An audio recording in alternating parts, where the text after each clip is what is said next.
is the batting lead for Cricket South Africa. So he is in charge of literally all batting across the different levels. And at the high performance center, he'll travel to see the teams domestically, check how people are batting. And yeah, so he's not necessarily a consultant. This one down the leg side, played by Aiden Markram. The line from Shanaka was very nice for him. And it's down to the leg side for a single. And so that's why he is. He's not a consultant with the team, although if the team do need him, he can always come in and be the batting head. But he's in charge of batting from a director of cricket point of view. So at Smith's level, he's the guy in charge of batting below him, who's going to look after pretty much all the batsmen across the different levels, domestic. I don't know. I don't know if he goes into the women's game, but I'm sure if the women wanted Neil Mack to come in and help, I'm sure he would do that as well. Interesting to note there was a no ball there called, I think, by the third umpire. Oh, very nice. So Shanaka into Dean Alga. He's gone around the wicket this time to the left-hander, and Dean Alga just played that out, that ball that was straight down to the fielder at mid-wicket on the square. No run, 23 without loss. So allegedly, Rajita may have a groin injury, which is not good if you're a fast bowler. Or if Yes, you're Rajita's wife.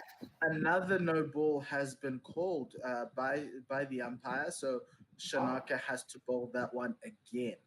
So 2 no balls in this over from Dustin Shanaka. And this one's a full one, full stump line. Dean Alga just prods at that one very nicely and gets a bit of bat out to the fielder at extra cover, no run there. So this over has had 1 no ball, a single and a no ball, and the total is 24.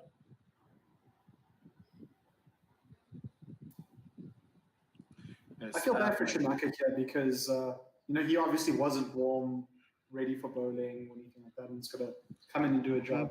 It's never easy. Yes, to end that over, nice little ball outside the off stump, fuller one, and played out to the fielder at mid off for no run. So Rajita bowled 1 ball in that over, and Shanaka then took over the rest and bowled the five balls there. So South Africa 24 without loss. And another good thing about we were talking about this yesterday about the umpires. So we saw Aludin Palika as the third umpire, and he's been doing all the no balls, and he's been doing a great job and all the reviews and everything else.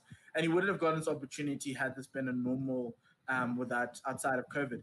The one thing I didn't know is that he's cousins with Altaf Kazi, who used to work for CSA. And I can see the resemblance. Now that you mentioned. Yeah, so that was a fun fact that we figured out.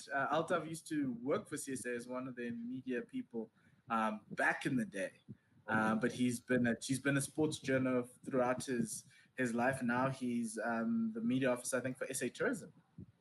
Next over in, and Vishwa Fernando starts very badly. A full left ball outside the off stump, driven down the ground by Aiden Markram for 4. That's a beautiful shot there. If you ever needed to see a straight drive from Aiden, this one is it. Like the back of his jersey, that was a great 4. Oh, and Dean Elgar just jumping out the way. Dean Elgar made a meal of that jump. He didn't really need to jump. The ball was going through his legs before he jumped. Look, as the non-striker, it's very important that you just stay out the way. Next ball played out to the leg side for a single. Easy pickings for South Africa. Markram's on 17 now. Dean Alga is on 9 off 18. But generally, I don't enjoy watching the Proteas bat because I'm always nervous. But I'm just happy to see us playing cricket again. So I think I'm okay. So this wasn't a tweet at us precisely, but I'm following the SA versus Sri Lanka tag. And one thing I picked up is Nitesh Sinkar mentioned that we're in the era of concussion subs. Why not sub for other injuries such as ruling players out for the rest of the match? Now, I have to say that is something that is that is a interesting point to raise as well. If we are in the era of concussion subs, why can't we sub for other injuries? I mean, it obviously wasn't intentional. That something had happened during a specific innings. Why not? I say. Played very nicely back to the bowler by Dean Alga, Vishwa Fernando's third ball of the over. He's getting ready. We'll get to Ravi's comment because I also have That's a very interesting question. Yeah. Vishwa Fernando in to Dean Alga, and he lets this one go to the wicketkeeper for no run.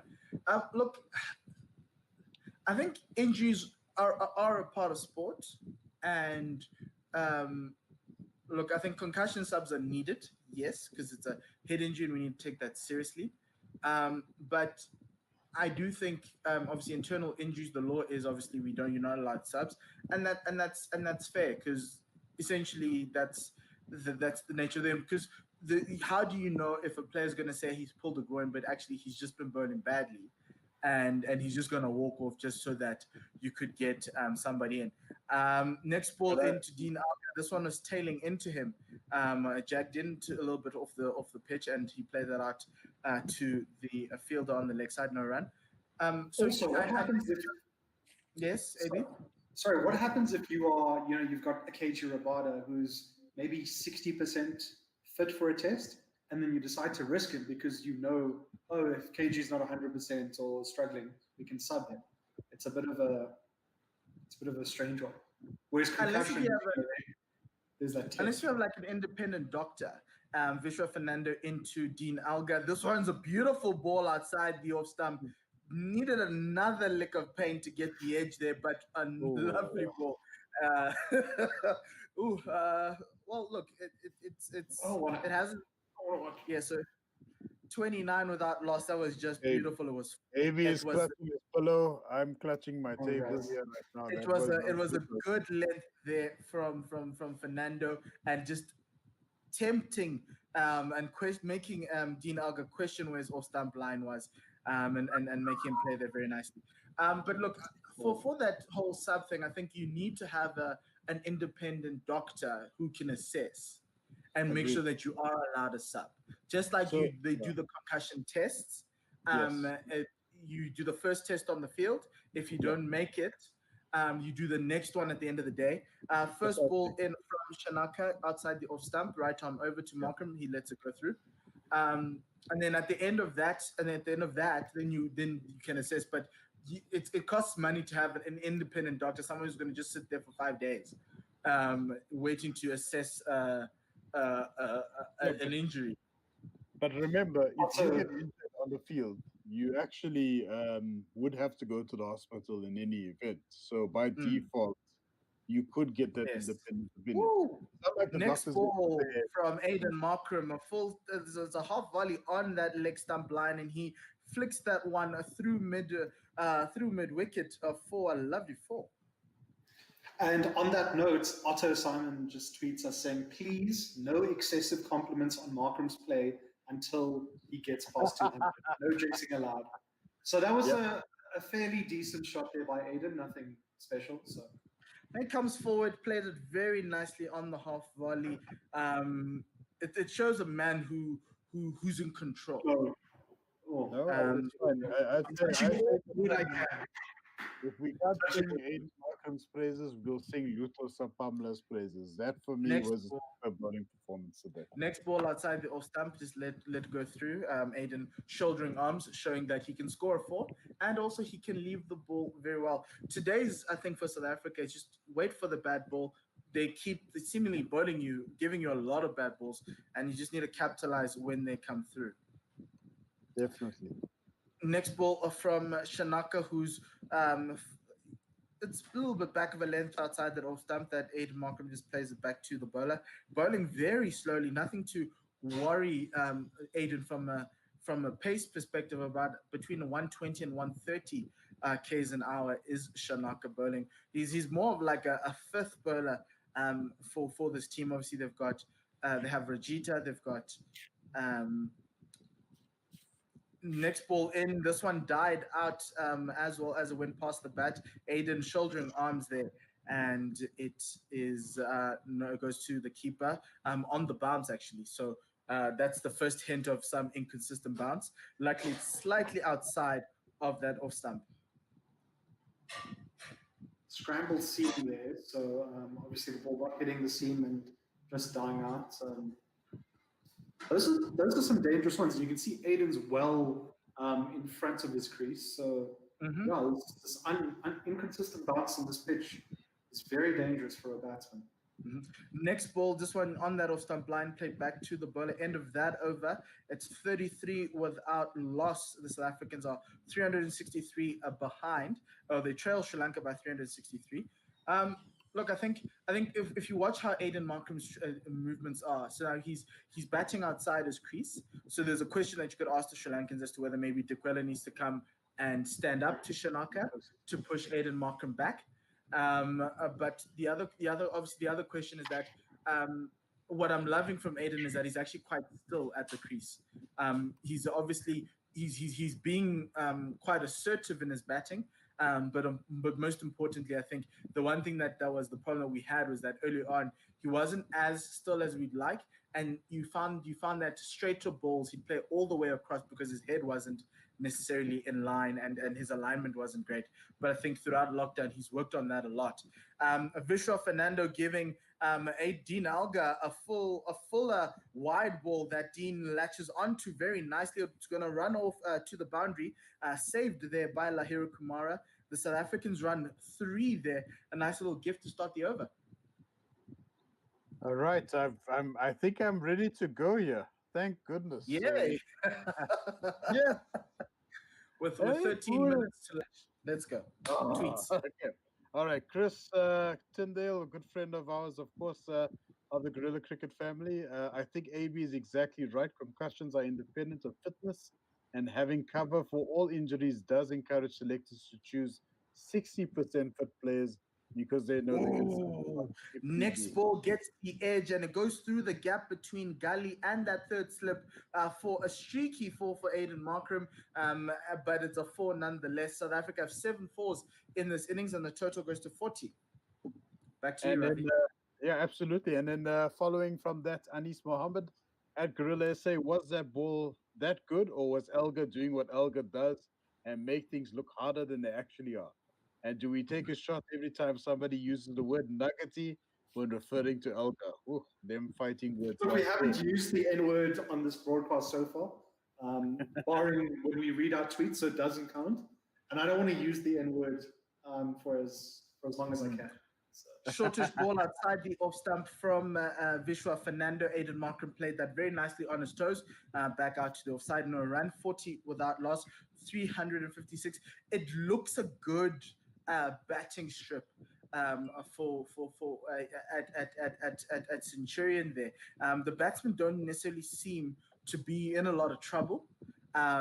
Yes, there's a little bit of inconsistent bounces, a little bit of spice off of that back of a length from the Hen Observer side. But so far, the South Africans looking very comfortable as the next ball is played off the pads down to the fielder at deep square leg for another single. It is a 41 without loss. And another tweet here from Otto congratulating Marzan Cup from being placed as part of the ICC Women's ODI Team of the Decade. So well done. Did you see the men's ICC T20 Team of the Decade? I didn't. Just tell the audience. Look, the only person I saw was AB de Villiers. And my question was, at an international level, did he do enough to be a number 6 batsman in that side? Shorter length ball outside the off stump of Dean Alga, who plays it out to the fielder. He played like 3 years in this decade. He's played for a long time, so I think it does justify a selection, to be fair. Is this an IPL Team of the Decade or it's an ICC T20 International Team of the Decade? I think Kane Williamson is there. Virat Kohli is obviously there. If someone on the Twitter sphere can tweet it to us so Ravi can read it out. But I was just shocked to see AB de Villiers there. Because I think the other South African who I think would deserve to be there. This one played out to the leg side as 2 is taken from the South Africans. That was off Dean Alga's bat. No, from a T20 perspective, from a runs perspective, JP Drimini has the most runs of the South Africans in history. He has the most T20 runs ever. And I get AB de Villiers from should be there. and I think we should distinguish between AB de Villiers, the batsman for the domestic player, for franchises, the T20 mercenary, and AB de Villiers for South Africa in T20s, because I think there's a massive difference. If it was an ICC ODI team of the decade, 100%. Most definitely AB de Villiers deserves to be there. But yeah, I was just surprised. I was like, wow, AB's got a lot of fans in ICC. So it wasn't a fan voting competition or anything like that. This is the ICC. I don't know. Maybe there was voting. Well, if there was, then it makes sense. But I do think the whole AB being he's a great domestic player. Like honestly, like BBL, IPL, he's impressive. But for South Africa, we've just always wanted him to show us a little bit of that form. There a little bit more. I could tell you now, Luther Sepamla is presently trending on Twitter right now. He's nice. Yeah. Unfortunately, a AEW wrestler passed away, and that took precedence. So he's on top of the log for now. Who is this? He's actually a former WWE wrestler. His name is Brody Lee. He was one of the Wyatt members, the Wyatt family members. Okay. First ball of Shanaka's over is outside the off stump. Aiden Markram shoulders arms to that one. No run. This whole over thing where they bowled one ball and the other dude bowled 5 balls is really killing my OCD now. Trying to keep track of. I cannot deal. Oh, I'm gonna hate watching this. So Shanaka's at 9.1 over the South African innings 9.1 over. Shanaka's just bowled the second over. Oh no! Can't someone just come in and bowl one ball at the end of this over? And oh no! The last over before play. The last couple of balls. No, we've got 7 minutes until lunch, so we probably have 2 overs left. And so these two are going to want to make sure that they do not lose their wickets. And Nirishan Dikwela has listened to me. He's come up to keep up to Shanaka, who keeps Aiden Markram in his crease. This one just played out to point. Nice little tight line outside the off stump from the, I don't know if you could call him a dibbly-dobbler. Is 120 dibbly-dobbler pace? But it feels dibbly-dobbler. That's pretty quick for a dibbly-dobbler, to be honest with you. I'll tell you what a dibbly-dobbler is. Mark Elam, former England paceman and inverted commas, notice the hint of sarcasm there. This ball down the leg side, played by Dean Alga Aiden Markram for another single. His total is 27. Yes, Mark Illingworth? Mark Elam used to bowl at 110, and they used to refer to him as a dibbly-dobbler bowler. He'd only do well in 2 conditions, one in England and, of course, in Australia, in New Zealand as well, where you've got these small grass-like wickets where imaginary, magical things can happen if you're a dibbly-dobbler bowler. Okay. No, many magical things can happen. Another dibbly-dobbler bowler who I wanted to see, maybe if Sri Lanka scored 500, is Themba Bavuma. This ball is played right arm over to the left-handed Dean Alga. It's a little bit wide. The Dean just played that out to the offside. The fielder at backup point had to go to his left to collect that ball. 44 without loss, with the South Africans taking a single.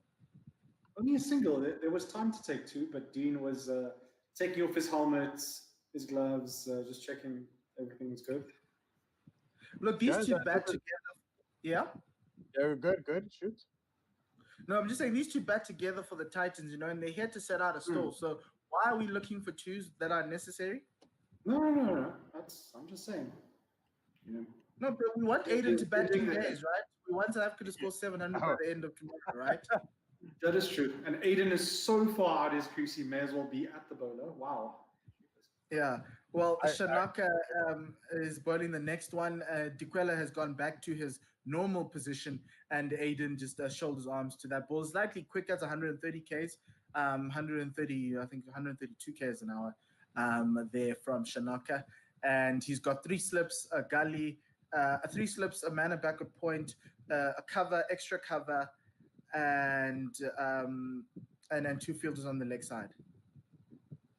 And the next one just played out, let go by Aiden Markram. He's looking to just let it go and get his team to lunch. No, that's good. It's some good batting here by Aiden. He's looked solid. He looks a little bit confident. He looks measured. I'm liking what I'm seeing from him so far in this hour. So interesting enough, as far as the ICC awards go, ICC Men's Associate Player of the Decade is former South African Kyle Kutzer, who's playing for Scotland at the moment. So he won an award quite recently, scoring 2,277 runs at an average of 45.54 in ODIs. So the last over of the before lunch, we're going to get a little bit of a treat. So you guys know that I love leg spin. So Wanindu Hasaranga is going to bowl his right arm leg break to the South Africans. And This is a good move. This is where I get nervous. I'm going to be so stressed out in this over. Guys, it's just one over. It's just one over, and then we've got lunch.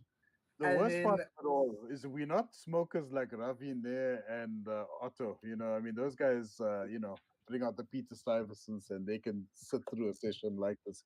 We are now there. First ball outside the off stump of Dean Alga. He comes forward. There's a stumping chance.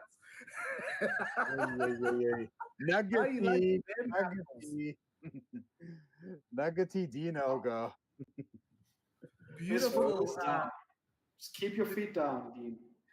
So there was a little bit of drift and a little bit of flight that got the ball outside of Dean Alga's reach there, and drawing him forward. And the next one, a leg break in itself. The first one was a googly because it went on away from the left-hander. Next one coming into the left-handed Dean Alga played out to the short leg that is positioned there for no run. This is going to be a fun over for South Africa. You got to love Sri Lankans bowlers as well, especially the fielders. When one guy appeals, the entire team jumps up for joy. So this one with a little bit more bounce, played off the back foot out to the offside from Hasaranga, 82 kilometers per hour. So it's a little bit slower than I think Dean would be expecting, especially with that first ball that beat him on the outside his bat. Next ball played out to the leg side, easy pickings for Dean Alga. The line off of that ball was quite off from Hasaranga. Total is now 45 off that single. And if Aiden decides to take a single, Dean is saying no. Dean wants to go to lunch. He wants to have his pasta. I think he's actually walking up to Aiden and saying, "Listen, bro, no running now." And we know that track record about running between the wickets, right? So I think we're going to cool it off a bit, I think. So Aiden has a slip and a back pad. There's a fielder at short extra cover and also a short mid wicket. There's a square leg on the circle and a backward point on the circle, and 2 men, one at a cover and mid off. This one played out very nicely onto the offside by Dean Alga. He just, not Dean Alga, Aiden Markram. He just smothered that ball to that fielder at slip for no run. Last ball before lunch, or I think they might actually take another over if it's not 12 yet. We're all looking at our watches. I have 11:59. We're all looking at Aiden's taking time out. You got it. A little bit of sports. Aiden's hungry. Yes, final ball of the session. Hasaranga giving it a little bit of flight, too full there, and played back out to the fielder at extra cover. And that will be lunch, ladies and gentlemen. South Africa are 45 without loss, trailing by 351. Ravi Reddy, this is your last session for the day. Thank you very much. Any last words? If I can read just a few tweets that just came in. Okay, yes. Let's please do the tweet. I'm going to take myself off the stream a little bit to sort out our lunchtime viewing and listening. No problem. Ravi Nair tweets us saying, I love Shannon Pollock, the unknown female Pollock who would have dominated world cricket if only she had been allowed. Anis Mohammed, since when did JP Dumini start sounding like an Australian on commentary? Anis Listening to the wrong commentary. He's been good so far, I have to say.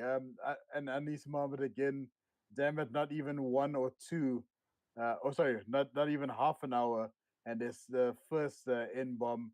Well, the Boeing has flown over somewhere else. N, obviously, you're referring to Nuggety, ladies and gentlemen, nothing unsavory beyond that.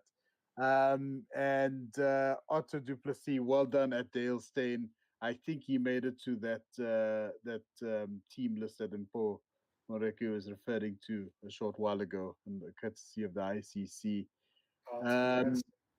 And Anis Mohammed, again, is 120 kilometers a dibbly dobbler. The late Shannon Pollock would have a word with you, Mpo Moreki.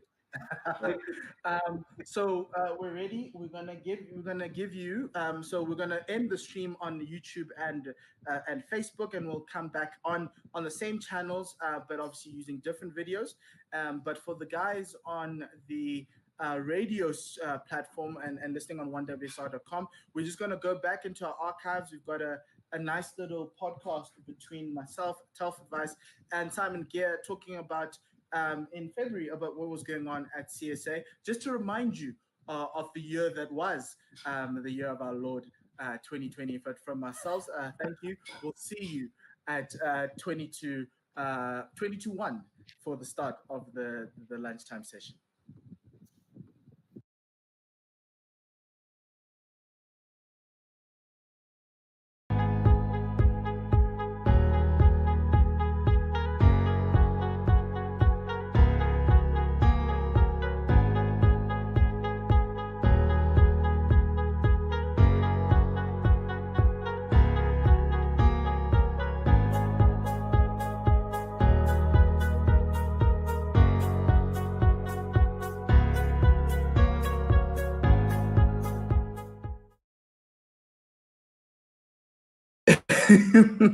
Hello, and welcome to Guerrilla Cricket South Africa on the One World Sports Radio platform. This is your show. Well, we'll be bringing you online digital commentary in a different format. You're normally used to us being in a normal environment altogether, but because of what's going on in the year of our Lord 2020, we've decided to do a little bit more different and have it remotely.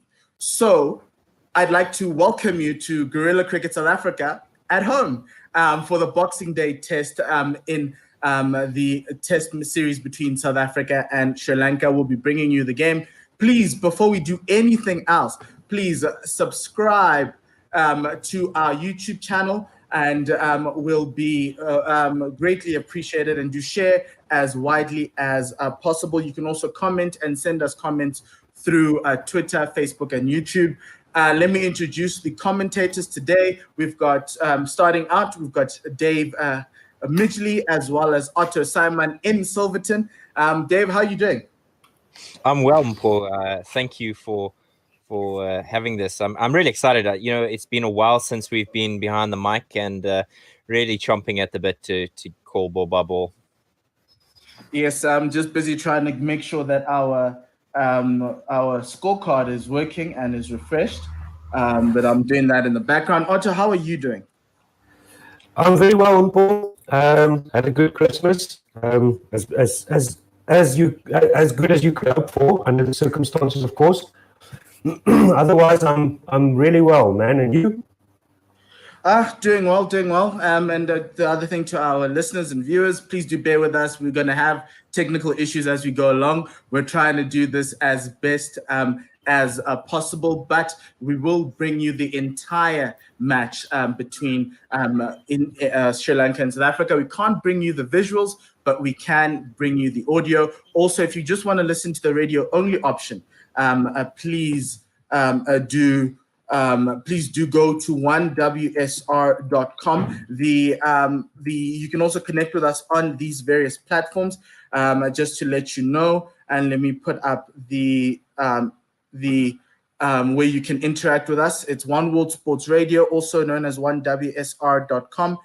Please do connect with us as we go along. We're just trying to get the scoreboard up and ready, but what I can tell you now is that the teams are doing the national anthem, and I'll take you through the Sri Lankan team. South Africa won the toss and chose to bat first, and so the Sri Lankan team is as follows. Opening up is Dimuth Karunaratne, partnered by Kusal Pereira, who can forget his innings in Durban to pull his team out. You've got Kusal Mendis coming in at 3, Dinesh Chandimal at 4, Dhananjaya De Silva at 5, Niroshan Dikwela, the wicketkeeper, at 6, Dasun Shanaka at 7, all-rounder Wanindu Hasaranga at 8, Lahiru Kumara at 9, Vishwa Fernando at 10, and Kasun Rajita at 11. South Africa, Dave, do you have the team sheet with you? I definitely do, Mpo. It's a couple of changes to the South African setup that you and I would both be used to, but most importantly, change of skipper. Quinton de Kock is captain for today's game. The standard opening pair of Markram and Dean Elgar. The line, Rassie van der Dussen at 3. Faf du Plessis is not out of the squad completely. He's in at 4. Quinton de Kock at 5. Tema Bavuma at 6. Vian Mulder, a man who's been in the oasis of South African cricket in the outer echelons of it, but he is back in the squad today. Keshav Maharaj, the long-time servant of South African cricket, the wonderful spinner that he is, in after him. Anik Nokia, the speedster from the Warriors, is back, and it's good to see some raw pace. His bowling partners today will be Luto Sepamla, a man who moved to the Lions and now gets his debut for South Africa. And rounding out the squad today is Lungisani Ngidi, a man who's not really experienced in the red ball stuff when it comes to the South African team, but definitely somebody who has proved himself as the leading wicket taker in T20 cricket this year. So exciting to see that South African squad. Otto, what do you think? Yeah, I'm happy for Sepamla. I'm excited to see him play in the white ball stuff, and along with Lungi and Ngidi and Nortje. Let's see. I think the last time Sri Lanka were here, we had a problem with our tactics, I thought. I think Sri Lanka played the short balls really well, and we just couldn't resist trying to bounce them out, and they simply didn't fall for it. So let's see what the Proteas can come up with this time around. Just so happy to see the boys back and playing. It's wonderful to be here with you guys, and thank you to everybody who's listening. It's going to be hopefully 5 days of cricket. Let's see. Yes, it will be 5 days of cricket. We've got a comment from Twitter. Jagannath841 is asking, how come Sepamla is ahead of Miguel Pretorius? Strange selection. Dave, do you want to take it up as a linesman? I'd take it as well, but I think you'd be best to do it. Sure. I think the reasoning behind that is that Luto Sepamla has played in the South African setup. Miguel Pretorius just an initial call up for him. So Luto gives you a lot more than Miguel would.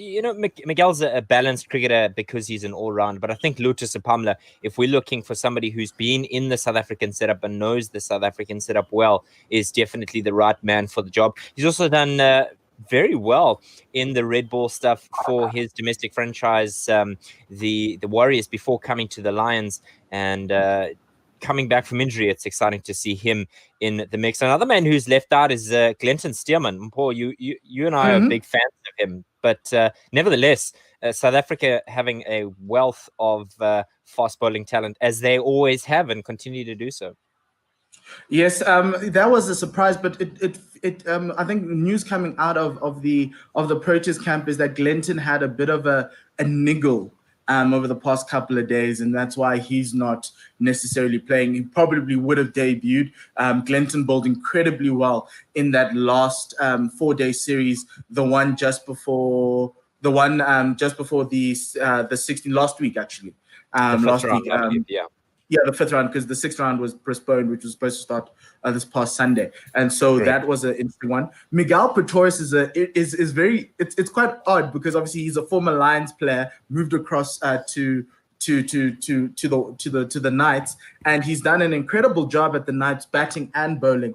I just felt that the selectors, and as Quinton was saying, I think Luto's bowled really well, even though he's come back from injury and he hadn't played in 9 months. And so he's done really well. He's bowled well in the nets for the guys, and so it's a bit of a reward for a guy who's trained really well. Dave, we're ready to go. We're behind you all the way. Absolutely, and good to see a debutant for Sri Lanka as well, Hasaranga, getting his look in today. So hopefully Sri Lanka can repeat what we have on offer for us here. Did we win the toss or lose the toss here, Paul? We won the toss and we chose to bowl first. I'm just going to take myself off the stream to sort out a couple of. Not a problem. So it's an interesting record that South Africa since 1995 have lost less than 5 test matches at the Supersport Park. So a happy hunting ground for the men in green and gold. Sepamla is on the boundary with his fresh green Proteas cap. In contrast, Faf du Plessis, the well-worn green one on his dome there, he's lurking in the slips as Ngidi is the man who will take first ball of this game. Remember, it's one that is sans fans, and we thank you for joining us with the coverage of this first Betway test. It looks like Ngidi is going to come round the wicket here. Let's have a look at the field. 3 slips, a gully, backward point. Mid-off is slightly in the ring, and he goes now, and he passes the umpire, right arm round the wicket, and it's jagged back a little bit there, hit Dimith Karunaratne on the hip, and no run. Yeah, almost slicing him in half there. I'm just pausing my feed so I can be on the same page as you there, Dave. Yes, so he's coming around the wicket to the left-hander. Looks like he's got the 3 slips in, so it looks like he's trying to get that ball to just straighten, get the outside edge. So that's the plan here for Ngidi at the moment. And he comes just tell me in. When he's bowling. Sure, he's coming in again now, right arm around the wicket, wide of the crease, and this one goes down the leg side and taken by Quinton de Kock. He's obviously going for that hip area and hopefully maybe try and steal one early down the leg side. Yeah, he strayed a bit there with his line. So that one going down the leg side, that would have been wide in the white ball stuff, but fortunately we are not watching that.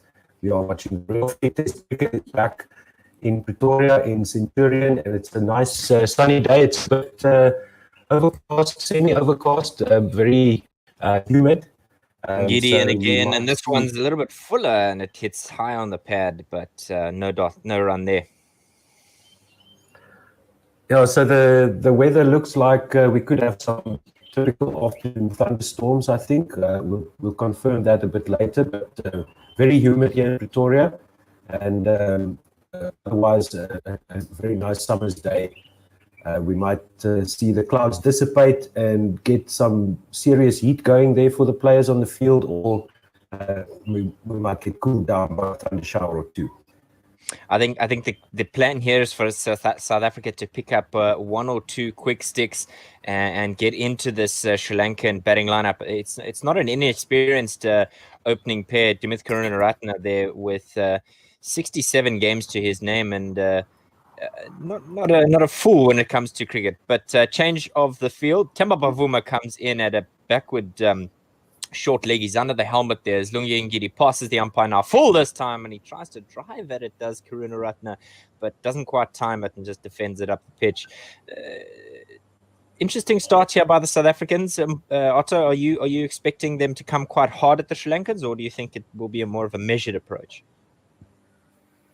Well, it looks like they've got a plan here to get the wicket, so they're definitely looking for early wickets, as you would expect.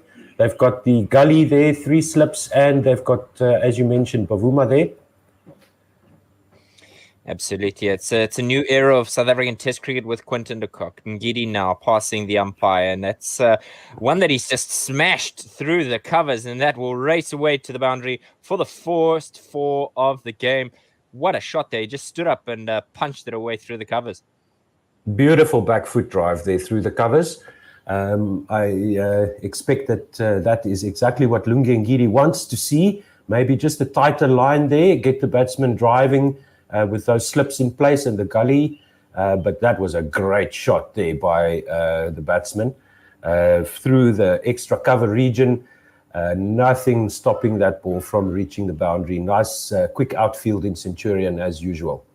Last ball of the over, and he just defends that on the back foot. That is the end of the first ball of the 2020-2021 South African season, and Sri Lanka are 4 without loss. Otto, what do you make of that first over? Yeah, so it looks like I said, it looks like Ngidi is trying to with the line around the wicket, trying to get the ball to straighten, trying to get the outside edge of the batsman. Straying a bit in his line there, but it looks like the plan is in place for Ngidi. Let's see who takes the second over. I would guess that would be Nokia. And we'll see what the field setting looks like. And with Bavuma there under the helmet, they're making the batsman think a little bit about the short ball as well. But Sri Lanka looking really solid at this point. Doesn't look like they intimidated at all. But we'll see as the game goes on. So we've got Karunaratne there on 4, that wonderful back foot drive that he played off Ngidi, and he faced all 6 balls, and he looked quite tidy. Yeah, so Sepamla. Okay, here we go. Debut test match, giving him the new ball. Wow. Absolutely. Quinton de Kock backing his bowler. In again, and it's clipped off the hips, and that's going to run away for a bit of leg buys. Rassie van der Dussen chasing that one all the way under the boundary. Can he bring it in? Oh, good fielding in the end there. But that'll be a little bit of the nerves for Luther Sepamla. We saw that before the start of the over. His former teammate at the Warriors, Heinrich Nokia, giving him a bit of a hug there. But Luther Sepamla will want to rectify that very quickly. Just those a couple of runs there. He's still very young. I think people forget how young Lutho Sepamla actually is. He's 22 years of age. He's already in his first-class career got 79 wickets at an average of 27.5, best of 5 for 53. So still young. He's allowed to make an error or two here as he's now going to be bowling to Dimuth Karunaratne. Kusal Pereira was the man who was fortunate enough to get those leg buys. So it's 7 without loss after 1.1 as Sepamla comes in again. Right arm over the stumps, and that's a leg stump full delivery, and it's just tucked away off the pads and easily collected at deep backward squares. They come through for 2. Yeah, it's a great day for Lutho Sepamla. I'm sure he's going to correct his line really soon. He's also got the slips there, so he's got to get that line going across the left-hander. He's just a little bit on the leg stump, but I'm sure he'll correct that very, very quickly. He's got serious talent. And as you said, he's a young man, he's learning, and I'm very excited to see how many wickets he can take for us today. Absolutely. Yes. If he could take an early stick here, that'd be great. He comes round the wicket now on the same line, same length, and the man at fine leg is not able to get around, rather deep backward square, and that'll run away to the fine leg boundary. A 4 there early on here for Sri Lanka, 13 without loss. Talk us through that delivery, Otto. Yeah, once again, the line not great. Nice, easy deflection there off the hip by Pereira, and Sepamla straying a bit there, coming around the wicket. Yeah, easy put away. You've got all your fielders in the slips and gully, and you've got he's still got the short fine leg, right? So yeah, that's not the ideal line there. If you're going to go that line, you've got to be shorter, I think. Sepamla full, and this time he's able to squeeze that out onto the onside, and they will just collect 2 there. Just some information for those who are joining in with us, that there are 2 South African umpires that are officiating this game. Murray Erasmus, a well-seasoned umpire, but his colleague today getting his proverbial cap in Adrian Holstock. Mpo, welcome back. And oh yes, what do you think about that? Look, I think it's about time that Adrian Holstock got a cap. It's interesting because it's the both umpires' first time umpiring South Africa because of Sepamla in again, and it's just tucked onto the onside, no run. Yeah, and so I think it's very interesting. It's very good to have them umpire. I love Adrian Holstock. I think he's a very good umpire. Bongani Jele is also around, and so is Aludin Palaka as a third umpire. So it's a full South African panel, but that's why there's an extra review in case anybody says there's home comforts. Absolutely. That was a better length there by Sepamla. Getting the batsman a bit rattled there with the ball coming towards his face, and he had to fend that off. He comes in again, last ball of the over. My goodness me, that is a peach of a delivery. One that's fuller it's just kept its line. And that is the end of the over. Sri Lanka 15 for no. The boy can Sepamla finding his range. This is beautiful to watch. That's just delicious. Yeah, he's got that ball coming in towards the batsman and then moving away off the seam. That is exactly what Ngidi was looking for as well. That is the line that you want around the wicket to the left-hander, moving away, getting you in the game with that outside edge. That's beautiful. Absolutely, the corridor of uncertainty, as we have all come to know it. So, 2 overs in. Mpo, what do you think of the South African balance? I'm happy with the balance. I've always felt that they needed to have an all-rounder there who can bat a bit, and Mulder is very capable to bat at 7. And so that's something that you just sorry. No, but but it's something that obviously Mark Boucher and Graham were trying to figure out, and I think Mulder's a good option there at 7 as another batsman. I think it's also come from his success in the domestic stuff. I mean, he scored 191 in the same game for the Lions, and I think they've rewarded him accordingly. And that's true. Yes, it was a slightly flattish pitch, but he needed the runs to get his confidence back up. He struggled a little bit last year with injury and also getting in and amongst it. But I think now he's very good. And I remember I watched him at the Wanderers against the Knights early on in the season before they played them again the last week, and he struggled with the bat. Ngidi in again, and just tucked onto the onside and a run. Yeah, that previous delivery was also a much better line by Ngidi. He's also finding his line now, tucking the batsman up, making no room for a shot to be played, and bringing those slips into play. If you can also get that movement off the pitch.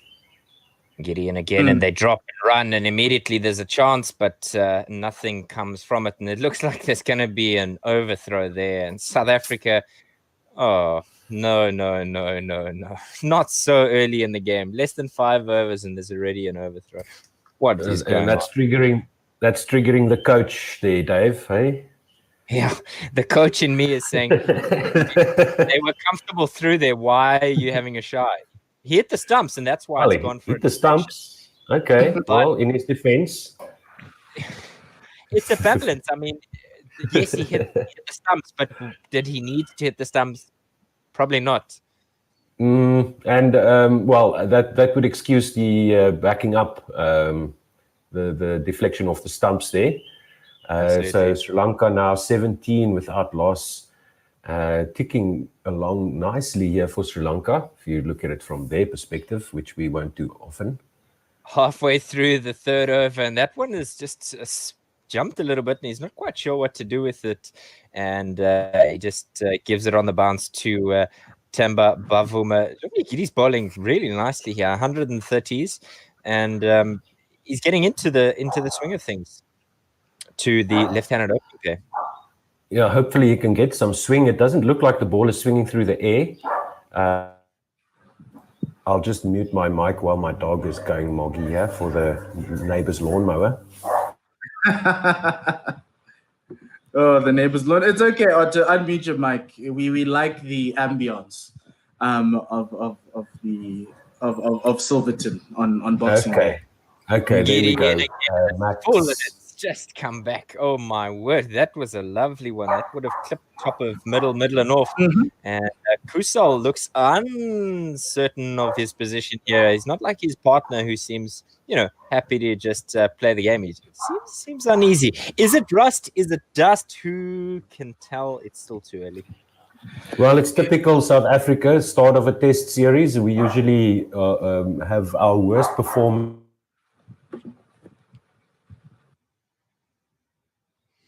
Just having Otto. I think Otto's been disconnected. Ngidi in once again to wrap up his second. That's full, and they've tried to drive again. Has Kusal Pereira, and hands on heads from the South African fast bowler. It's just uneasy. That's the end of that over. Sri Lanka 17 without loss. Just have a look at this delivery Hulle again. sê dis fine, die background noise is cool. We have some tweets to us. Sure. Leah saying, has saying that yes, Linux Leah. After this, she's saying that good morning, everyone. Do it again. Bomber Harris scratched out Kusal Pereira. And then he also tweets, it boggles the mind, but Dimuth Karunaratne has more test appearances than both a Beefcake Faf and Murray Erasmus. It boggles the mind indeed. And Sepamla now with the first ball of the over, and that's just whipped away off the pads. It's beaten the man on the onside there, and that is going to trickle. Oh, picked up right at the last moment there by Lungi. Or is that four? He just kind of gave up there.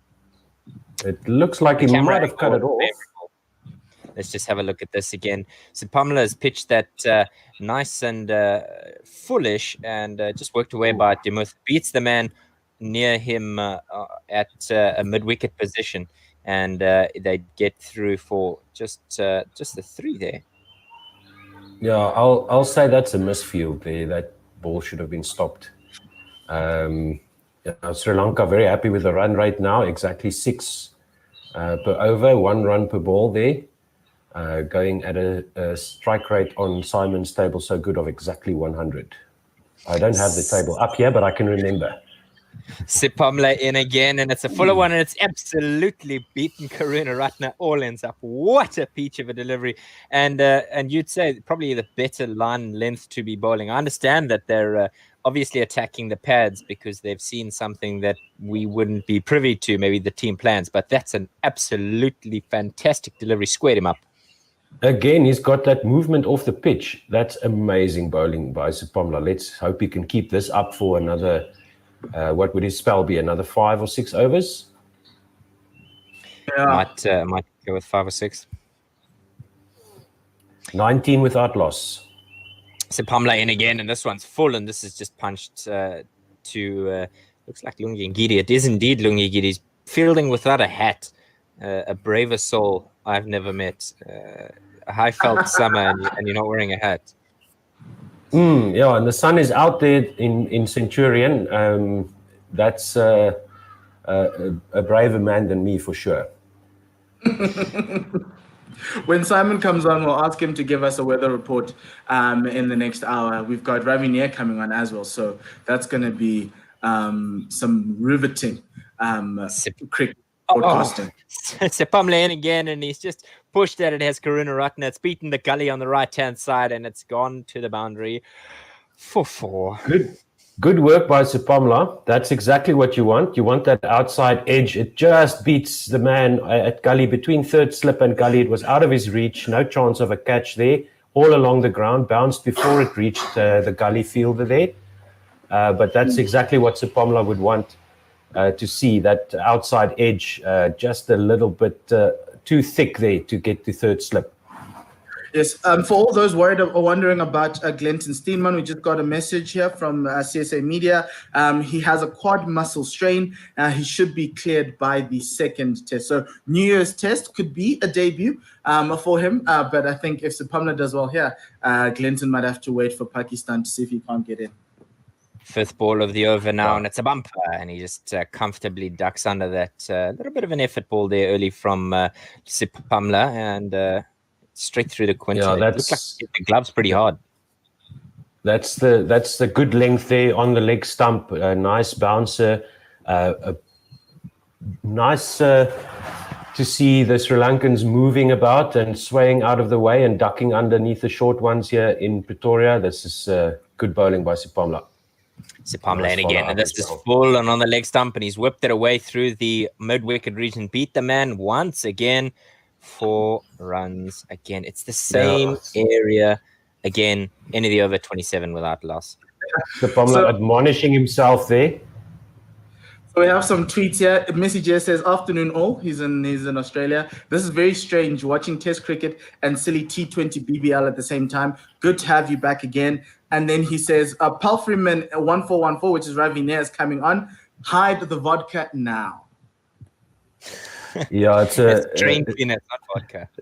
It's a bit early. Well, to be fair, that he's in type the of stuff. subcontinent. It's probably a little bit later for him.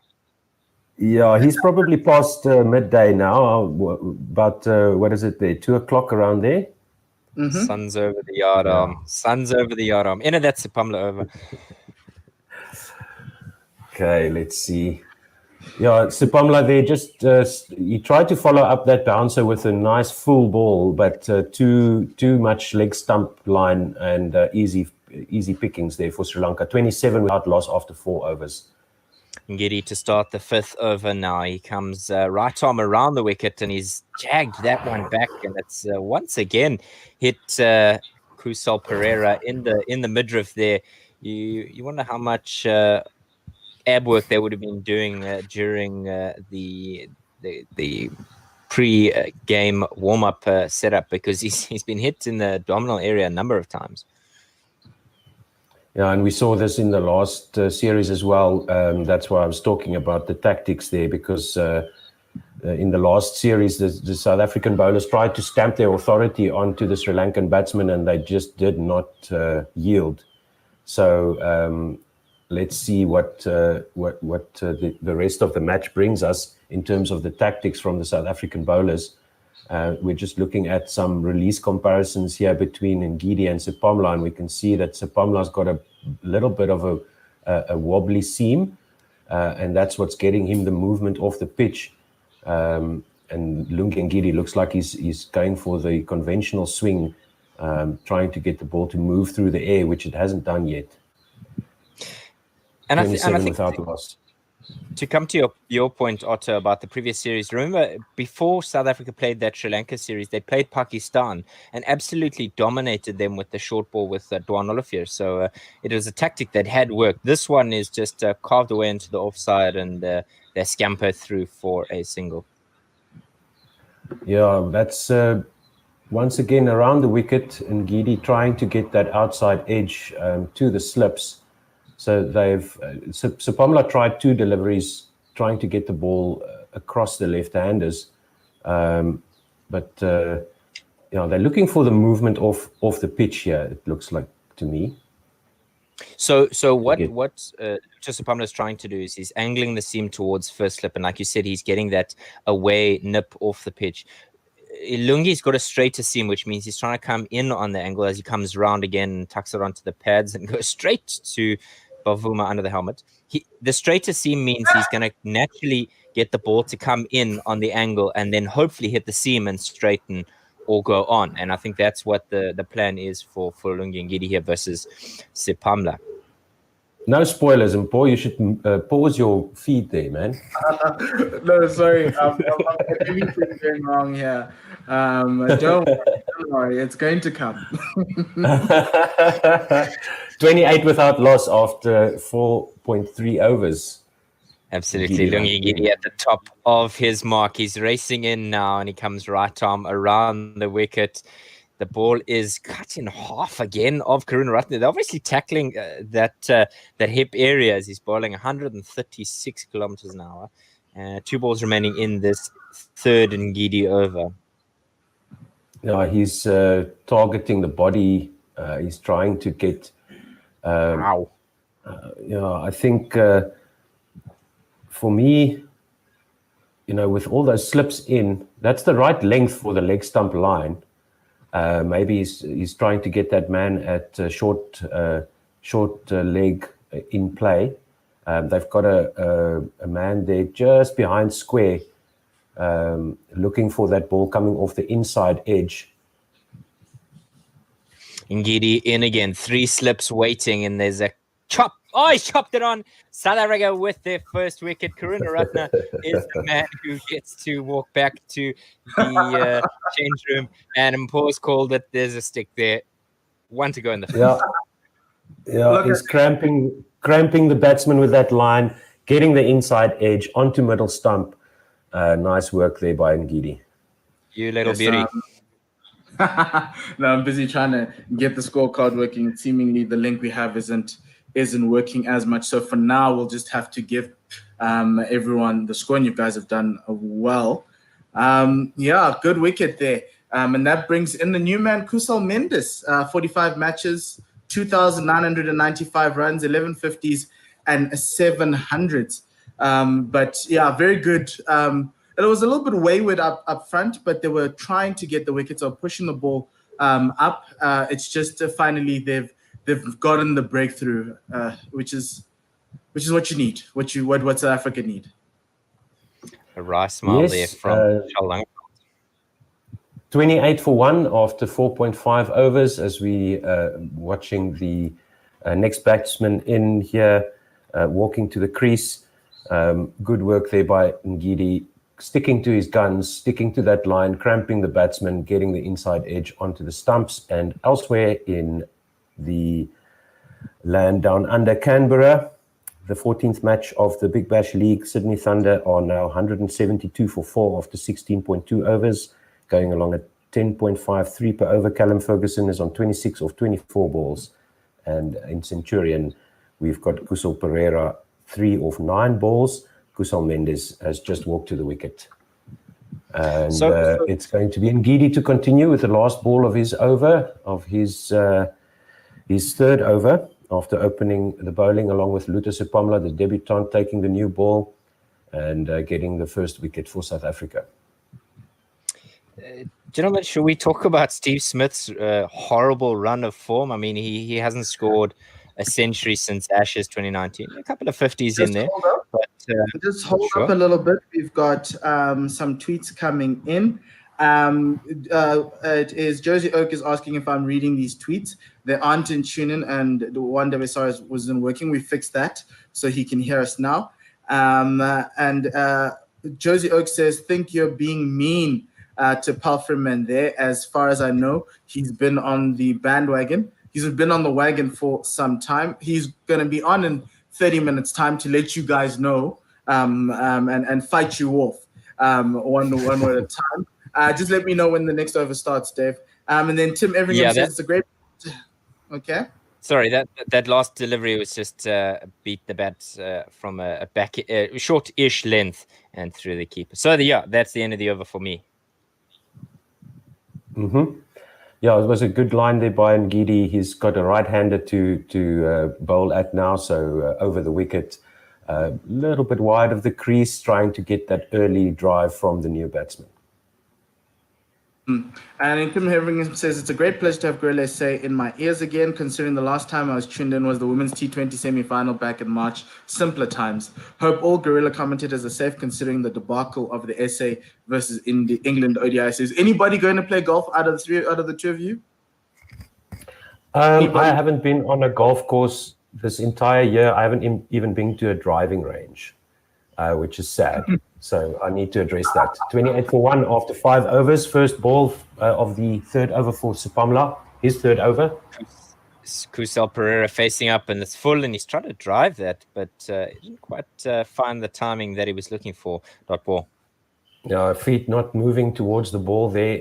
That was the correct wicket as far as South Africa is concerned, because Pereira not looking very comfortable at all. We'll see what Mendis looks like when he faces again. He's only faced the one ball, but Kusal Pereira 4 off 11 with the run rate calming down now. As AB comments, we have Luta Sepamla in again, and this is just worked away off the pads and is easily collected. Finally, Lungi Ngidi looks like he's got a bit of a hat on, or have I spoken too soon? Let's see. Maybe he washed his hair this morning, just trying to get it dry, because that's the only reason I would have a bare head in this weather. AB Muller, like cat to catnip, said, "Somebody say golf." He played his first 2 rounds of golf over the past week, and so the first time he played, I think his body was so. But he'll talk about it when he comes on, and let everyone know how his golfing game is working out. He's been trying, he's had lessons, so he'll let us know. Yeah, he's not that old. Hey, look, it takes now. Know how his right arm over the wicket, and that one just is working out. Jags back a little bit. He's been trying. He's had 129 clicks, no run. Yep, 29 for 1. Sri Lanka on now. Yeah, I'm eager to hear what scores AB got there, because he's quite a sporty guy. Judging by his batting skills, he should not have any trouble getting decent scores on a golf course, I would imagine. No, that's true. But he hasn't told us. He says he got his first par though in his first round, so that was a good. You see, so some guys have all the luck, hey? 29 for 1. So Sepamla in again, right arm over, and that's cut up and over the cover region. There's no one there, and that'll race to the boundary. 4 runs. He had to reach for that ball. Yeah, Kusal Mendis is off the north there. Little bit too wide, but nicely played there by Mendis, getting a nice solid shot in over the cover region, and there's nobody backing up over extra cover. So a good shot, getting it over the fielder at extra cover. Yeah, maybe they're trying to bait Mendis into a false shot, but he played that one quite well. Absolutely. 2 balls remaining in the 6th over. Sri Lanka 33 for 1. Mendis and Pereira both on 4 respectively. Shorter delivery, and he just pulls out of that pull shot there. Does Kusal Mendis? He's got a bit of a mattress there under the shirt there. Obviously not a fan of the short. Maybe a sponsorship from Dial-A-Bed, or those kind of guys. Maybe it's memory foam, so that he never forgets how to hit the ball. I'm not sure. No, that one was a bit too short. That went well over Mendis's head. He's not the tallest man I've ever seen on a cricket field, definitely. And have they got the fine leg man at the boundary there for the hook shot? We'll just have to wait and see. It looks like they do 3 slips. 3 slips at gully. Sepamla over the wicket, and it's a nice full one. It is driven it straight back past the bowler. There's a chase on here, and it looks like the ball is going to win as the ball hits the rope. Another 4. Wonderful shot. Yeah, 38 for 1 now. 1 delivery left in the 6th over. Sepamla's 3rd. He's gone for 28 already in his first 3 overs in Test cricket. But it must be said that he strayed a bit in his line, had some awesome deliveries in between, and that one just driven very nicely past the bowler. Good shot by Kusal Mendis. He looks like he's got all the time in the world, seeing it like a soccer ball at the moment. It looks like connecting really solid shots here. Chris TB saying on Twitter, of the total of 12 previous tests between the 4 seam options, real test for our new generation. And we've seen that in this first spell from Luto, going for 28 in the first 3 overs is really tough on debut. But he's fulfilling a dream, and we're really excited to have him. Absolutely, Paul. That is the end of his 3rd over. South Africa's 6th, and that one's just defended. And Speaking of South Africans, we've got our own South African in Mickey Arthur in the Sri Lankan coaching staff. Treachery. Yes, well, we know. Last time Mickey coached a team in South Africa, it was for Pakistan when Pakistan came over 2 years ago. And now, obviously, he's now coaching Sri Lanka, hoping to relive the what would you call it? The drama or the debacle that happened to South Africa in the last series last year with Sri Lanka whitewashing South Africa. Ngidi now to start his new over. That one's just sliced away over the point region, and it's a couple of bounces into the rope. 4 runs to start. Yeah, again, a bit wide. Dave, saying, Smith averages a monumental 1 for the series against India and has been dismissed twice by Ashwin. He has also padded his stats with a 1 not out in the first match. Yeah, he's not having a... Yeah, that's what we like to see from Steve Smith. Hope he can keep that up until we play then. or let's say after we play around. Round the wicket does Ngidi come, and it started on the bounce to Timber, and he has to do a bit of reverse gear there because he was at risk of being run out there. And Sri Lanka going great guns, as our jingles used to say. 6.5 to the over. Woof. Yeah, good solid start here by Sri Lanka, 42 for 1 after 6.2 overs. South Africa trying a few different lines, straying a little bit. Once again, Pereira looks a bit tight there.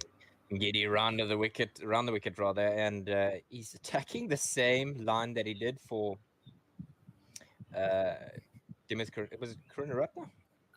Karunaratne, yes, that played on. Yeah, Karunaratne played on. They obviously have a set idea of how they want to attack the Sri Lankan batsman, and hopefully that will bear more fruit rather. It's just those, as is his partner.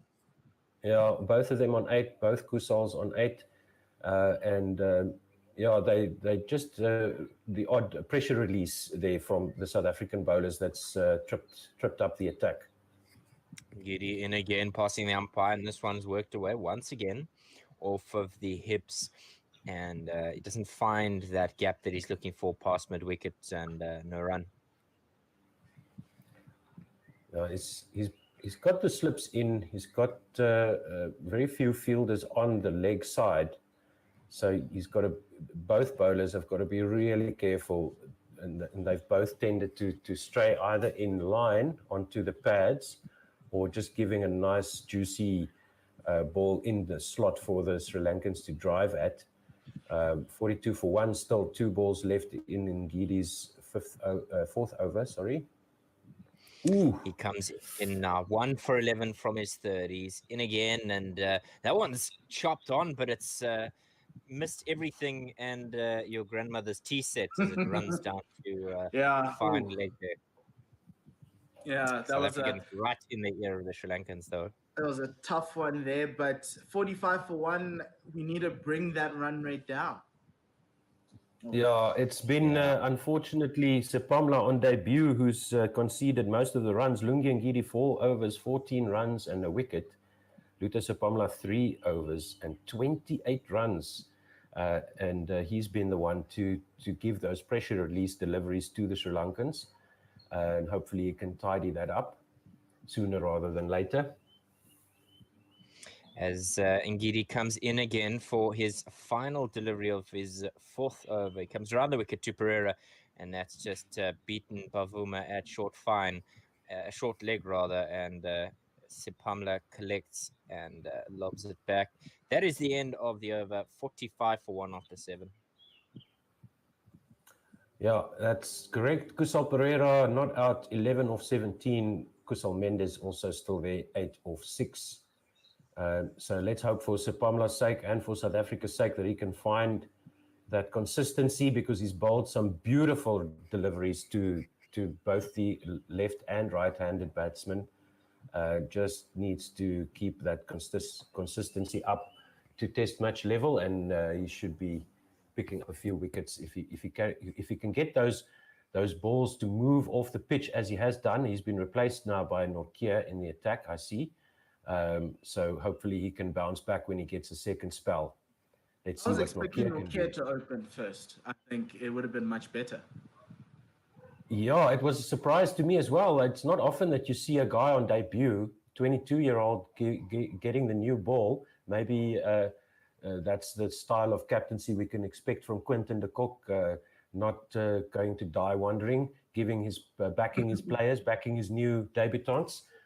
So that's the one side of the argument. The other would obviously be that maybe you gave Sepamla a little bit too much to do in his first test.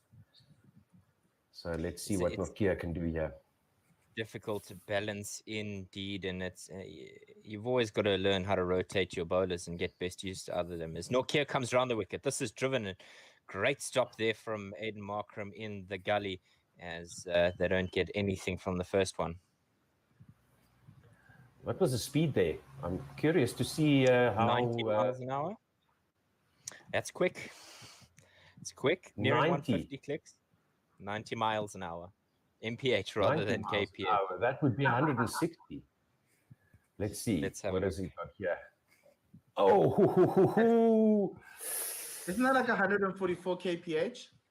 Round the wicket again, and this one hits the sticks, and not the ones we want, but rather the padded ones. It's 145 kilometers an hour. 92, that one quicker. Yeah. Much. Nokia, I don't know what he ate for breakfast, Pranutra or something. That one 148 kilometers an hour, foolish delivery, and it nipped back hard off the seam, and he was already through the shot before Nokia had played a shot there, but probably going down the leg side in Holstock. Not interested. It'd be very suspect if Adrian Holstock gave that out already. It's the first. That was going down leg. This one does get flicked away off the pads, and it flies to the boundary for 4. But, gentlemen, 147 kilometers an hour. Wow.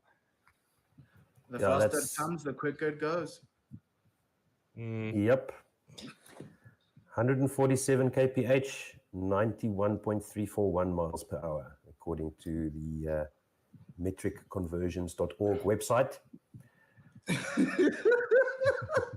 Shameless punching there by Otto Simon. Nokia in again. Halfway through his over. And this one is a little bit wider, and he's chopped that into the ground to Maharaj there. No run. Yes, Mog tweets, Nokia clearly had speed for breakfast. Yes. I get what, yeah. That's a good one. Are they allowed to do that in the bubble? I doubt it. Nortje is 145, 147, 147, 144 kph here. Properly quick. No such thing as a warm-up delivery as he comes in again. Round the wicket, nice and wide of the wicket, and that one smashed back at him, but thankfully he's able to get a body part behind it. That would have come back. Oh, my word. 150 clicks, gentlemen. Yes, please. But he smashed that back at him there.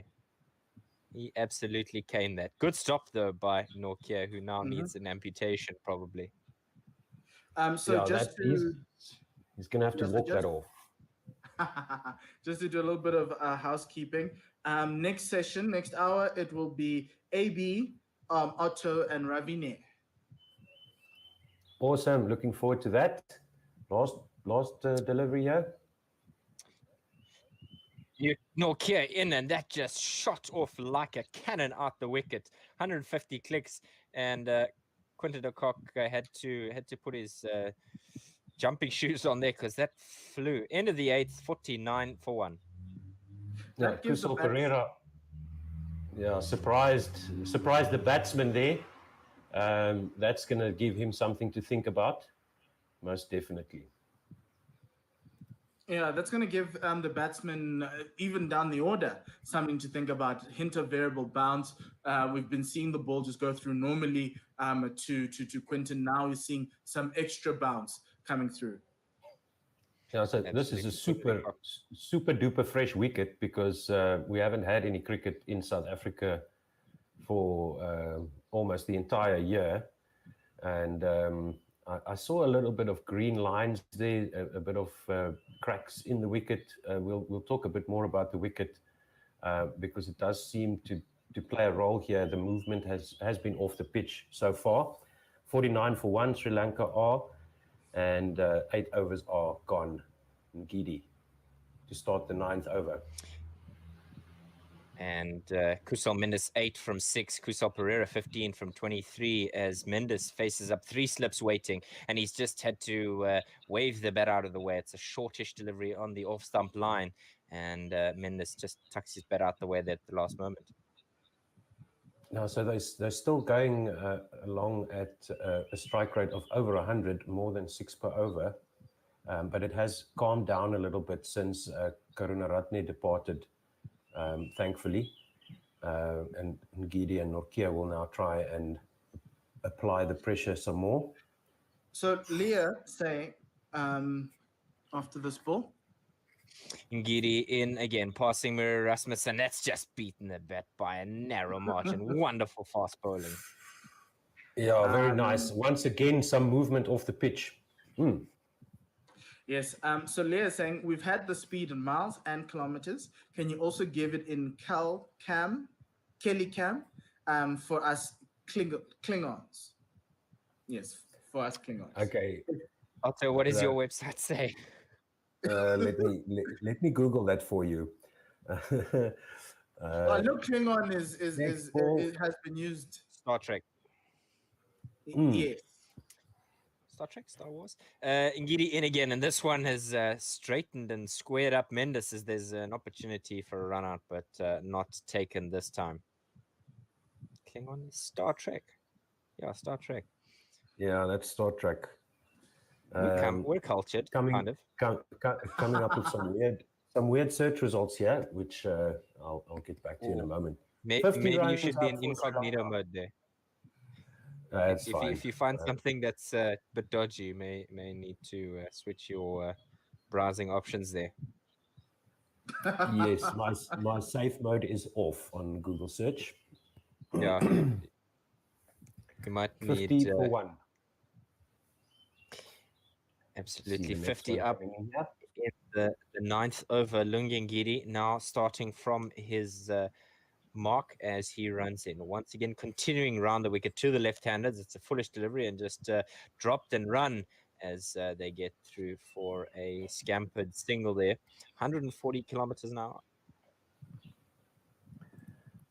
What was that metric there for the Klingon people? What do they use? Kelly Cam. It's QUE.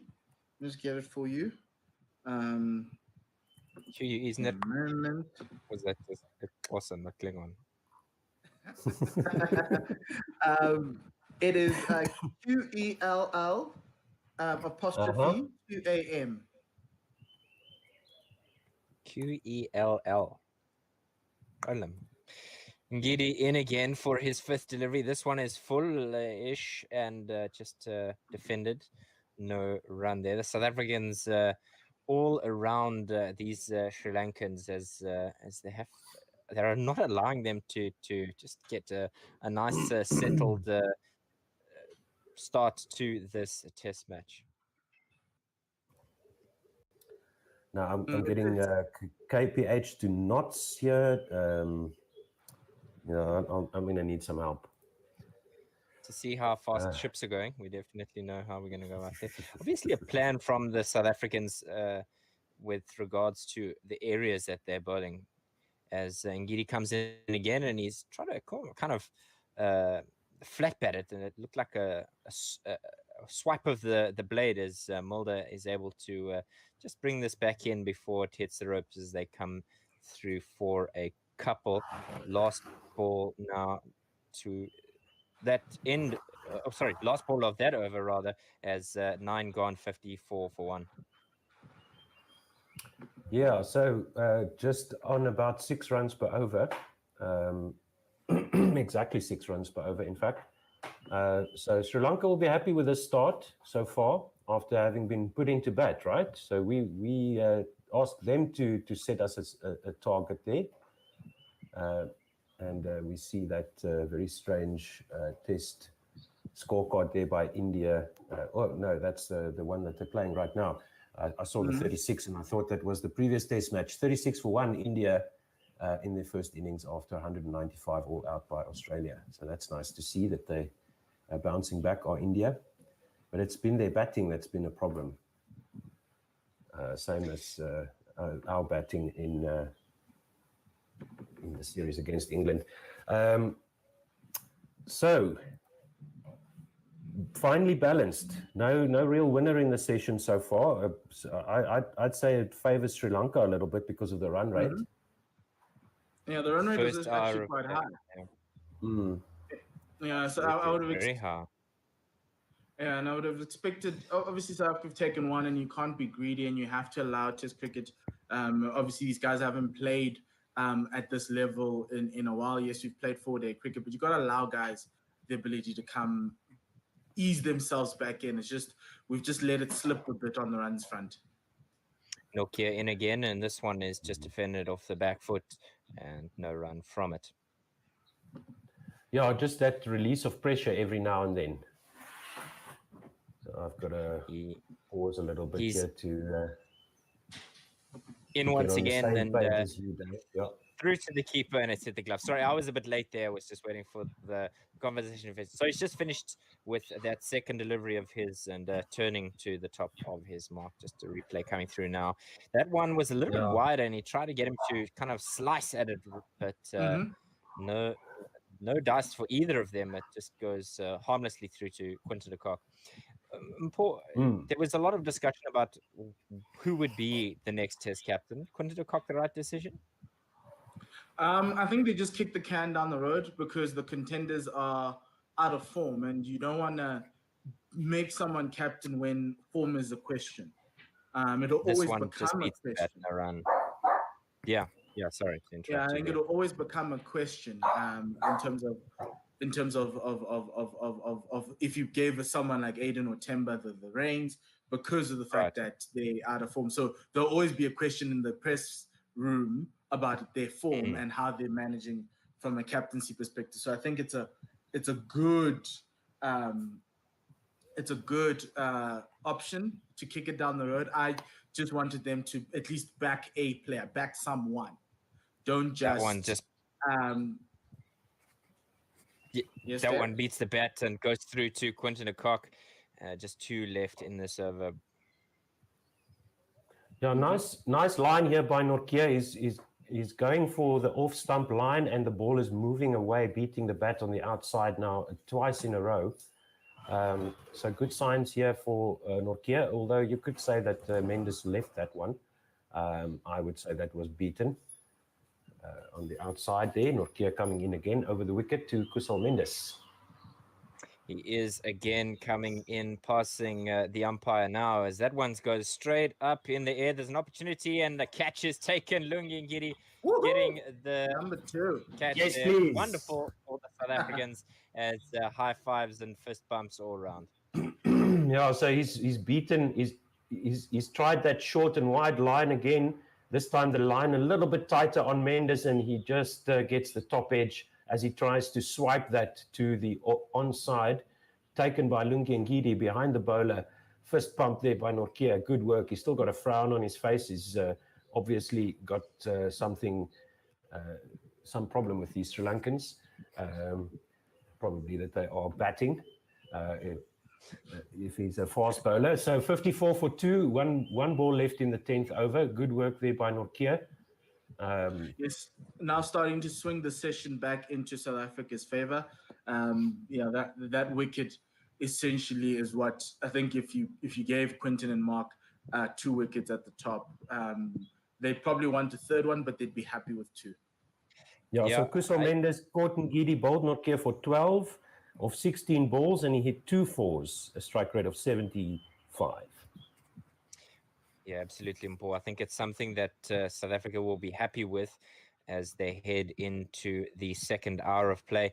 I would guess that Sri Lanka just want to get to lunch without losing another one, whilst the South Africans would like a third, possibly a fourth.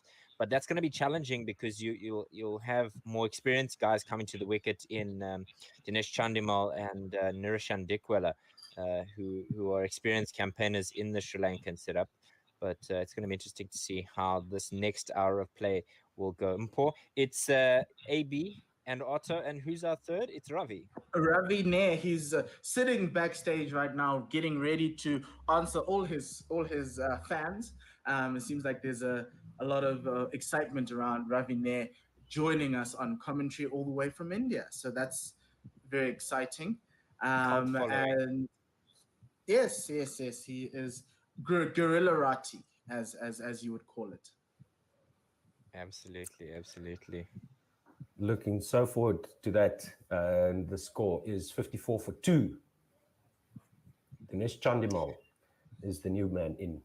31 years old, 58 matches, 103 innings, 3,877 runs, at an average of 40.81, 18 50s, 11 hundreds, and a best of 164 versus India in Delhi. He can bat. We need his wicket. Chandimal now to face up his first delivery. Nokia with a foolish one, and that hits the gloves hard of Quinton de Kock. End of the 10th, 54 for 2. Yes. Very good over there from South Africa. Absolutely, and it's a gorgeous day at So Supersport let's see, Park. coming up for Sri Lanka. Yes. So Dhananjaya De Silva, Niroshan Dikwela, Dasun Shanaka. we have an interesting quick message from the CSA media team. Lungi just left the field right now in the past over when the wicket fell. He went to the change room to change shirts because the first one is already drenched. Well, because he's not... Okay, I'm just... Yeah, like I said, I'm not going to come it's in quite with humid. logic or...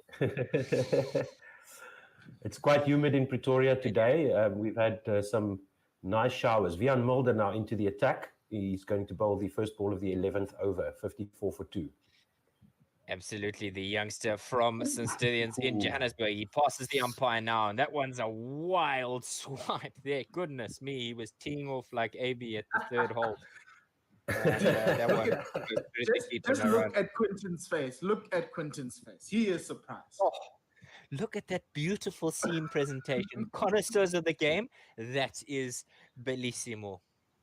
Yeah, right arm over the wicket, and he's getting that line across the left-hander perfectly there, Mulder. Hopefully he can keep that up. He's got 2 slips, gully and a backward point. Absolutely, as he comes in again, passing the umpire. Maharaj was down the leg side, past the hip, and nothing there for him. Yeah, that's a better length for that leg stump line. We saw those pressure release deliveries by Ngidi and Sepamla being the culprits there, bowling too full on the leg stump. So Mulder going for the leg stump line, but a little bit shorter, which makes it difficult to get that deflection. And maybe you can get one down leg side there with a glove or something. Mulder in again. He comes right arm over the wicket. This is much fuller and driven through the cover, or to the cover region rather, but stopped by the nuggetiest of chicken nuggets, Dean Elgar. No run.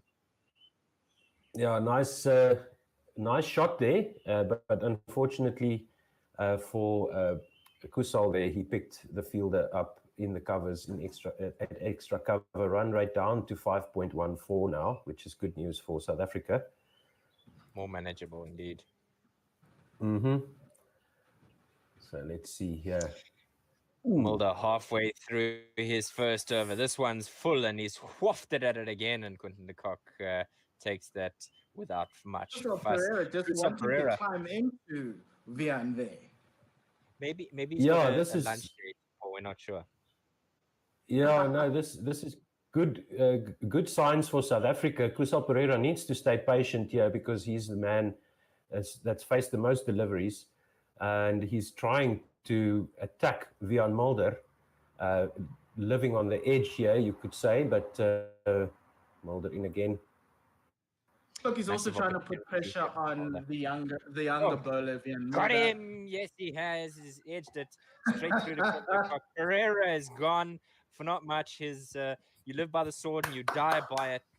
And South Africa have their third on the last ball, the penultimate ball of the over, rather. That's 2 overs in a row, gentlemen. 2 overs. Yeah, in good a work row. here by One. Mulder, sticking. Yeah, he's sticking to that line across the left-hander, and Pereira trying to punch Miller out of the attack, and he pays with his wicket. Okay, so that will be it.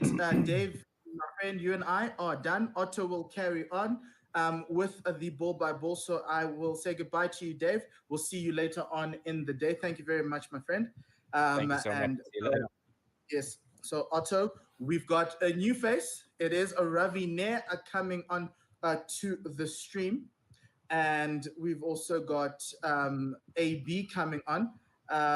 Ravi, we can see you. Can you just refresh your stream a little bit there as we go through? Hey Otto, how's it going? Hey, good on you, man. Good. Thanks. So nice to see you. So definitely the game is swung in South Africa's favour now with the 3 wickets. Hello, Robbie. Ravi. Hi, Otto. Let's see. Yes, it's what we would expect from Sri Lanka in South Africa. Come on, let's be honest. They're going to be done by the pace, and they were. No? Well, I mean, to be fair here, I don't think we, unfortunately for Luto, I don't think he started off too strongly. I think we're a bit short and wide a couple of times. It actually reminded me of a one-day game. I think the first sort of 10 overs was a very interesting sort of, devil-may-care attitude for both teams. Like, we were bowling very loosely. Sri Lanka were playing even looser. And, yeah, here we are. First hour gone and, wow, 3 wickets, 3 important wickets. Absolutely. Absolutely like a one-day game. It's as though we expected this to be like a one-day game instead of like a test. But Sri Lanka don't play like a test team. And South Africa have forgotten how to play like a test team. I mean, that last wicket from I think if it's full wide, I mean, it was going to first slip. I don't know why he decided to play against that anyway. It's very interesting. Anyway, we've 100% agree with that. So it seems like they're taking a little bit of a drinks break here. Taking a little bit of a drinks break here. 54 for 3 after 10.5 overs. And as we just look at the replay here. Test cricket, isn't it? That is ridiculous. Absolutely. Like and if it weren't for the if it weren't for the 3 wickets, it's going along at quite a rate here. And hopefully Mickey Arthur can just remind the Sri Lankans that they are playing a test match. I think with those tighter lines and the tight deliveries by the fast bowlers, by Ngidi and Nortje, the Sri Lankans might have thought that they can get on top of Mulder here and just bat him out of the attack to limit Quinton de Kock's options. But like I said, paid with his wicket. Wiaan Mulder over the wicket now to the new batsman. 54 for 3, and that one goes to the leg side. There's no run, end of the 11th over. And so paying the ultimate price have Sri Lanka for that run rate. And let's see who's Chandimal and De Silva are now at the wicket. We have a tweet from Leah saying the Sri Lankan batting lineup showing all the structural integrity of wet cardboard. 5 days of cricket already starting to look like a stretch. Well, see, I get that. 5 days of cricket is supposed to be the ultimate, the maximum. So why do we have to? I like 4-day tests. Don't get me wrong. I don't want them to be Nortje now mandated over the wicket first. Yeah, I agree with that completely. Nortje over the wicket, first ball of the 12th over, and there's no run, just defended to the onside by Chandamal. He's on naught of 2, and at the other end we have a Mr. De Silva for Sri Lanka. See here, Nortje coming in again over the wicket now. Current run rate down to 4.5.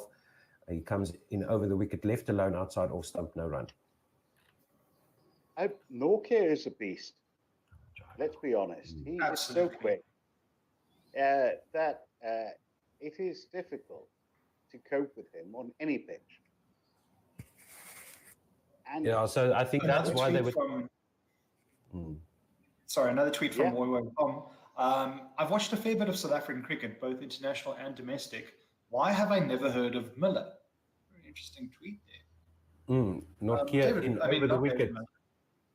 And this one is nicely stroked through the cover region. There is the ball going to beat the field to the boundary. Yes, it is. 4 runs to Sri Lanka scored. Dinesh Chandamal is off the mark with a boundary. That was a solid shot right there.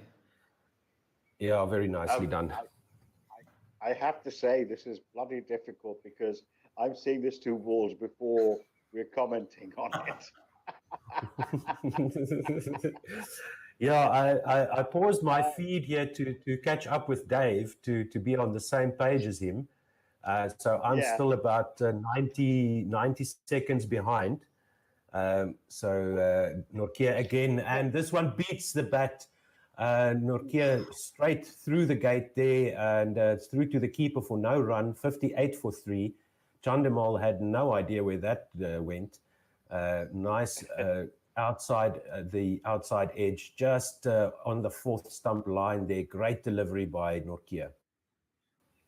Oh, he's been bowling. Once again, we see some movement off the pitch there. Well, yes, but I just wonder if Nokia is thinking this is like shit compared to the IPL where he had serious batting to cope with. The next one wide outside off stump, left alone and almost caught by first slip there as the ball moved through the air a bit away from Quinton de Kock, who caught it in front of first slip, 58 for 3. Yes, continue, Ravi. Yeah, so it's like in the IPL, he had serious batters who were after him, and now he's against Sri Lanka. What have Sri Lanka done in the last 12 months?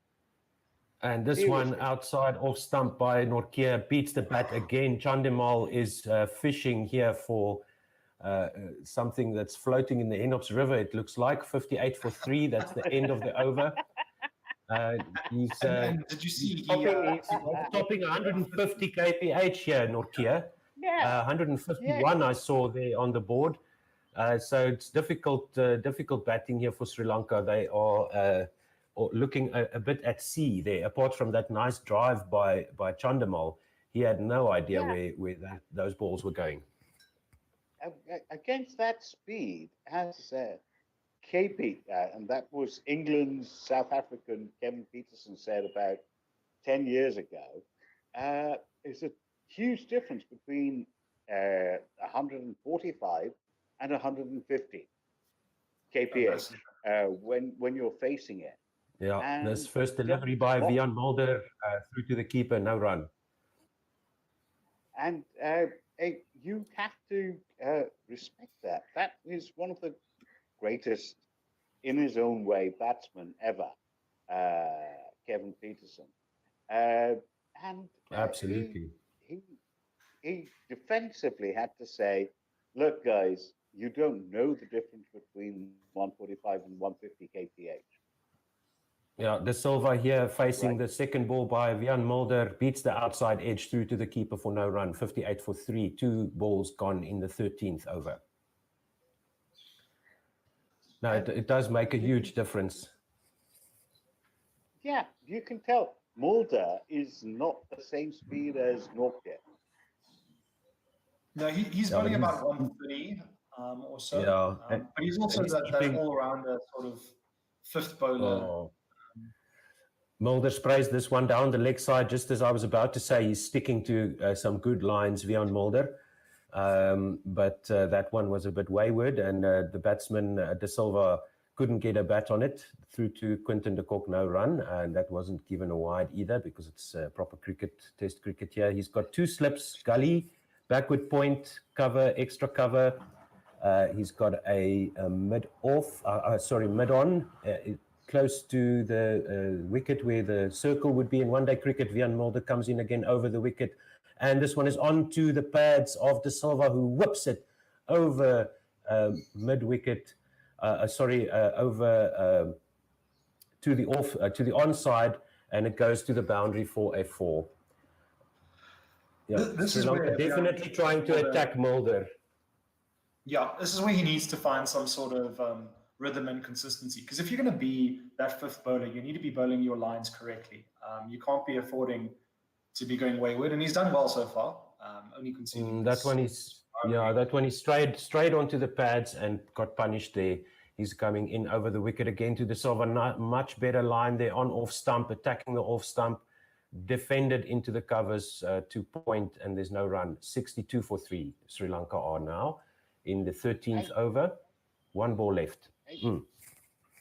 Is there any difference between this and an ODI in terms of Sri Lanka's approach to the batting? This would be a good start to a T20 game. I mean, 60 off in your 13th over. It would be poor for T20. It would be a good ODI score. Yeah. Vian Mulder with the last ball of his second over played out to the covers, and it looks like they took a single there. Let me just confirm that for you. 63 for 3. Yes, they did take a single there. De Silva remains on strike. He has got a score of 9. De Silva is on 5 and retains the strike there. Dinesh Chandimal is on 4 of 7. End of the 13th over. It's as though Sri Lanka are happy with an ODI score in their first innings. Now, I think... Are they trying to make a test score? I don't know. They got some loose balls from Sepamla and Ngidi at the start, and as the runs were sort of pinned back, as South Africa got the run rate down, they seem to have this idea in their head that 6 runs per over is par for Test cricket. Well, to be fair to Sri Lanka, I mean, what is a Test score these days? We've seen India and Australia have a very interesting sort of range of scores. I mean, what is an acceptable Test score? Absolutely. What is an acceptable Test score? But if Test scores become like ODI scores, then what's the difference? What's the point? The wides. The wides are the difference. Luckily for Vian Mulder, the wides are the difference. Nortje continues. He's into De Silva, defends this off the off stump line, back down the pitch to the bowler, no run. 63 for 3. The wides are the difference, or the whites are the difference. I don't know. But the tests used to be, dear. I'm not going to comment on that until you've commented the next ball. Nortje comes into De Silva, the right-handed bowler to the right-handed batsman over the wicket, and defended there to point, backward point, and there is no run. What do you guys think? Should I join the live feed, or is it okay if I'm a bit behind? Let's hear some of your thoughts around that. You are completely still in terms of the way I see you. All I see is your face and this picture. No, literally. So, Otto, I think I'm about 2 balls ahead of you. But I'm on... Yeah, me too. Okay. Let me fast forward here. And this one is down to the boundary where it's fielded by Ngidi. 4 more runs for Sri Lanka, 67 for 3 now. And De Silva got a nice clip off his pads here, and just manages to beat the man there at the fine leg boundary, Ngidi, who slides and tries to stop that. He should have gotten his body behind that, but the ball evades him. Nokia is not happy with the fielding effort there. He's in again over the wicket to De Silva onto his pads. He blocks this to the offside to mid-wicket, where there's a misfield at mid-wicket. They go through for the second run and a third as the ball gets picked up almost 2/3 of the way to the boundary. Sri Lanka now 70 for 3. 4 balls gone in the 14th over.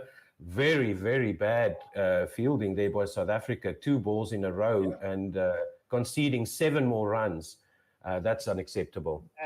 And there's an image of Justin Onsong, our fielding consultant or coach. I don't know what his title is, but was Justin Onsong a good fielder in his day? I can't remember. I hardly saw him play for the Proteas. He was a good fielder. Nortje over the wicket onto the pads, and this is to the man at mid-wicket who runs around to mid-on and does field that ball.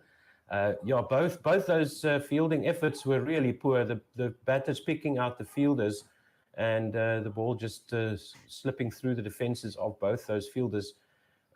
Very poor cricket in the field there by South Africa.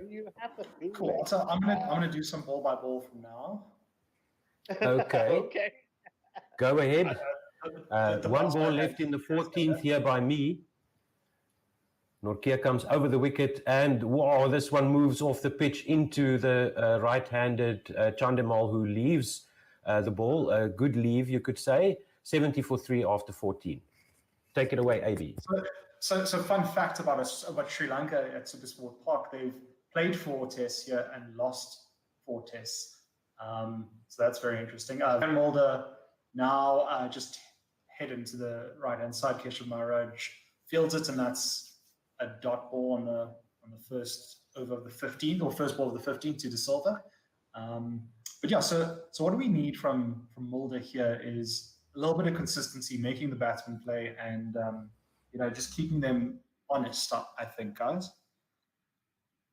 And from a Sri Lankan point of view, and I'm not Sri Lankan, but just to give a bit of balance, I think the batsmen are still taking singles as though they're playing in an ODI.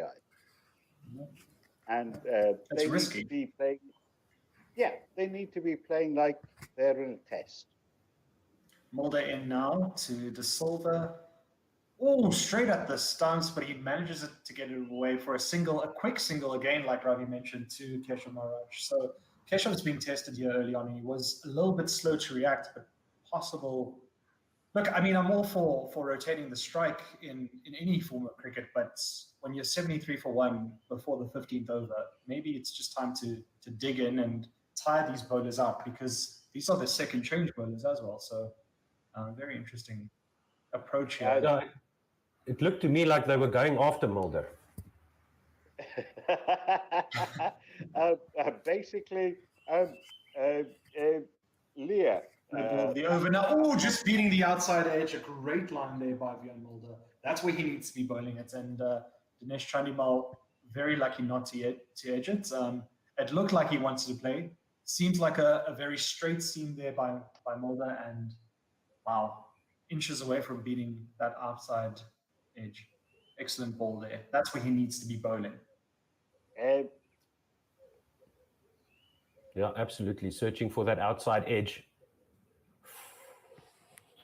Fourth ball of the over now. Mulder racing in. Outside edge. Oh, just in that corridor of uncertainty, and he's beaten him 2 for 2. Can we get a third? Oh, my word. This is exciting cricket to watch. Chandimal doesn't know where this ball is swinging, because it, again, straight seam, and then just swinging out. Oh, beautiful ball. Yeah, he's coming with the line onto middle and leg stump, but the ball is moving off the pitch and beats the outside edge. So Vian Mulder just looking for a little less movement off the pitch, I would say. Yep. Fifth ball the over, a little bit more straighter, and then it's just blocked down to Ngidi on mid-on, no run. So this is an excellent 5 balls here from Mulder, only conceding that 1 run, I believe. And that's keeping the pressure on this in the 15th over before the power play ends.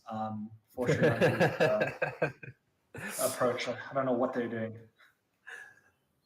So the run rate down to 4.78 now.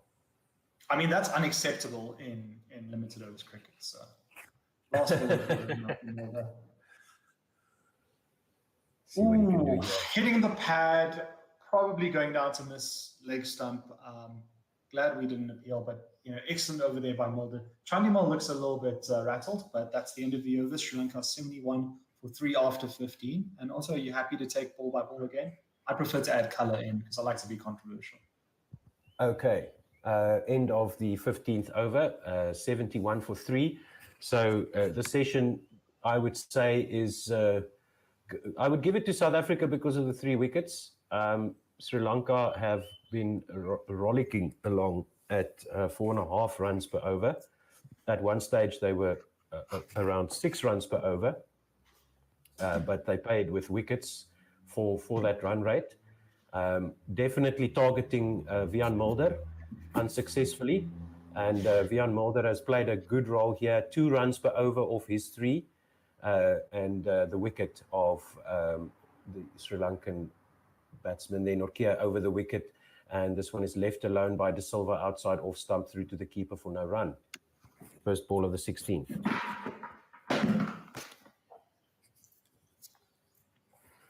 So, I mean, Ravi, when would you as Quinton de Kock bring on your opening bowlers? Would it be a good time to give Luto a couple of overs now to improve his economy? I know the camera's focusing him on a bit. As we see Nortje in again to De Silva over the wicket, left alone. Once again, movement off the pitch there, seam movement. And De Silva not falling for that one. A little bit, once again, a little bit too much movement there for the South African bowlers, and the Sri Lankans, De Silva, they're leaving that well alone outside off stump. So they can leave on length at Centurion as well, because there's quite a lot of bounce in the pitch. So Nortje just needs to tighten up that line onto off stump to make the batsman play. With the movement he's getting maybe a little bit fuller to get that outside edge. But we've seen some good drives by the Sri Lankans. Nortje in again onto the leg side there and past the batsman to the keeper. De Silva tried to flick that off his pads, but he missed it completely, probably because of the speed. We'll see if we can get a reading there on the speed there from Nortje's last delivery. Sepamla, I think it was too quick for the gun. Yeah, absolutely too quick there. Luto Sepamla there in the field thinking about his 9 runs and over that he's conceded. Hopefully he can bounce back. 71 for 3. 4th ball of the 16th over to come. Nortje at the top of his mark. He runs into De Silva, the right-handed batsman, on 13. And this one is whacked through mid-wicket. Shortish ball and pulled. And they will take 2 runs down to mid-wicket area where it's fielded and back to de Kock. 73 for 3 now. That was a bit loose. That was a bit of a loose delivery. Didn't need to really be bowling there, middle and leg. De Silva was just leaving things outside off. Stick to that line. Maybe just tighten it a bit to that off stump.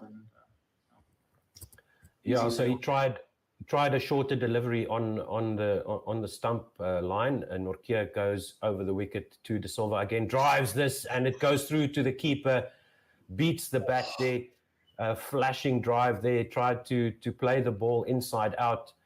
Good luck with that, De Silva, against Nortje. And that's exactly where you need to be bowling. Getting the batsman driving, getting him onto that front foot, and you can see that the Sri Lankans aren't in good nick and they're not timing well. There was no feet movement there, so that's poor batting from De Silva. Yeah, he played way outside the line there, feet nowhere near the ball. Good signs here for Nortje as he comes in for the last delivery here, full and on the 4th stump line, driven nicely by De Silva out through extra cover to the boundary for a 4. So pressure release once again. Yeah, too full, outside off. No chance for the ball to move off the pitch. So I think Nokia tried to adjust his length there because, as I mentioned before, there is some movement off the pitch, trying to get the drive, which he did, but De Silva meets the ball, nice half volley there onto the last third of the bat there in the sweet spot. Nokia still has a scowl on his face. He's definitely in the mood for this battle, but yeah, just too full. There was no feet movement there by De Silva as well, which is very interesting because when you expect how's he going to generate that power, but when that ball is being bowled at 150 Ks, you don't need that much power from your hips. 16 overs gone, 77 for 3 now. And let's see who's going to be bowling the 17th, as we see some movement in the field. 2 slips in, a backward point and a gully. And this will be Vian Mulder continuing. And he goes to Chandimal and hits him on the pads, appeals, and the ball struck him a little bit high, I would think. Very interesting ball there. Some massive in-seam movement there. Might have been too high. No shot was offered, so definitely hit outside the line. Quinton de Kock doesn't seem like he's going to review. It's all about height here. Yeah, definitely too high on the back leg, but you can see the ball clearly going above the bails there, and I think that hit him just a little bit, about half a ball width above the stumps. Vian Mulder is troubling Chandimal once again. He comes in over the wicket. Chandimal drives this inside edge out to the leg side, and there's no run. So definitely something to think about for the Sri Lankans, because Vian Mulder has got that ball on a string. Yeah, he's bowling really tight. If you look at the pitch map that we're being looked at, he's bowling primarily most of his balls good. Very few short, I think only 2 short, and then a couple of balls full, which is exactly where you need to be, keeping that batsman honest, keeping him in his crease. We saw. Can you hear me now? We see him going in again, beats the outside edge through to the keeper, no run, 77 for 3. Good ball there by Mulder. Yes, Ravi, we can hear you. I've just had some kind of connection issues. But between Mulder and Nokia, you guys, and I'm saying you guys in terms of South Africa, have a bloody good seam attack. And add to that Sepamla, Ngidi, and the currently absent Rabada. Yeah. You have probably the best seam attack in the world. What did you expect Sri Lanka to do? Well, I mean, also, Glenson Stearman was tipped to be also making his debut, but he's got that groin injury, I believe, or quad injury. And he can move the ball he's a very nip and tuck bowler, and I think we were all excited to see him. So it's good watching. Here comes Mulder again. Over the wicket to Chandimal, and this one inside edge there. Chandimal played all around that. If he didn't get an edge on that, he would have been plumb in front. 77 for 3. I'm really liking what I'm seeing from Vian Mulder. He's 22 years old, turning 23. Very young guy, can bat a bit, certainly bowling extremely well. Yes, it is to Sri Lanka, but you got to rate him on what he's doing. This is very promising from an all-rounder, which we haven't seen in Test cricket for a long time for South Africa. Vian Mulder in again over the wicket. Full onto the pads, tried to flick this away, did Chandimal, but it slides down the leg side to the cook, and there's no run. Can I ask a difficult question? Always, please do. Always. Yeah. So Vian Mulder and Anrik Nokia are obviously white. Very obviously, yes. Yes. Sepamla, Sepamla and Ngidi opened the bowling. Mulder comes in again over the wicket and left outside off stump, no run. Continue. So was that almost token hat tip towards the what's it called in South Africa? Transformation. Not transformation. Yes, exactly. So, That the I mean, I think two non-white guys, but now they've relied upon the white guys to actually get them there. No. So I think it would definitely be. So Luto would open the bowling in the limited over, so he's quite used to the new ball. In first class, he's fairly skilled with the red ball. Ngidi has always opened the bowling whenever he plays. Here comes Nokia. Okay, Nortje comes over the wicket to De Silva, and this beats the bat outside there. De Silva fending that ball as he expected the line to continue on, but once again, movement away from the batsman here off the pitch. Great bowling by Nortje. De Silva had no idea where that was going. And then Anrich Nokia, for most of his Test career in the Proteas, has always bowled at that first change. It's also quite scary when you've got a guy who bowls at 150 to replace your openers. Nokia comes in again over the wicket to De Silva, and this time De Silva plays for the movement off the pitch, gets a bit of an inside half of the bat to mid-on, who's quite short, no run. Yeah, I was surprised that they gave Sepamla the new ball. But I don't think it's got anything to do with the transformation thing. I think it was more to do with maybe giving the Sri Lankans the debutant, because they haven't seen him bowling before. Nokia over the wicket, chopped down into the ground by De Silva, and there is no run. 19 also, is De Silva now. If you open with Nokia and Ngidi, who are your two most experienced bowlers in this lineup, your immediate second changes are two debutants, which is very dangerous. That's also that could also not be in a test match. In a one-day international, this is the kind of thing that we'd think, but not in a test match. You've got to get everyone out there. Nortje in over the wicket to De Silva, and this one has beaten the bat again past the outside edge as De Silva tried to play a sort of a defensive leave there, but almost getting an edge onto that. Nortje is a handful here. The speed and the line is too much for the Sri Lankans to deal with at the moment. Quinlan de Kock enjoying a laugh there.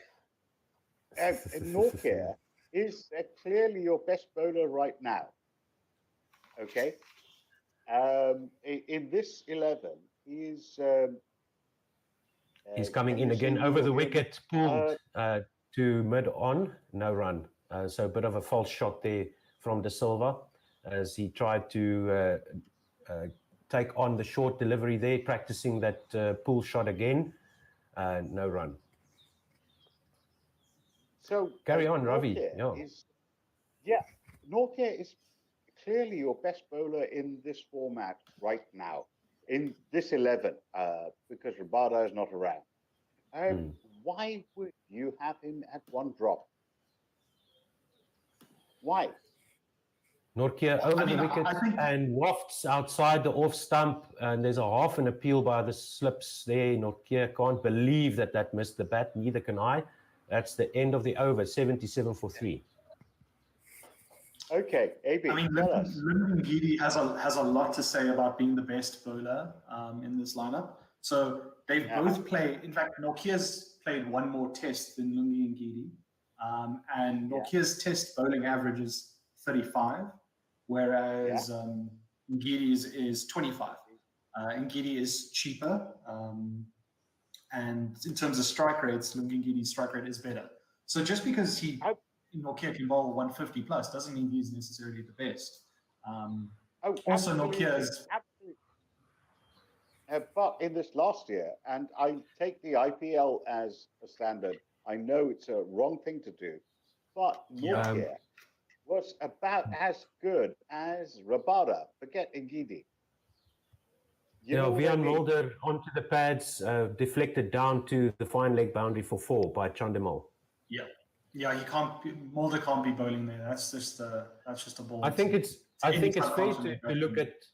I think it's fair to look at IPL because that's the only cricket our guys have played. As we see Mulder back to the top of his mark, he's coming over the wicket now to Chandimal again. This one outside off stump, left alone through to the keeper, no run. 81 for 3 now.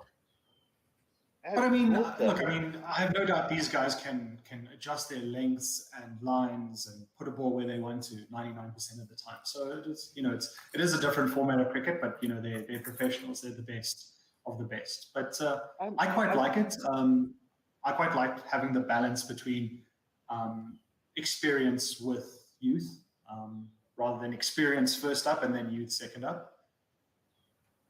Yeah, I think that's probably the best explanation I can think of as well. Mulder goes onto the leg stump line. Chandimal falls a bit over his front foot and there is no run. That ball going down leg side, no appeal either. Have we missed out on some tweets? Probably. Yes, of course, sorry. But it's some very interesting conversations we're having. I'll get you some latest tweets right now. I'll just interrupt when there's some cricket going on. Ravi's popular on Twitter too. Mulder comes in over the wicket. And he goes to De Silva down the leg side again, no run. He's trying to attack the stumps, Mulder. It seems like he's adjusted his line a little bit more towards the stumps here for Chandimal, who doesn't seem to be picking up the line properly. 81 for 3. 2 balls to go in the 19th over. Armchair Cricket Podcast say the after effects of the LPL clear in Sri Lanka's play so far, not so much of a surprise. Can they recover to post something challenging remains the question, and great to hear the sun-drenched tones of Guerrilla SA back on the airwaves. Oh. Thank you. We are happy to be here. Mulder over the wicket, beats the outside edge again, through to the keeper, no run. Yes, it's good to be back. Leah did recommend me, anyone qualifying for SA bowling performance but it's against lowly Sri Lanka should remember that Sri Lanka are ranked ahead of SA in tests. That's fair, but we only play 2 tests a year, so it's just one of those things. We just have to get used to South Africans. That is ridiculous, isn't it? Yeah, you play, well, not quite just 2 tests, but effectively. Yeah. And England, whom I kind of represent, plays 15 tests a year. Mulder, over the wicket, wild swipe by Chandimal through to the keeper, no run. I mean, England, India, and Australia will play each other, twice a year. It's just how the game works these days. Well, I guess part of it is because of the number of people who are watching.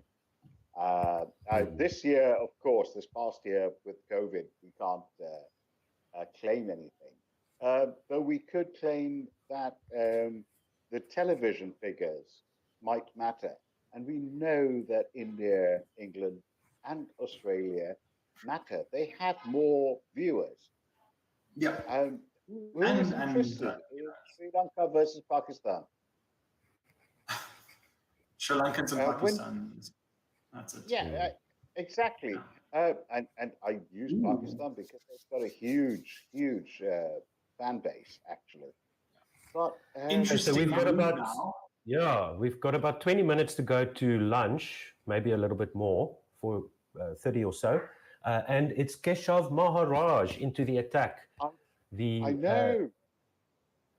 31 matches, 110 wickets, 33.19 average, and a 5-wicket haul he's done 6 times in his career. So he's coming in from the pavilion end at Centurion Park in Pretoria, in Centurion. The fielders here are a short, fine leg, a slip, comes around the wicket, the left-handed Maharaj just defended out to backward point, no run. Here's a question for you, Otto.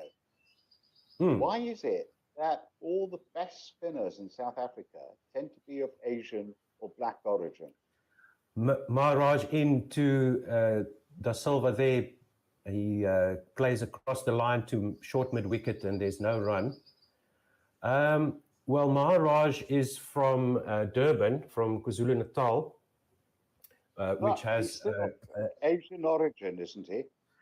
yeah, there's a big Indian community in Durban. There, Maharaj left-handed around the wicket, and they scamper through for a quick single as the ball beats the first slip, goes down to third man, where it's picked up by Vian Mulder, and he throws it back.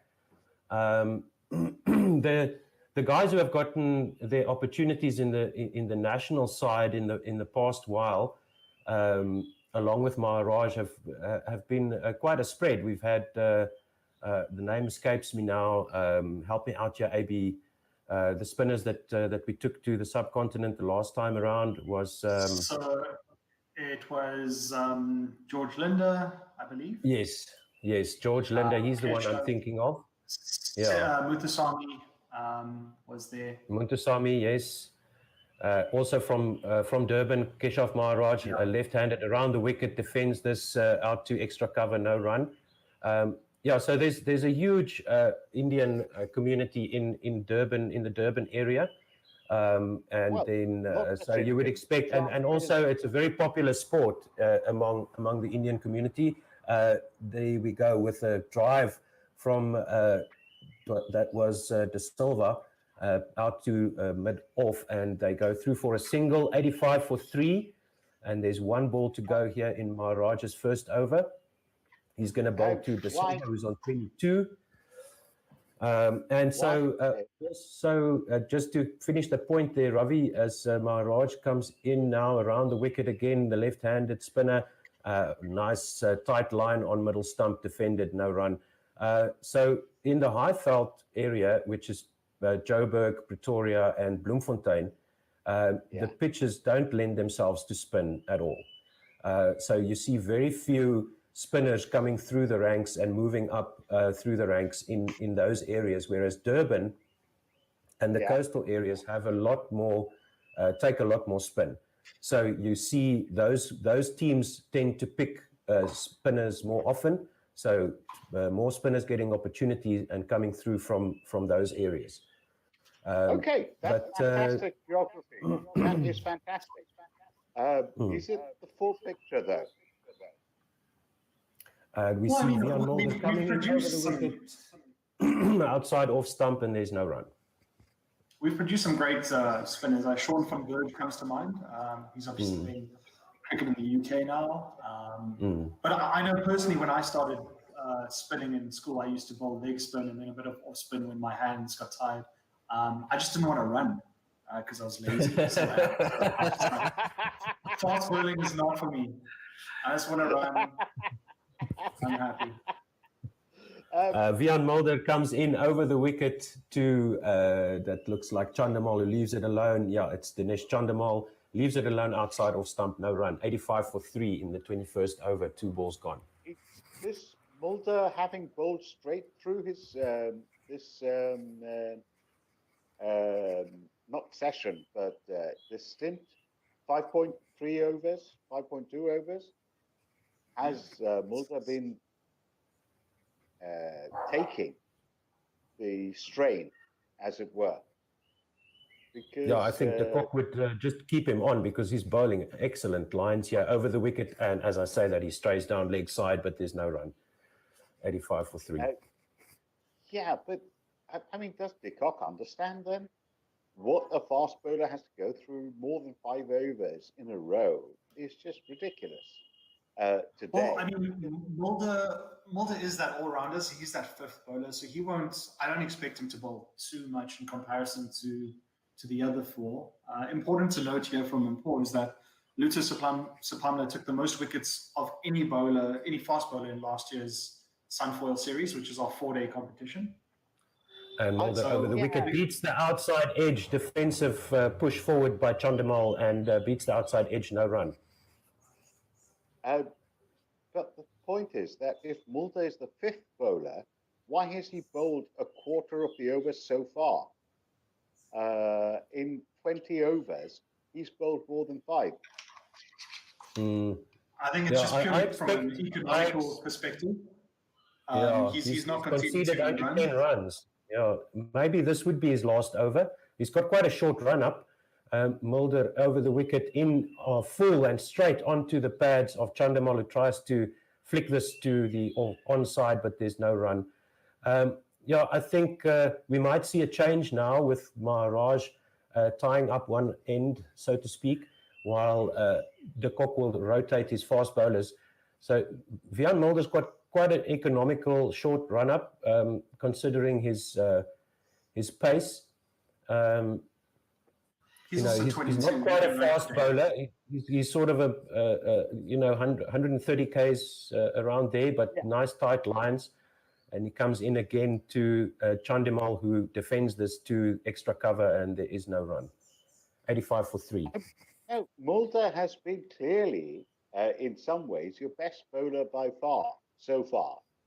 But in terms of economy, yes.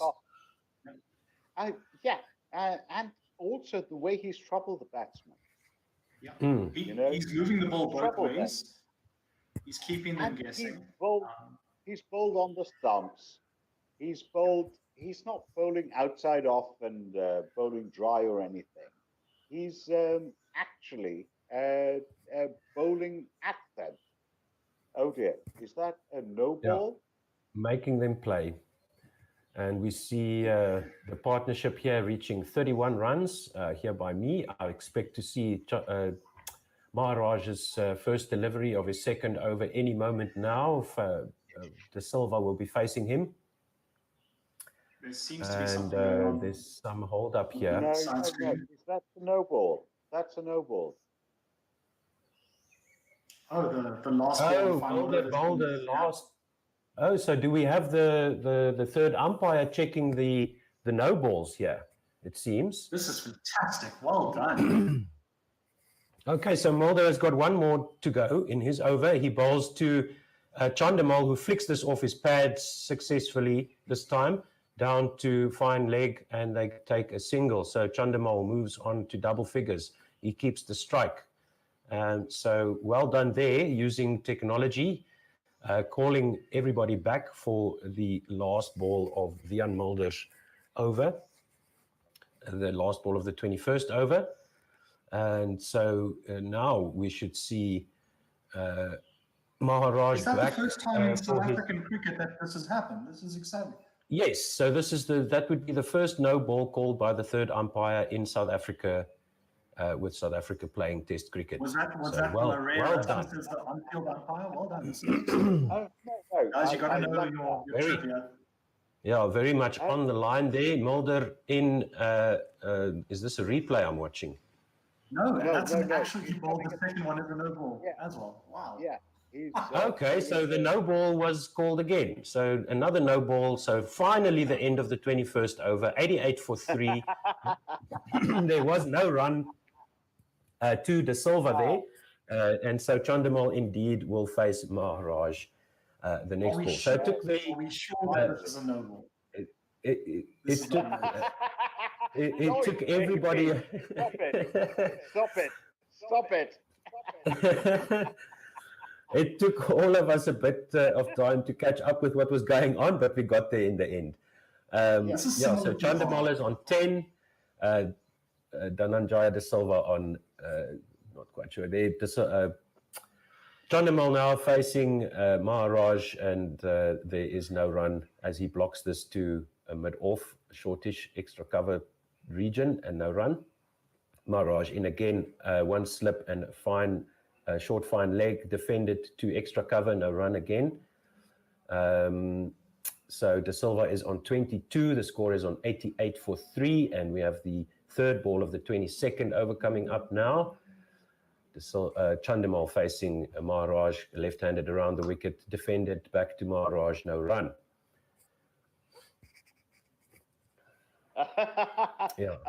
Nice work here by South Africa, pulling the run rate back. Yes. Pulling the run rate is irrelevant, surely, in a test Maharaj is into Chandamal again, defended out again to extra cover, no run. Can you hear me? Yes. Yeah, with the run rate, I mean, they were scoring quite quickly in the first half an hour or so. And now we're back down to a normal test match speed, as this one is again defended back down the pitch to Maharaj for no run.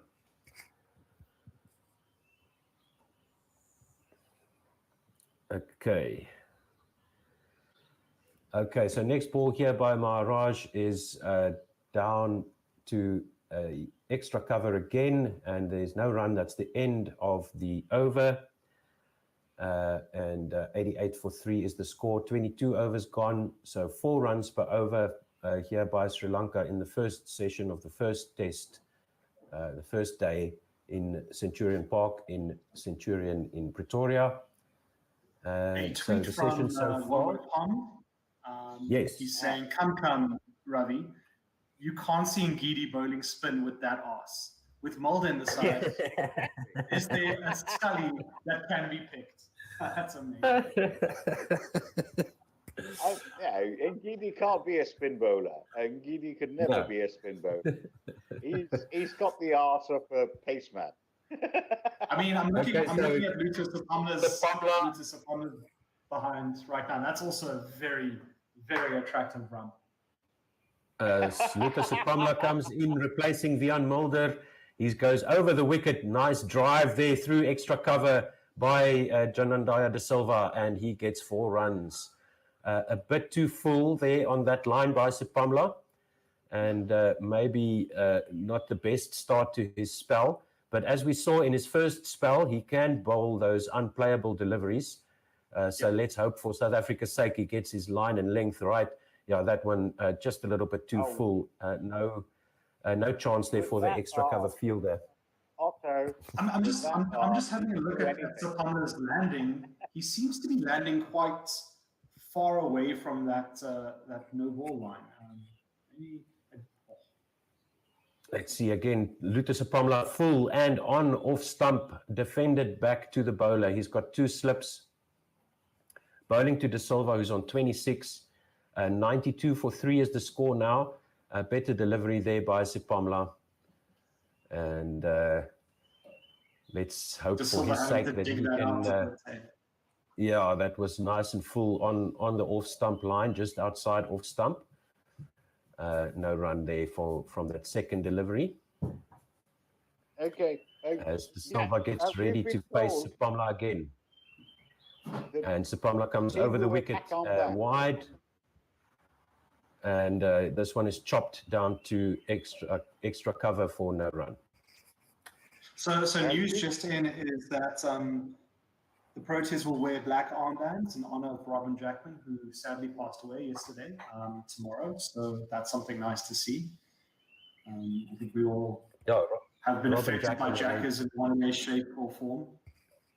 Yeah, he was probably the voice of South African cricket. What would be nice is if they did it for John Edrich as well, who was 83 years old when he died yesterday. Luto Sepamla over the wicket, and this one is defended to mid-off, and there's no run. Sorry, Ravi, you were saying? I was saying John Edrich died yesterday as well. They wore it, not just for the South African, but for cricketers everywhere. He was 83 when he died. But you see, I think it's become almost a performative thing where cricketers just wear black armbands, and they almost make up a reason for it. Lucas Sepamla over the wicket, full and on off stump, driven very nicely past the bowler, past mid-off, down to the boundary for another 4. That was a great shot. So the one-day cricket is back. Unfortunately, here Luther's just struggling with his line and lengths. He was trying to stop that ball, and he went into an almost split and then pulled out. Would have been interesting to see him do splits there. Can't imagine that's good on the hamstring. Wow. Great shot though there. He is looking a bit loose in this over. Unfortunately, not a good comeback so far. Yeah. Is Sepamla quick enough to get away with inaccuracy? No. As he comes in again over the wicket, and this one is chopped down to Sepamla into the wicket, and there is no run. So is that the end of the over? Yes, it seems to be 96 for 3. Sepamla conceding 8 runs in his comeback over, and Quinton de Kock will definitely be expecting more from him. He has a little chat to Sepamla, and 96 for 3. Yeah, I think I remember, Ravi, that we talked about this a while ago as well. It's like it almost becomes watered down, the wearing of the armband. Yes, it's sort exactly. of almost meaningless. It does. Yeah. So I guess so Maharaj goes around the wicket, through extra cover goes Chandamal, and they take a single. Yes, 97 for 3. Continue, Ravi. Hey, look, this is a crazy first session. They're going to get to about 100 for 3 in their first Maharaj session. In the next delivery, it gets punched down lightly to mid-on, and there is a single taken, 98 for 3. Yeah, we had a rollicking start by Sri Lanka, and Maharaj in again, and Chandamal dances down the wicket, whips this one down to mid-on, and they take another single. Very interesting decision making here by Quinton de Kock. I know we were promised a different test captain, and it didn't turn out. What do you guys make about Quinton de Kock's limited test captaincy in this first session? With Maharaj to De Silva defended, no run. Quinton de Kock is not a captain. He's just a figurehead. Come on, let's be honest. Maharaj in again, round the wicket, defended, no run. He's just the guy who will take the flak. Let's be honest. Quinton de Kock is not a captain of any sort. He's not a thinker. So, he can't do the thinking that's required. At best, he can control the people. That's it. Maharaj, last delivery to De Silva, defended, back down, no run, 24 runs, 24 overs gone, 99 for 3 are Sri Lanka. Yeah, I think you're quite right there, Ravi, and Quinton de Kock himself has said that, he's doing this because he's basically taking one for the team, since there's nobody else that can be appointed on a full-time basis. So I would imagine that the guys like Faf are in his ear and around him, and he's probably getting some help from the coach's box as well in terms of who he should bowl when. And it looks like this is sort of a pre-planned bowling attack lineup here. Maybe Sepamla let them down a little bit as he comes in again, and this one is beating the outside edge. Brilliant delivery by Luther Sepamla. More of that, please. Mal nods his head in acknowledgement there. Nice line outside off stump, into the off stump and moving away off the pitch. Just a little bit too much movement once again. Very, very nice delivery there by Sepamla, almost getting the outside edge. Probably his best. Much better. Now, he bowled a few of those in his first spell, so he just needs to work on his consistency as he goes over the wicket again, and this one, thick outside edge, past the diving gully, and picked up at the third man boundary by Maharaj, and they only get a single. 100 out for Sri Lanka, 100 for 3 in the 25th over. That is way too quick. Yes, exactly. It is way too quick. As I said, they're playing this like an ODI. As though they're going, both Sri Lanka and South Africa are going at it like they've forgotten how to play Test cricket. Yes, indeed. Sepamla in again, short outside off stump, pulled to mid-wicket, where luckily for Sepamla there is a fielder. They take another single, 101 for 3. So second over in his second spell here by Sepamla. He's only conceded 2 runs in the first 3 balls, and he bowled an absolute screamer to beat the edge of Chandimal. So Chandimal will face him again. Let's hope for Sepamla's sake that he can carry on with this. Just find that consistency, please, Luto, because we need you. Your country needs you. He comes in over the wicket, and this one is left alone outside off stump, and there's no run. And I think that's just exactly where he needs to be bowling. None of the short stuff. I don't think, I think the Sri Lankans are enjoying the short stuff. Just bowl it outside off, a decent length, back to your normal basics of test bowling, and his run rate or his economy rate will improve. Hopefully give him a bit more confidence because there's a lot less bat on ball. And then he'll start to bowl those jaffas when he does. And I think he'll be okay. Just about that consistency again. Okay, AB, can I ask you this question? Why does economy rate in Test cricket? Why does Sepamla economy rate into Chandimal and a leg by to mid wicket, 102 for 3. Sorry to interrupt. Sorry, Ravi. Yeah, why does run rate matter or economy matter in Test cricket? Yes, exactly. And I'm speaking from a bowler's perspective here. I think it's more of a psychological thing for the bowler to do with the confidence. I think if you're Luto Sepamla now at the end of your 5th over and conceded almost 40 runs, you're probably feeling down. You're probably doubting yourself. And I think the captain's also looking at you and saying, you know what, I actually can't afford to bowl you as often as I wanted to because, we're conceding runs too quickly. Yeah, this one by Sepamla was left alone outside off stump, and that's lunch. Yes, carry on. That's on. Umbo, take over. Yes. Thanks, everyone. It is lunch. Sri Lanka 102 for 3. Any final words before you come back for your stints post-lunch? I'm hungry. No, we've been having words all the way, so it's good. Sure. Okay. Thank you very much. We'll be back again. If you're watching or listening on the stream, we'll be back in 40 minutes time at 20 to 1 South African time, ready to bring you the post-lunch session in this test match. Do follow us on Twitter at OneWorldSR and Gorilla SA. Also, we are live on Facebook and YouTube, so do subscribe and do let us know what you think, and send through your tweets and your comments as well. So from the rest of us, we'll see you on the other end of the stream. Okay. Bye.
World Sports Radio platform. This is your show. Well, we'll be bringing you online digital commentary in a different format. You're normally used to us being in a normal environment altogether, but because of what's going on in the year of our Lord 2020, we've decided to do a little bit more different and have it remotely. So I'd like to welcome you to Guerrilla Cricket South Africa at home for the Boxing Day test in the test series between South Africa and Sri Lanka. We'll be bringing you the game. Please, before we do anything else, please subscribe to our YouTube channel, and will be greatly appreciated, and do share as widely as possible. You can also comment and send us comments through Twitter, Facebook, and YouTube. Let me introduce the commentators today. We've got, starting out, we've got Dave Midgley as well as Otto Simon in Silverton. Dave, how are you doing? I'm well, Paul. Thank you for having this. I'm really excited. It's been a while since we've been behind the mic, and really chomping at the bit to call ball by ball. Yes, I'm just busy trying to make sure that our scorecard is working, and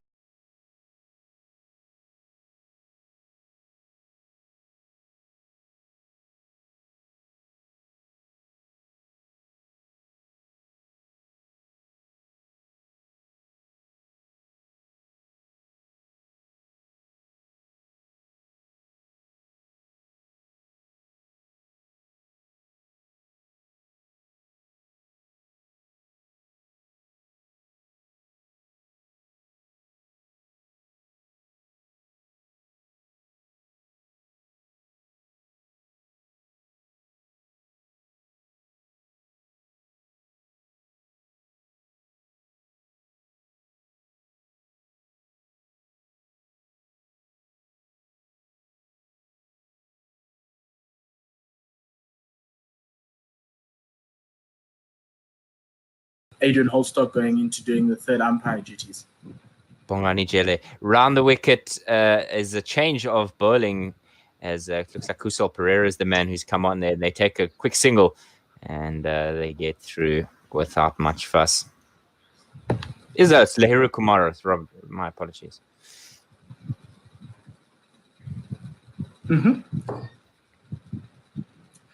Yes, South Africa just needing to just consolidate after that wicket and just press on the advantage. It's been quite easy batting at Centurion, which has been surprising, and also disappointing for but it creates a little bit of a contest for everyone, because obviously now runs are the key to the day, and South Africa need to bat to probably even late afternoon tomorrow. Yeah, probably about a day and a half as Kumara comes in again. That one nips away off the track, but a great stop there in the end from Nirshan Dikwela. There doesn't seem to be too much interaction. I can put you out of your misery if you like with our umpires. Okay, sure. We have Brian Jerling, who did 4 tests in 2006. We have Ian Howell. Oh, we did Ian Jerling. Howell. Ian Howell. We have Dave Orchard, who did 44 tests from 95 to 2004. A name that rings a bell. Kumara in again, and this one is fended away by Fernando in the run. We have Wolf Diedrichs, who did the 1 test in 92. Wouldn't have guessed it. And then Carl Liebenberg, who did 9 tests from 92 to 95. Good. Ian Howell. I know. Ian Howell. That's a good umpire there. But it's a great thing umpires aren't celebrities, because they always say that if you become the center of attention, then you're doing the job all wrong. Well, from a refereeing and a perspective, or even an umpiring perspective. Absolutely. Halfway through Kumara's 6th, and this one is a foolish delivery. Ends up being a bit of a Yorker, and well dealt with there by Fernandes. The closest thing cricket's had to a celebrity umpire is probably Billy Bowden. Yes. And I don't think he was doing too much wrong, but some antics have made him slightly more famous. Dave's been coming in and out. There, I don't think he's missed a ball. match. That last one from Kumara was fended off to the leg side for no run. He's collected 3 dots in this over, and we're just waiting for one more ball. What do you think the plan is here for the South Africans as they head towards tea? There's not a lot of time left, about 20 minutes. What's the plan here? I think the this plan one is awkwardly driven by Fernando and no run. End of that over. Plan, gents, plan. 154 for 1. The South Africans are at the end of that over. I think the plan is to just get to tea because they're already scoring at a very high run rate. The session has gone for you've been scoring at 4.7 runs and over. So you have that in your back pocket that you can score quickly. Just don't lose wickets in a clump and prevent that from happening. I think that's the first thing that these two will want to prevent. Chris, from a Sri Lankan perspective, steal a wicket here just before the break? Yeah, I don't know how you do it because, there hasn't been a lot of threatening bowling bar the recent Markram wicket and a couple of chances right at the beginning. I don't know what they have to do to sort of force the false shots or create chances at the moment. It doesn't look that easy to bowl. Hasaranga into Markram, who whips this away, and a great bit of fielding there at a shortish mid-wicket means he doesn't get anything for it. Dimuth Karunaratne, the man.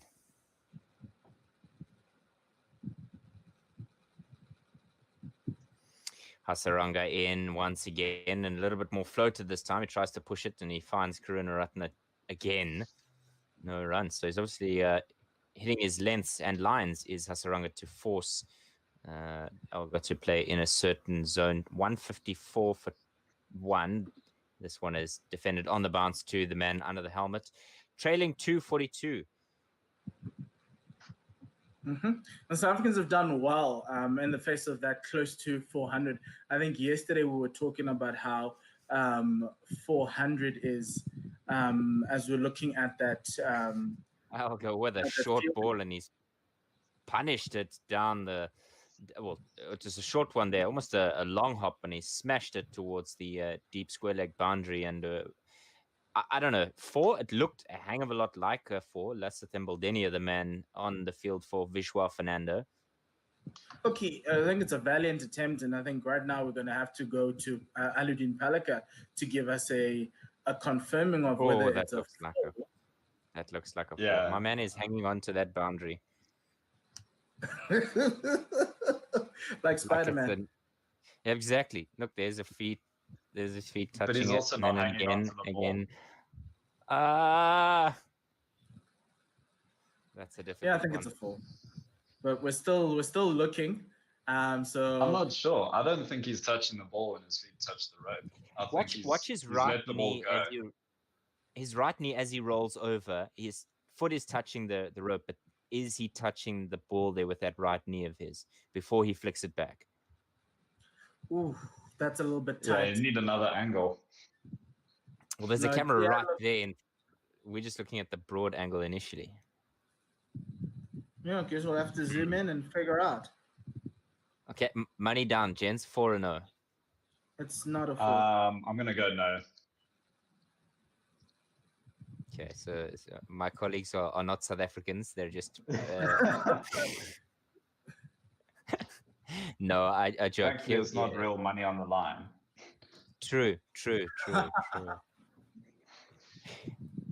Don't forget to tweet us, Gorilla SA, GUERILLASA. If you want to sponsor us, if you want to see your brand on our product, we are very excited. Send an email to mpo@1wsr.com, and we will be more than happy to discuss some opportunities with you. Chris, you're on holiday at the moment. When do you go back? March, is it, with varsity students?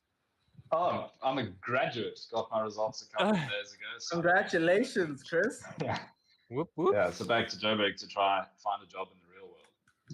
Yes. Come to the dark side. We have jobs. It's a trap, Chris. It's a trap. Stay. Yeah. Stay. I can't handle another year of study. Maybe, not at the moment anyway. I'm done with that in the meantime. Hasaranga can finally bowl his next delivery. That is in and flicked away by Dean Algo. Finds Lasith Emboldenia once again just for a single. Yes. Okay. Yeah. So that ends that over. Is that the end of the over, Chris? I've got got one more, more. but I can. Oh, Dave's got one more to go. Okay. Yeah. So just Absolutely. wait. Fernando facing up to Hasaranga, slip, and man under the helmet defended. No run. End of that one, 159 for 1. Fernando, 3 from 18. His partner, Elga, 74 from 96. Yeah, we'll see how long it lasts. But for now, I'm synced up with Dave and his commentary. It's the same as what I'm seeing on my screen. Okay, that's good. That's what we want to go through. But we've got 15 minutes to go until tea. So at tea, all our radio listeners will be treated to a 10-12 minute podcast with Simon Gear and Colin Bryden talking about the legend that is Robin Jackman, who passed away on Christmas. So that's why the South Africans are wearing the black armbands. So we're going to tee that up on our 1wsr.com. And then I think for all our Facebook and YouTube followers, we'll be posting the next thing. So stay tuned to the One World Sports Radio YouTube and Facebook for the next live session for the afternoon session that's going to be coming up there. Wonderful. As we see Lahiru Kumara coming in to Dinalgo, just defends on the back foot, no run. 34 overs gone, 159 for 1. South Africa feeling a lot more comfortable than they did yesterday. I think Sri Lanka put on a heap of runs and in a single day, nearly 400. That is absolutely incredible. Where would you say the game is balanced? Who is the game leaning towards a team? I think it's balanced. I think it's balanced. I'd say, if anywhere, maybe slightly leaning towards South Africa. Kumara with that next one, and that's just pushed to Dimuth Kunaranratna. No run there.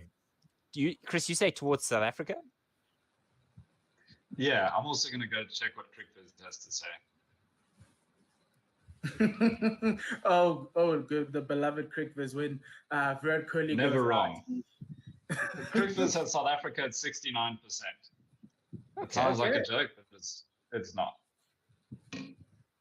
Okay.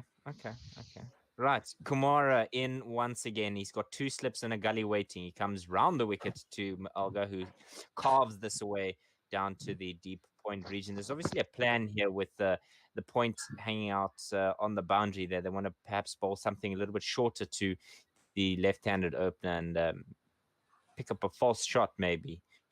But change of strike now.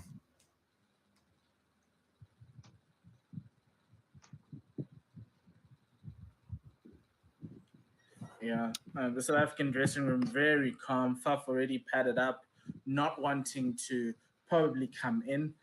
Did you guys see Faf and his war against t-shirts? Yeah, I see over and that over he's again, anti-t-shirt these days. This one is worked off the hips of Fernando as he gets through comfortably for a single. I don't know why we're getting in this shirtless photos of Faf du Plessis on the Cricket South Africa Instagram feed. Like, I don't need that in my life. I know it may be trying to attract female viewers. It's aspirational for the rest of us. Thirst traps is what I'm seeing. Thirst traps. Next thing we're going to see an OnlyFans account for the Proteas. This is just a slippery slope. Next thing will be the only problem was that put Aiden Markram behind Faf du Plessis with his shirt on, getting questions of why is your shirt on, and Faf getting ready to run time trial.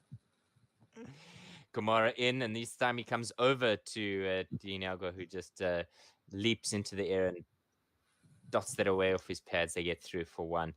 1 ball remaining in the serve. 145 clicks, which is a lot quicker than we've known from the Sri Lankans in this game so far. I remember though when Kumara first came on the scene, he really did look like a fast bowler, like he was going to be the next generation of Sri Lankan bowling. But the sort of rugby players bowling 140 is very young. He's still young now. He made his debut a few years ago. One ball remaining in Kumara's 7th and the 35th as a whole. South Africa 162 for 1. He comes in again, right arm over, past the umpire and ducks under. It does Fernando. And end of that over, Elga's faced 70. He's faced 100 rather. He's got 76 for it. Nice strike rate there for us to work out. And Fernando is 4 from 20. His is equally as nice for us to work out. This is the first test. Tweets for you. I have some tweets here. Otto replying to AB's tweet about him being off comms and Aiden getting out. Otto was saying, it might have been my fault. I went to the shops quickly. Otto, what did you buy? And will we be seeing a Braille later on? And then Otto Otto replying saying, the bowling by to Knuckles question about the pitch at Centurion says the bowling of the Protea Fire has not been consistent or accurate enough, and Sri Lanka cashed in by punishing bad balls. Thankfully for us, Sri Lanka emulated that performance with the ball.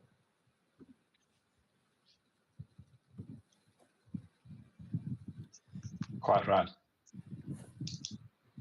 Chris, what is something that you've noticed that's creeped up in 2020? I know you're a stats man at heart. What is like a 2020 anomaly that we've seen in the world of cricket? I don't know, because I mean we haven't seen a huge amount of international T20 recently. It's all been the IPL. Or maybe just in all formats. So, yeah, maybe maybe not so recent, but the introduction of fixtures and opening positions, sort of thing that we've seen with Sunil Narayan, which seems to work quite effectively. Just more and more spinners entering each of the attacks. In again now with a bit of a change, Shanaka replacing Hasaranga. This is whipped away off the pads there, and Embaldenia does the collection. Vishwa Fernando has gone off. Obviously, he's struggling with heat or maybe a strain of some kind. Yeah, it is quite hot out there at Centurion, which is giving us a little bit of an inkling that there might be some showers later on. The question is, obviously, when will that happen? Because normally when it gets that hot, you can feel that it's building up with a lot of clouds coming from the south, especially with Hyde Park having some rain as well. And then David, I'm just looking out the window here. It looks like there's no rain for me forecast. But looking at the clouds there at Supersport Park, if you look at almost a side-on shot, looks like there's something building up. Shanaka's in again, and this is way, way, way too wide to lure Fernando into a rash shot of any kind. So Otto's given us his what he was sent to do at the shops. We'll do that once this over is done. So 5 balls remaining in this. So Fernando on strike. He's got 4 from 21. Centurion is currently 29 degrees with only a 5% chance of rain. So it doesn't say that there's going to be rain, but the 5% is better than nothing. 2 slips waiting now, and this is another wide one, and Fernando leaves it alone. No run. Just going to be raining runs. I hope so. I hope so. Yeah. So Otto says he bought 2 liters of Coke, 2 liters of full cream milk, and 4 packets of Stuyvesant Silver. Today we'll have bacon pasta, which is Carla's famous recipe. Some other odds and ends left over from the weekend. Nothing on the bright today. Shanaka in again, and this one is swinging into the pads of Rassi Fernandez, and he works that away to the fine leg boundary. 4 runs, sir. Yeah, so that was just too straight from Shanaka, just giving Rassi that nice little half volley down there, just to help for him to just put that bat and let it go fine down the leg side. I think the plan was rather that he would go away twice, and then the one that comes back in would hopefully trap Fernando on his pads, but he's straight too far down the leg side. Mm-hmm. Chris, I want your thoughts on You mentioned Sri Lanka, well, not Sri Lanka, rather spinners coming into the tackle or featuring more prominently. I'd love to hear your thoughts at the end of this over as to why that is. Another wide one outside the off stump. We're talking 8th, 9th stump line there from Shanaka. No real trouble for Fernando, no run. Yeah, he's just been too wide today, Shanaka. He just needs to force the batsman to play, especially with his pace. You just can't be bowling it too wide, and make it easy for the batsman. Vishwa Fernando back on the track, which means Lasith Embaldenia will go back to sitting in the shed and carrying the drinks. Alga not getting much strike in this over, but there's not really much for Fernando to play at. He leaves that one. That's a little bit better, 5th or 6th rather, and that is one remaining in this over. Oh, that is rather the end of the over. South Africa 167 for 1. Chris. Yeah, I'm not really involved in that side of the game a huge amount, but I think it comes down mostly to not being predictable. So more than just spinners, it's a lot of variation spinners. You can bowl 6 different deliveries, so that the batsman can't really prepare, premeditate, and just line them up. I think that's the big thing in T20s. You also see a lot more variation from the fast bowlers recently.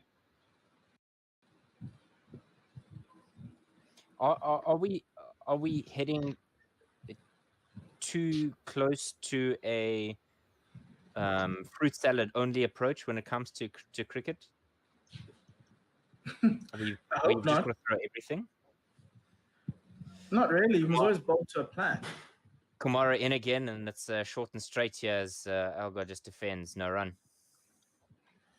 Yeah. And I don't mind it. It offers something different to the longer game, where in a test, a good over can be 6 of the same delivery. It's nice to see a bit of variation and the spinners to get more involved, to really distinguish the games from one another from a bowler's point of view. Look, I think in all formats, you just obviously need to have a plan. And if sometimes the plan is to, obviously in the shorter format, obviously you're going to have to. Yes, Dave? Kumara in again, and that one's just gone under the bat of. Oh, wow. That just doesn't look good for anybody coming into bat. It just keeps like there's certain parts of this pitch where if you just hit it, the ball will do something that you're not expecting, and it's gone. It's still outside the off stump, but there is a crack that Sean Pollock was talking about earlier on when he was doing the pitch report this morning, and so it could open up and move across into that off stump line, and that could be a problem for any left-handers that may be coming in with a short delivery, and it has absolutely been smoked to the boundary by Diego Alga. Wonderful pull shot there. Nobody tell Faf du Plessis about the ball going under the bat, because if we all remember the Sri Lanka series last year, that's how he got out time and again. I'll do my best not to remember that series. Thank you very much.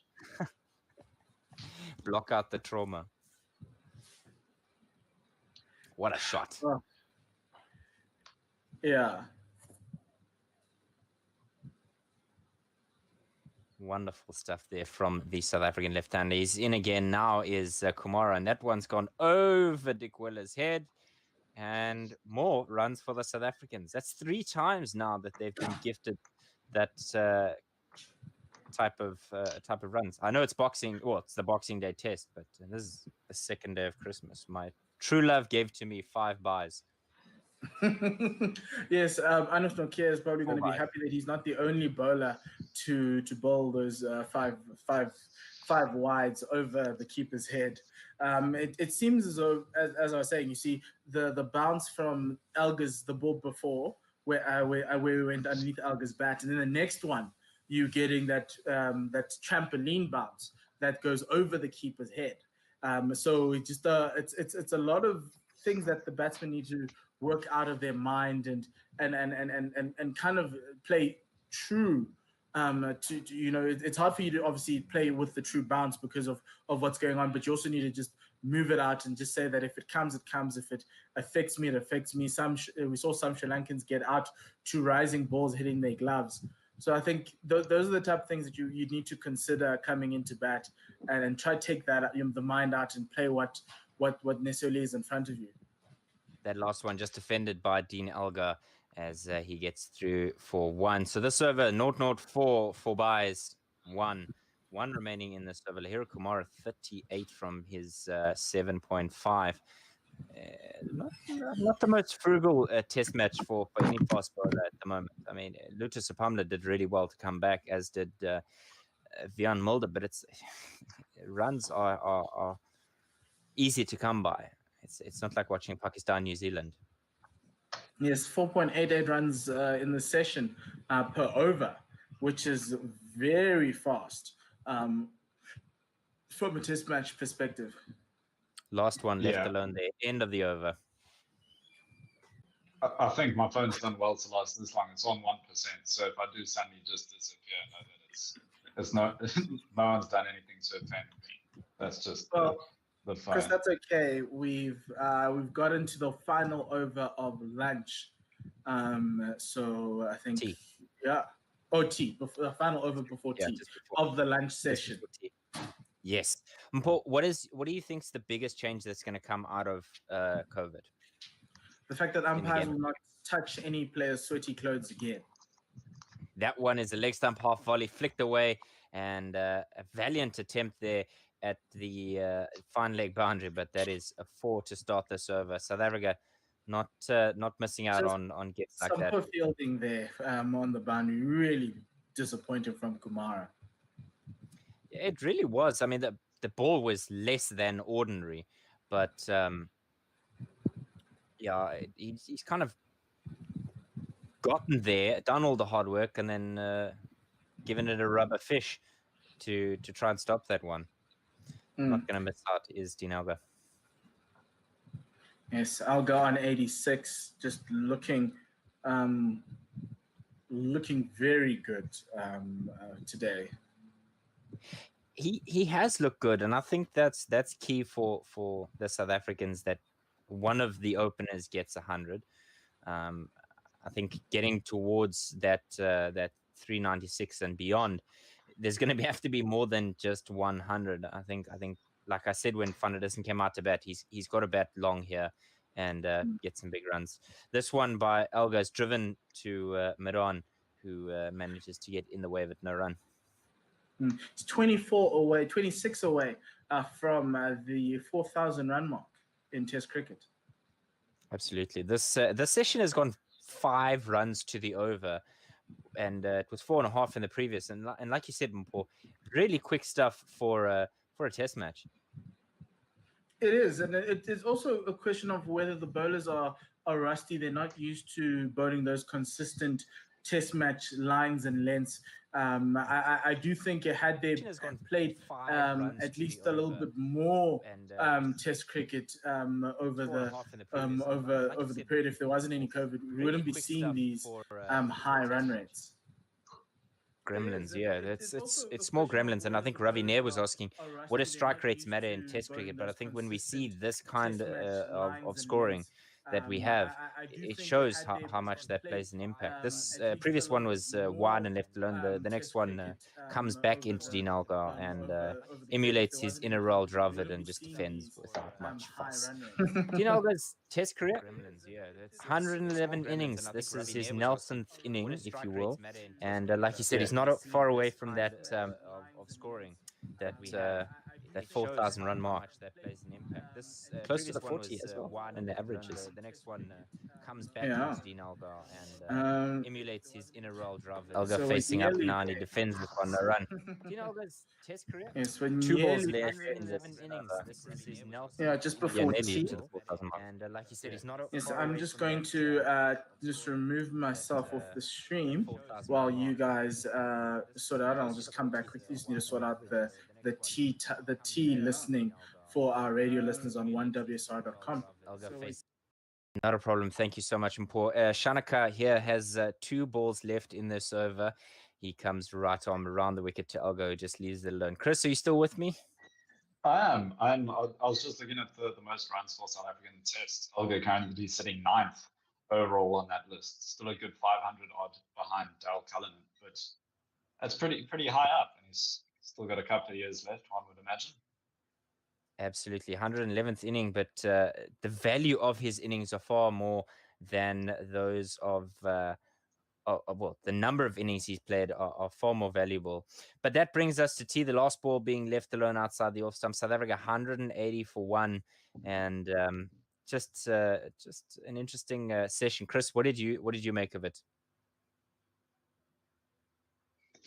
Yeah, overly positive. It's been a good day so far, wrapping up maybe buying the first half hour or so, but wrapping up the tail and then just good, confident batting.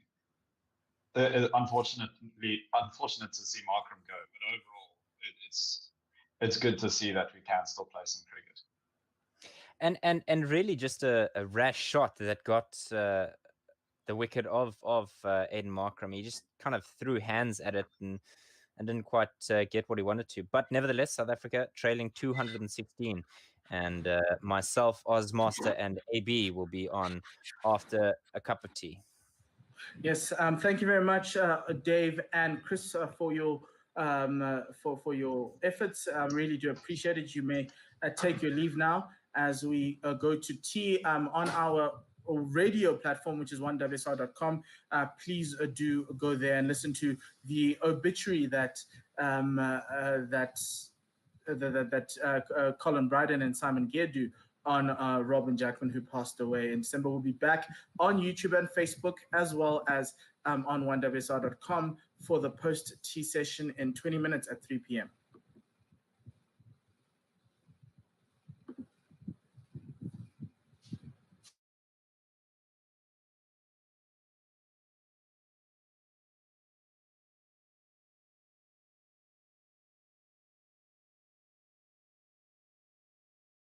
করেন সবসময় তো দোকানে কাজের pressure থাকে না, সময় সুযোগ করে আপনি এটাকে আর একটু সময় দেন।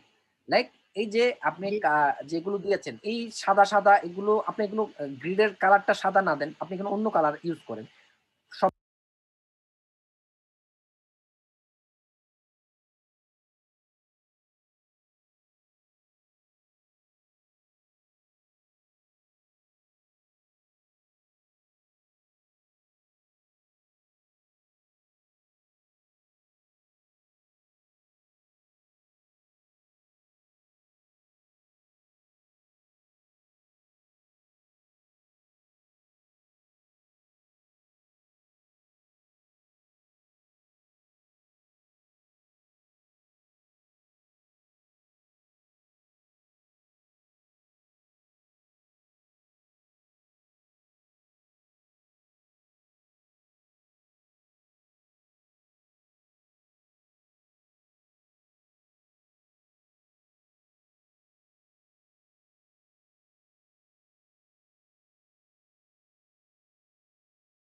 what is his name?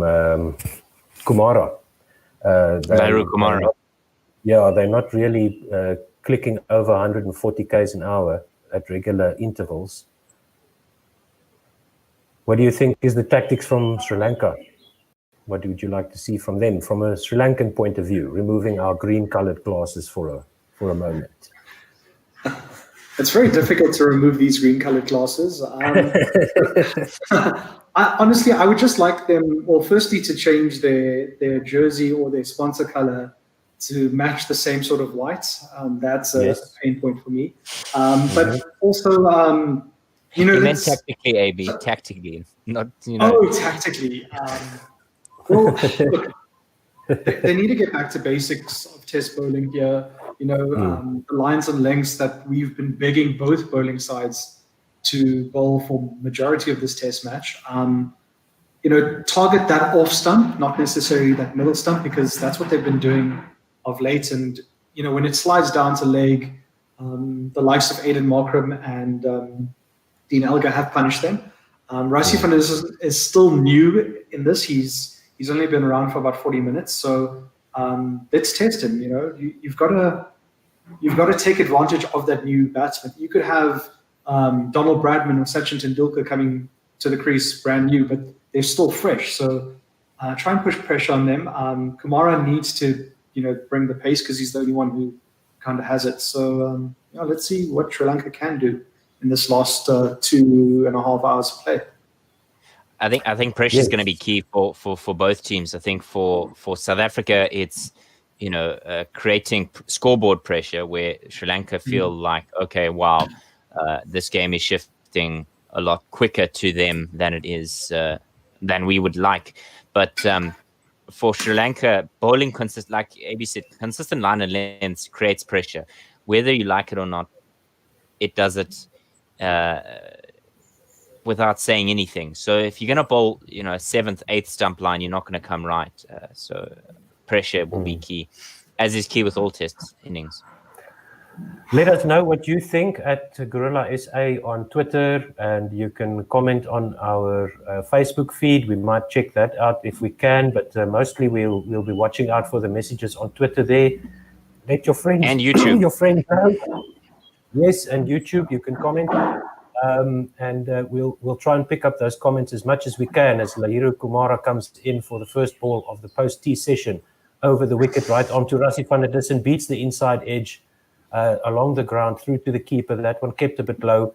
Rassie is looking at his bat with a questioning look and doing some gardening there on the pitch. That ball was just outside off stump and did not get up at all. Bounced once before reaching the keeper. And that's exactly what he needs to be looking at his bat, AB? No. So he was just trying to make sure his bat is okay from all that hard swinging. Yes. Maybe the air resistance created some trouble there for the wood of his bat. So Kumara in again, 2 slips to Rassie van der Dussen, drives this one through extra cover, and that will go for 4.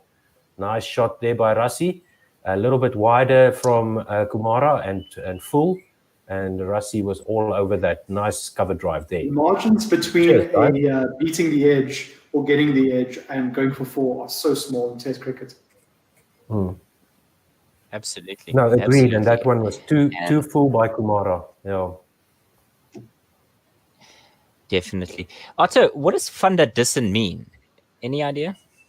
The surname, would be from probably from a town called Dus or Düsseldorf, maybe in Germany. From the Dussen, whatever Dussen is, could be a town's name or a family type of some kind of significant landmark or region. So I'm not sure. I'll have to check that out for you. But I just had a quick Google, and Dussen in Afrikaans doesn't mean a thing, but Dussen in Dutch means in between. So it could be Rassie from in between. Yes, so coming from a certain region, in between two other significant regions. Yeah. There is a town in the Netherlands. I've also done a bit of a Google. Dissen is a town in the Netherlands from the in between place. That's it. Yeah. So that would be where the name comes from. And Kumara again to Van der Dissen, straight back down the pitch, no run. 184 for 1 is the score there after adding 4 runs after tea. Cover drive by Rassi.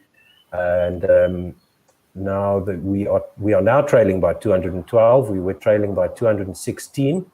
We being, of course, South Africa. We are all South African supporters mostly, except Ravi Nair, who joined us from India, which was very exciting. I'm enjoying this remote thing. Yes, Abi. So a fun tweet from Vabav Bajaj. Kumara over the wicket to Van der Dissen, defends this outside off, and there's no run. And he says, if Alga is scoring runs for fun, then believe me, this pitch has to be a batting paradise. Yeah, I think you have to factor into that the bowling performance by Sri Lanka. So yes, it is good to see Alga scoring runs, and I think that Sri Lanka have replicated our mistakes in South Africa's bowling. So gave him a few too many loose balls. Kumara over the wicket to Van der Dissen, way outside off stump, left alone, no run. I want to add my 2 cents, if I might, to that. I just think that we always look at Alga and think, yes, he's going great guns. But I think Alga makes difficult pitches look good. I think, there are some batters who make bowlers look fantastic when they're pretty average. I think Alga is the kind of guy who makes a difficult pitch look a lot simpler than it really is. But I don't know. Maybe that's just my view on things. And we have a tweet from Leah saying that Guerrilla SA, I can tell you that Dissen doesn't mean anything in German. And she quoted her source or cited her source as she's a native speaker. So danke schön, Leah. We appreciate German. I'm learning German slowly but surely. Any intention behind it? Tammy has a German passport, so I'm very welcome to her German family. So if I need to get citizenship in Germany, I need to speak Deutsch. Okay, so Tanaka around the wicket to Algar, defended out to extra cover. There's no run. The only thing you need to learn, AB, is ich spreche keine Deutsch, bitte English sprechen. There you go. And I'm wir Dissen. I'm Pils better. Depends on where you are in Germany. The part that I visited was the Pils, the southern region where the Pilsner was the regional beer. So it was eine Pils bitte. So Shanaka around the wicket to Algar, defends this out to extra cover, and there is no run. Still 184 for 1. I see AB's got, he's also drinking the official drink of Guerrilla Cricket South Africa, Amanzi water. Amanzi. I mean, I was going to have a beer when Aiden scored 100. You're going to give up liquor for the rest of your life, friend. Not today, AB. You're going to have to wait up to Shanaka. He's on 86 of 114. This one on the leg stump, going across the legs and helped on its way down to find leg. Thank you very much, says Algar. He moves on to 90. South Africa will move on to 188. No, Algar is now on 86. I think the only way you're going to learn is the score to update.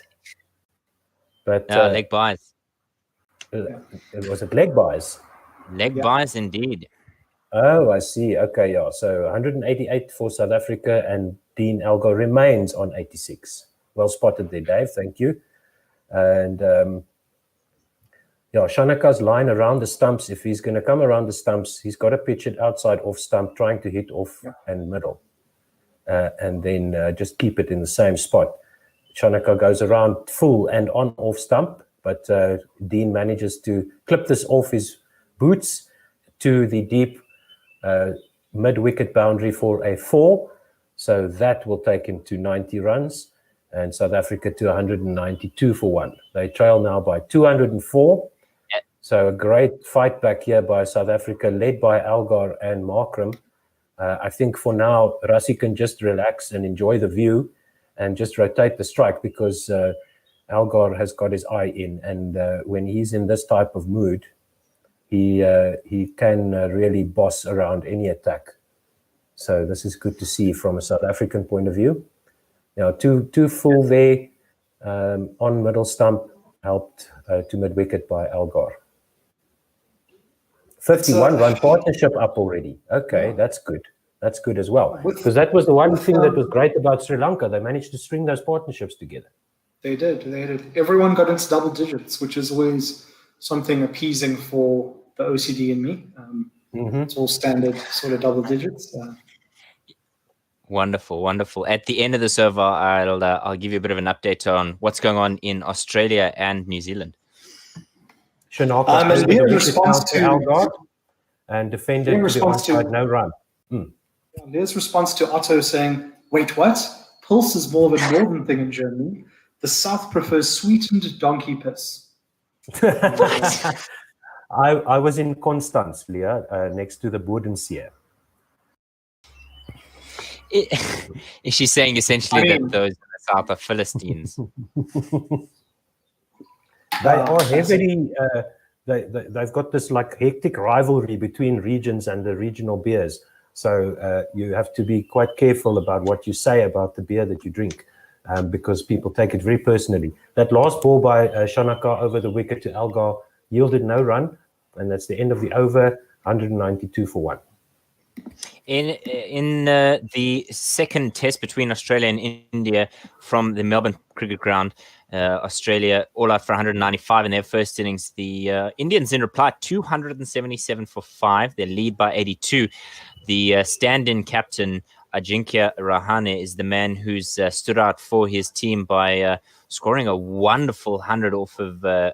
He's currently faced 200 deliveries, and just good to see him put his hand up and score.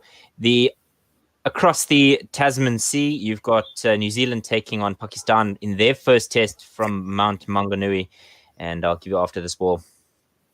Kumara to Van der Dussen, who squirts this one off his pads down to fine leg. They take an easy single. There is a fielder down there, but it rushed straight to him, so no chance for 2. 193 now for 1. And the Kiwis, 431 all-out runs, unsurprisingly, from Kane Williamson. But Ross Taylor becomes the most capped New Zealand player ahead of Brendan McCullum. And Dan Vettori, I think, was second in the queue. But Pakistan 30 for 1 in their third session. Current run rate is 1.5, where we have 4.5. Sure. Okay. So struggling to get going there, the batters in New Zealand, it sounds to me. Okay. Back to Centurion. We have Algar now facing up to Lahiru Kumara. There's some field movements, yes, as he comes in now. Short ball. He's right on over the wicket, short ball, and through to the keeper over Algar's back. Well done. Called it. I just saw the deep square. And for a moment that I wasn't on the same speed as you here. So okay, so that was just a visionary foresight. Yes, okay. The deep square. That's why Dave gets paid the big bucks. Exactly. They put the deep square. You knew it was coming. I mean, the double bluff would have been the Yorker, but yes, the short ball immediately coming out there as soon as they put the deep square out. I mean, they've got a fine leg and a deep square. It's going to be a couple of short balls, yeah. At least they another try one by Kumara into into the armpits of Algar as he jumps up and fends it down to a square leg, where it's picked up right next to the wicket. There's no run. So they've got what looks to me like a leg slip or a leg gully, or a short, fine leg. I'm not pretty sure the helmet's going to come out pretty soon. Yeah. And then they've got Dean jumping now with that last ball, fending it out of his armpits. And we'll look at the slips now as he takes Guard again looks around, checks out the field. They've got one slip and a backward point, or a gully, and then they've got an extra cover. Yeah, here comes the helmet. Good call, AB. Yep. Jeez, you guys are on point here. Nice. And Leah responds, 93 I for have an one. aunt in Constance. I think the most popular beer there is Export. Yeah, we drank a lot of Rothaus Pils there, if that helps, Leah, to give you some info there. Okay, Kumara over the wicket to Algar, into his shoulder again, fended away off his ribs, but nowhere near the short fine leg. At least he's bowling to his field now, so he's going to. And this is good. He's it's taking the fight to tactics. Algar, or Sri Lanka. So this is great to see. They just need to, if and this is something where you can add pressure. You're making something happen, or you're forcing something to happen, which is fine. It may not work, but it's fine. Yeah, the plan is quite clear. So Dean is thoughtfully staring down at the pitch. Kumara comes in again. Dean is ready, chops this off his hips in front of his leg stump, down to fine leg, who gets this just in time. Was that a 4? I think he's biffed that. Fielder misfielded that and was scrambling around. Yeah, because he as if he was stopped phased. Yeah. Let's see, that's I a would 4. not be happy with that. Yeah. 197 for 1. So sloppy fielding there at fine leg. A good shot by Algar. Got on top of it. That would have hit him in his ribs, but he was in the air and playing it off his hips instead, down to fine leg. And we see the bridge coming out, or the that's what you call it, right? Long barrier, yeah. The long barrier coming out there, but not quite perpendicular to the ball, and it goes and touches the cushions. Kumara again to Algar, again on leg stump, on his hips, as he jumps up to get on top of the ball. So good counter tactics here by Algar. He's jumping up to try and get on top of the ball so that it doesn't squirt up in the air when he plays it, with the short fine leg just in front of square, right next to him. So getting that ball to go down into the ground before fine leg fumbled it a bit. Fantastic bit of fielding there from short leg. It's incredible. Yeah, Dean is countering the tactics here by getting off the ground. So that's also good to see. Good work in the field there by short fine leg just to stop the single or the 2. And 197 for 1. The lead for Sri Lanka is under 200, 199 now. So great fight back here by South Africa after being pummeled by Sri Lanka for 4 sessions, just about 4 sessions, 3.5 sessions. That's good to see. So an interesting tweet here from Teddy Rodskins. He says, something interesting that Mulder mentioned yesterday was to understand your role in the team and in a particular circumstance. This is crucial if our young test side, being the Proteas, are to be successful. Yeah, I always think about, okay, here we go, Shanaka to Rassie van der Dussen, forward defensive by Rassie, and the ball once again misbehaving off the pitch. Let's just see which end he's bowling from here. Shanaka getting that ball to misbehave outside off. Yeah. It looks that way. Yeah, we'll just confirm that for you. And it hits a crack. It stays down and it beats the outside edge of Rassie van der Dussen, but it does carry this time. Let's have a closer look here where it actually pitches. They don't show us that, but beats the outside edge and does carry through to the keeper. Yes, he's from the pavilion end to Rassie. This one on middle and leg. Defended to mid-on, and there's no run. 197 for 1 is still the score. Shanaka has conceded 37 runs so far. And I think this is his 8th over, right? You guys must just help me with the quick info stats here, because I'm keeping everything else closed to keep. This is his 10th over. Yeah? 10th over. 10th over. So there you go. And 37 runs so far in 10. Shanaka in again to Van der Dussen outside off left on line. Jags a little bit back, and the keeper takes it on the leg side of the stumps, but there is no run, and it was quite far away. It moved a lot off the pitch. but it was full enough and wide enough when it pitched to allow Rassie to leave it. So it went through any at about youngsters fourth stump. or avid cricketers who want to know why is it important to line your chin up with off stump, we'll just see it after this next delivery from Shanaka to Fernando. I'll tell you why. Okay. Wow, free coaching lessons from Coach Dave himself. And Shanaka again, 30-year-olds alone through to the keeper, no run. Let me Is just it too so late to turn pro? here in front of the TV. Hang on. Not a problem. So as we look at each replay in this over, there's been 4 dot balls, but the brilliance of the bowling shouldn't be understated here, because it's a fantastic line and length that he's bowling. But more importantly, Fernando knows exactly where his off stump is, and it isn't. You'll see it's not catching the edge because he knows where his off stump is, and anything wider than that is not something for him to throw hands at or with the bat. Yeah, good defensive shot there again by Fernando. Sorry, that last delivery, I missed the detail there. He was beaten on the outside edge, but playing inside the line, well inside the line, waiting for the ball to come to him, but defending his off stump and not reaching out to the ball outside that line. Oh, my word. And again, and he drives this one to mid-on where it's fielded, and there's a misfield. They get a single at least. Are they coming back for the second? Yes, they are indeed. Misfield by the man at mid-on there. For Sri Lanka, that's Kumara. Yes, he was. And after 4 dot balls in an over where you've applied pressure, that is unacceptable. Yeah, that is absolutely a travesty. Yeah, from Sri Lanka's point of view, you would have liked to see that ball coming back into the keeper's gloves. Instead, it had to be retrieved halfway to the boundary, and they go through for 2. So the score is up to 199 for 1. Rassie van der Dussen, 15 of 39. Dean Algar, 94 of 123. And Dean is 18 runs away from 4,000 runs. His average now is 39.43. 15 50s. Today was his 15th 50 there, and 12 hundreds. Best of 199 versus Bangladesh in 2017 in the before times in Potchefstroom. In the before times.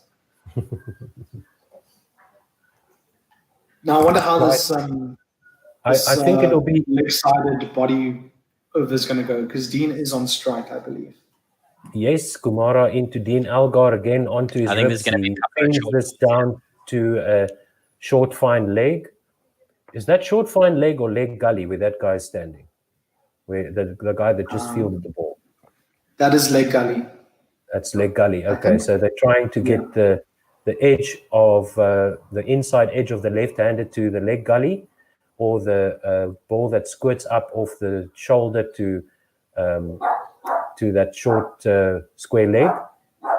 And as I mentioned before, Dean is fighting back or countering that tactic by getting on top of the ball, getting his hands high and jumping in the air. This one was too short, and he just ducks underneath it through to the keeper for no run.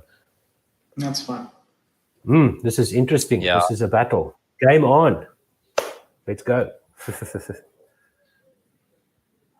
Yeah, I think something to note here has been the numerous misfields we've seen in the last hour or two from the Sri Lankans. I mean, there was brilliant fielding at short leg there in the previous over, but it's all wasted if, like AB said, you've built pressure in an over, and then suddenly some clown at mid-on lets it go.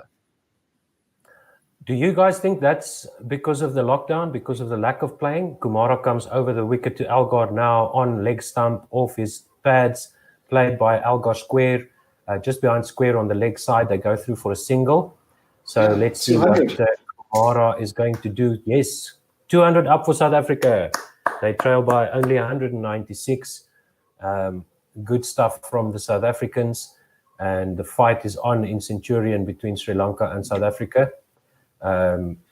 Good to see that from a neutral point of view, that as Ravi Nair pointed out, he wants the South Africans to do well, but not too well. And I'm sure we'll start hearing the calls on Twitter for the collapse to get the contest really to an interesting situation. For Van der Dussen, they've got 2 slips and a gully. They've got an extra cover and a mid-off, mid-on, and a man on the boundary on the square, on the onside, left alone by Van der Dussen through to the keeper for no run, and then a fine leg on the boundary. So man sweeping on the leg side on the boundary, and I couldn't see the offside boundary, but they probably have got somebody back there as well. Yes. So yeah, just coming back to your question about the midfield, Sri Lanka haven't played cricket since March, and of course there's an element of rustiness, but yeah, it's just sad to see that they're not applying pressure in the way that they would normally like to do, and you can just hope that the fielders play ball, but they're not really. This one from Kumara to Van der Dussen, defended outside off, and there's no run. 87 miles an hour there by Lahiru Kumara. 200 for 1 is the score. Dean Elgar on 95 off 126, and Rassie van der Dussen 15 or 40. So I think Rassie is just there to support Elgar at this point. Elgar is staring down at the ground, looks calm. Kumara over the wicket. Rassie van der Dussen gets the outside edge, does he? Is that yes, the wicket? He does. Yes, it is. Rassie van der Dussen outside edge to the keeper, to Dikwela, all by Kumara, caught by Dikwela, behind the stumps, 200 for 2. He's looking back, wishing for a no ball is Rassie as he's walking off, and we'll soon see the signal coming through if that is the case, but I doubt it. Kumara has been quite disciplined. Yeah, so just on that nagging length, what we've been asking the bowlers to do from both teams. Good wicket there for Sri Lanka. Oh, I think Rassie will be a bit disappointed in that. So he didn't really have to play at it. It was at that 4th or 5th line. Just seeing a replay of it now. Yeah, he didn't have to play at that at all. It was not threatening his stumps, and yeah, good wicket. Commentator's curse, because I was praising him for his sensibility and just not hanging his bat out there. And what does he do? First chance he does get to hang his bat out there, he definitely does. Just having a look here, he's batting quite it deep. was a forward defensive with his bat next to his pad, in his defense. But look how far across his stumps he is. He didn't need to do that. Yeah, no, he was. But you see how deep he's batting there. He's batting right in the back of his crease. His front foot is barely outside there, and Lahiru Kumara is very excited for that. Francois Duplessis. Yeah, and well, he should be. So Rassie van der Dussen, 15 or 42 balls caught behind by Dikwela and bowled by Lahiru Kumara, who now has 11 overs, 1 for 48. And Elgar will be on strike in the start of the next over, and ex-captain Fantastic, Faf du Plessis, is to the crease. 66 surprisingly wearing a shirt. Innings. Yes, thank goodness he's wearing a shirt. 3,901 runs, 39.8 average, 21 50s, 900s, and a best of 137 versus New Zealand in 2013 in Port Elizabeth in South Africa. Let's see what Faf looks like after that break and all those exercises that he's been doing and complaining about T-shirts. It looks like some of the batsmen have opted out of the armband, probably for comfort and movement sake, I would imagine. Apologies for the dogs in the background. This one to Elgar, across in from Shanaka over the wicket, no run.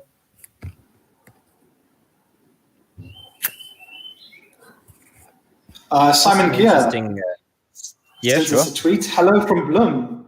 SA batting themselves nicely back into this game. And as Simon tweeted that, based on our timestamp, Rassie van der Dussen lost his wicket. So Simon, if you're listening, please stop tweeting. The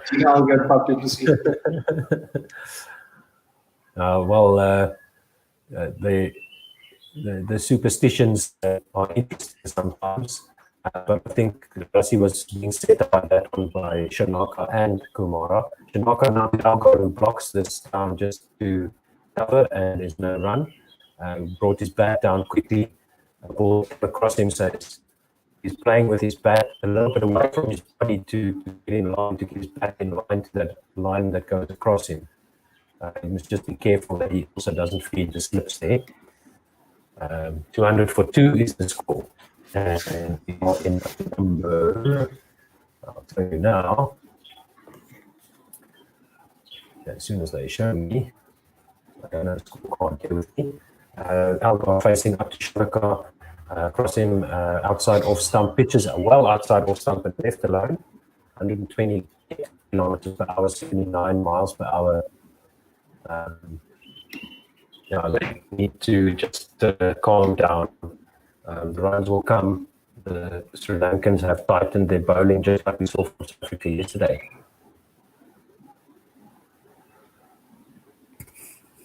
AB, what do you think? I just realized I'm a little bit ahead on visuals, and I have nothing to say right now. Me too. Played right back to the bowl. He's put the ball by Shanaka for 95 of 129 balls in the end, I think. So Algar played this 130 balls, yes, and he's played this straight back to the bowler, softish dismissal. We'll just have a look. It was so soft. It was a completely unnecessary shot. And now you have Quinton de Kock and Faf du Plessis both on 0 from 0 coming in. Shocking. Sri Lanka being rewarded here for their Fire work. trucks. Shanaka Fire trucks everywhere. Yeah, Shanaka got the drive going from Algar, and his inside edge just ballooned the ball gently back to the bowler. And I need something stronger to drink. I'll have to say that's because of all the good work put in by the Sri Lankan bowlers, bowling to their plans. And once Shanaka gave Algar the opportunity to drive, he took the bait and got the inside half of his bat, and the ball just gently drifted back to Shanaka, who caught it. 200 for 3 now. So 2 quick wickets by Sri Lanka, and still 196 runs ahead of South Africa's score. Dean Algar is not impressed with himself there. Quinton de Kock comes to the wicket at number 5. So he had a good rest after his glove work. Coach Dave, head in hand. The openers got off to a wonderful start. Quinton de Kock, 48 matches, 2,934 runs, 39.12 average. He's only got 500s to his name, but a very handy average there for a wicketkeeper and now captain. So it's interesting to see. What will be interesting to see how he goes about it here. AB, you were the one who gave Sri Lanka instructions post break here, and they've listened to you exactly. Bowled the lines and lengths that they needed to, and they picked up 2 sticks for it. I tweeted someone yesterday saying that I'm scared. We'll try not to be too Protea biased, and this is what I get. This is what I get from being a nice guy. And you over the wicket you've done a wonderful job of it. And he clips this from outside off down to the deep mid-wicket boundary, where it is just about walled in there. Let's see who that That's some is. good fielding if he didn't touch the ropes. That's some really good fielding. No, it's definitely saved 2 runs there. Well done. The Kock is 3.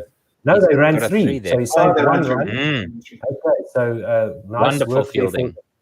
Yeah, running in the ball from way away from gently strolling ball down to deep mid-wicket, and just in time got that ball back from the edge of the boundary rope to save the 1. So good work there in the field by Sri Lanka. Well, look, we all know Quinton de Kock only knows how to play cricket in one way, so this is at least exciting. Faf du Plessis is going to stick around and score at a run rate of maybe about 8 runs per 100 every balls. hour. So that's yeah. Shanaka to du Plessis now facing his first ball blocked to extra cover, and there is no run. 203 for 3. The Kock is on 3 off 1, and Faf du Plessis 0 off 1. So who's captain in this scenario? Because Quinton didn't speak a lot in the field. Faf is technically the more senior batsman. What's happening? I think they both just need to concentrate on their batting at the moment. Okay. That's fair. Just having a look at that soft dismissal there of Dean Alga. It's just so frustrating when you get so close and then you chuck it away with essentially a brain fart. Yeah, just so I have a weak drive. A very fun fact for you all. That was Dean Alga's first score in the 90s in his 63 test matches. Oh, yes. So he must be really cheesed, having survived a few times in that scenario and gotten onto the 100. That must be... He's not going to be a happy camper for the rest of the day. So obviously his highest score was 199. Yeah, job done for Algar, I would say. Pity he couldn't get the 100, but job done. And this one is another replay of that caught and bowled, and just drops his head immediately, Algar, leaning on his bat as he realized what had just happened. And, but we have to say, good work by Sri Lanka. Build up to that wicket was trying new things, owing to their plans, executing their plans, and they got the reward. So well done to them. De Kock is facing Kumara, the left-hander now facing the right-handed Kumara. He will probably come around the wicket to De Kock. Let's see. Yes, he does. Around the wicket to Quinton de Kock, now outside off stump, slashed by Quinton, backward of point and 4 runs. So Quinton de Kock is off the mark. Yeah, so he's playing a one-day game as per usual, Quinton. He's not going to die wondering here. No, he doesn't. Yeah. He's got the black armband. We've got a nice tweet from Leah. That's a very altruistic tweet. She says, "Here we go. Let's get Faf back to that dressing room so he can get rid of that irritating shirt ASAP." There you go. Lennox Leah. So, I'm sure she must be loving CSA posts at the moment. Kumara around the wicket. Quinton de Kock defended on off stump, and there's no run out to the covers. No run. 207 for 3. De Kock on 7, and Du Plessis is still yet to score. And Kumara in his 12th over has conceded 52 runs for his 1 wicket. He's got 4 balls to go in his 12th over. And the South African innings, how many overs have we faced, please, guys, with the scorecards? This is the 45th over. 45th over, okay. So Kumara around the wicket to Quinton, on leg stump, flicked off his boots. And there's a sweeper out there on the leg side that only take a single, it looks like. 208 for 3. Faf du Plessis will face Kumara now for the first time. Now we see the build-up here by the Sri Lankan bowlers against Van der Dussen, and he keeps on leaving the balls outside off stump that are too wide and playing the balls that come close to his off stump, and then that one just in between, bit fuller, it looked like, and enticing him to play that forward defensive again and finding the edge. Good work by Sri Lanka. Fun question or tweet from But Malume saying, "We all know Quinton de Kock isn't really less to be captain, right? He just wants to play cricket." That's a fair question. This one short by Kumara on middle and leg, ducked underneath it easily by Faf du Plessis. No run. And in Paul sending us an amazing stat saying, "Quinton de Kock is the first player to captain, keep wicket and bat in the top 5 of the order in a test for South Africa since a bloke named Jock Cameron, who batted at 3 versus New Zealand at Wellington in 1932. So obviously Simon Gear was around, so Simon would be able to tell us more about Jock Cameron later about that match. Yes, Kumara over the wicket, full on middle and leg, just about hip height, flicked to mid on, and I think they might have taken a single there. Yes, they did. So Faf is off the mark, 209 for 3. So a bad ball there, and Faf not yet with his eye in, because that one in an ODI would have gone sailing into West Street there. Over It's fantastic. We have the most tasty of Test players batting with the most T20 of T20 players batting. It's going to be a hell of a lot of fun. Yes, let's see what these two can do for South Africa. Kumara in again. Quinton de Kock plays across the line, out to deep mid-wicket, from outside off into the boundary rope. The sweeper on the leg side had no chance to cut that off. 213 for 3. And SA trail by 183. AB, I've got a question for Yes. you.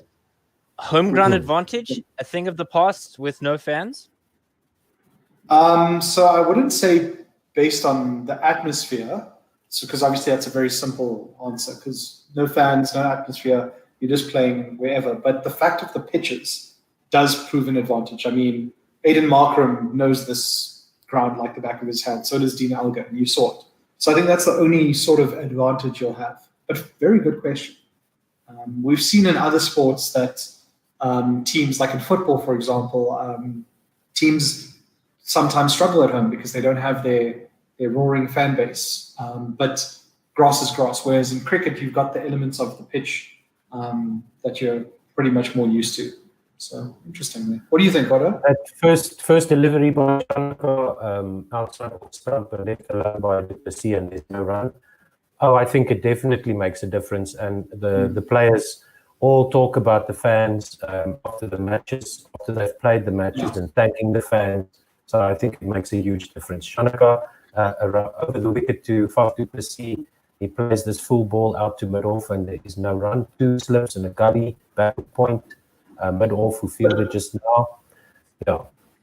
But Dave, at the same time, if you're Mark Boucher and you want to just make the players feel like, a bit used to this sort of environment, just say that, or just tell them, guys, pretend you're playing at Kingsmead. It's the same sort of atmosphere. So, Ouch. Shaka over the wicket to see on off stump, and he flicks this in front of square on the onside, and there's no run. Now, I do think it makes a difference.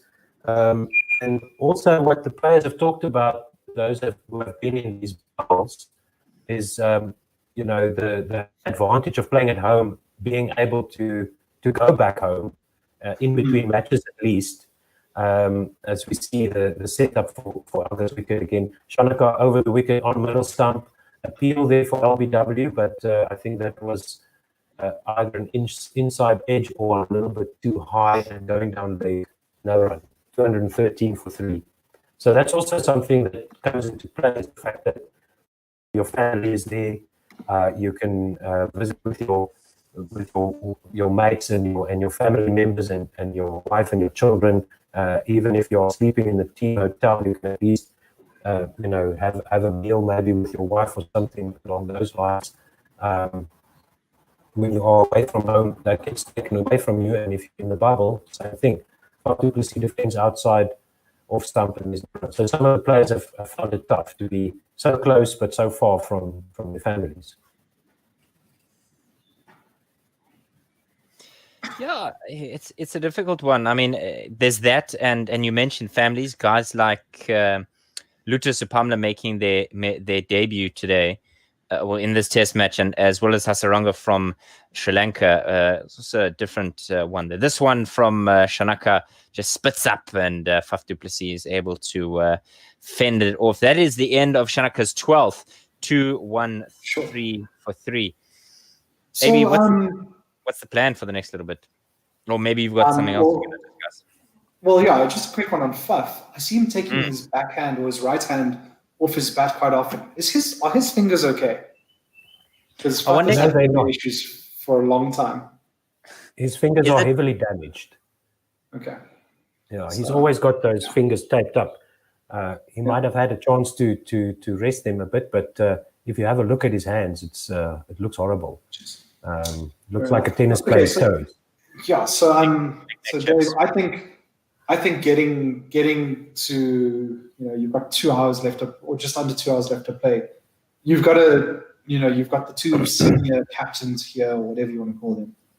They need to be there tomorrow morning. So yes, you can take your foot off the gas. Well, Faf will certainly do it, and Quinton will only think of one way of playing. So he's just, you can't lose another wicket. You want to get that lead or that deficit down to under 100 by tonight, if possible, which is very doable in 2 hours. And then you just want to secure your wickets. So it's Fernando. Fernando back into the attack. He goes left arm over the wicket to the left-handed Quinton de Kock, defended out to mid-off, no run. And another question I've got for you, AB, is that trial by fire here. Sri Lanka also short of a bowler and a batsman. Do you think that's going to play in the mind of the South Africans? I think right now it shouldn't, because you need to earn the right to, bowl at them again and bowl for the match. Right now, you can. All that matters is the guys who are at the crease and who are to come, that they're in the right mindset of doing a job for their team. And then once you're out on the field again with hopefully a 100 or 200 run lead, if you're a South African fan, then you can start talking amongst, the fielders, saying they don't have enough batsmen, they don't have enough bowlers, and getting that into the minds of the Sri Lankans. It's like when you're playing against 10 men in football, very similar sort of thing. You can't go and go fully out and be all out attack, because you can go and concede on the counter. And we saw that last night in the Villa. Who did Villa play? Palace game. Yeah. Villa were a man down and a goal up, and they went and scored 2 more goals. Didn't phase them because Palace didn't use it correctly. Interesting question there, Dave. Yeah, so Fernando there conceded a single to de Kock and another one to Faf du Plessis there. 215 now for 3. No, I think that last one was no run, so he's going to be bowling to Quinton de Kock, so they took a single leg. 215 for 3 by 181. Run rate down to 4.62 for South Africa in this innings. After Markram departed, the scoring rate went down, and the Sri Lankans really clamped down on their disciplines here. Fernando over the wicket to Quinton de Kock, short on the leg stump, and he whacks this with a nice looking pull shot to find leg for 4. 219 for 3. It's as if Quinton de Kock can hear us talk about scoring rate.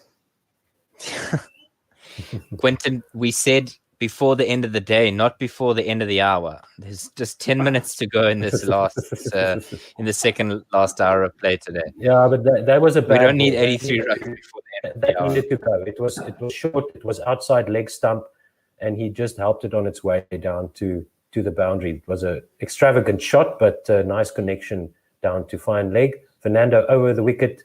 Quinton leaves this one well alone outside off stump. Good to see that as well. So he's also just concentrating on his batting, getting to as close as they can to the 400 mark. Because with your comments there, Dave, about the injuries, I think the coaches can worry about that. The players need to execute now, get the runs on the board, see if we can maybe from this position. I'll be a little bit disappointed if we don't get a 40 or a 50 run lead. Fernando over the wicket to Quinton de Kock, outside off, past his pads to square leg, and they'll go for a single. Well, once Nokia gets to the crease, you can expect a solid, 60, 70 from him. So you've got to add that to whatever else is. Yeah, well, remember, we haven't played cricket for that long, so you've got to take that into account. You won't be. Yeah, so somebody mentioned that. Yeah, somebody mentioned that yesterday, that we do have quite a short tail in this team because of Vian Mulder, and Nortje can bat a little bit. He's a decent night watchman and an above average tail ender, I would say. He can bat. So it's just Sepamla and Ngidi, and I mean Sepamla is on debut, but I do recall he's also not that bad with the bat in hand. He's not a complete 11. He'll be 11 today because he's on debut, but maybe he'll go up the order towards past Ngidi. What do you think, Dave? Sepamla batting, what does he do with the bat? He holds the cricket bat and he hits the ball, and he runs to the other end. Okay. He does that. So I suppose if you call that batting. Okay, so but he's not like a Tahir or a and we've got of course Maharaj. Yeah. Oh, this one leg spinner and catch by first slip outside edges. Quinton plays through the line or tries to play with the line of the delivery and catches the outside edge. So that looks like it might have been a straight one or a wrong one by the leg spinner and caught at first slip. So obviously the leg spinner back into the attack. Nice, wonderful bit of leg spin bowling. Absolutely wonderful bit of leg spin bowling. He squared up the South African captain and he's just stood there and didn't do much with it. He's been now outcaught. Well, Hasaranga just letting the ball go. Yeah, just bowling the ball towards first slip, letting it go through with the line, no turn, and Quinton playing for the turn, coming into him, getting the outside edge to first slip. Good bowling, Hasaranga. 220 for 4. Big smile there from Mickey Arthur, the Sri Lankan captain. Nice chuckle there by Mickey Arthur. That's a good show here by Sri Lanka in this third session today. And now Temba to the crease, and he and Faf will need to see out the rest of the day. Otherwise, we might have to give the day to Sri Lanka, and they'll be in an extremely strong position going into tomorrow morning if they can get another 2 wickets. I think they're ahead here. They've definitely pulled ahead now. They've definitely pulled ahead. They're ahead. Yeah. With the 3 wickets, I think they've just creeped ahead. Let's Mpos asked us to stop taking wickets. Let's see what Temba can do for us here. 41 matches, average of 30.7. If he can get to his average, that'll be great. Best of 102 versus England. Never forget that match. That was one of the best moments in South African cricket history. Yeah. Becoming the first black African cricketer to score 100 on African soil. You're going to overhype him. He's going to be out first ball. No. Well, let's Dave, see. You know a lot about being out first ball, don't you? Absolutely. Hasaranga to Bavuma, the Chris Martin of down the pitch. And he's fielded there by Hasaranga, no run. Now let's see what the lockdown has done for Temba's form, because he also owes us some runs, and we know what he's capable of. Hasaranga played out to mid off by by Temba Bavuma, excuse me, and 221 for 4 as they take a single there. So we look at the Quinton de Kock dismissal. Yes, he played for the turn coming in, and it did return. It just took the back of the bat, the outside edge, quite high up on the bat. Ravi Reddy tweeting us saying that Temba and Faf are going to turn this around for us.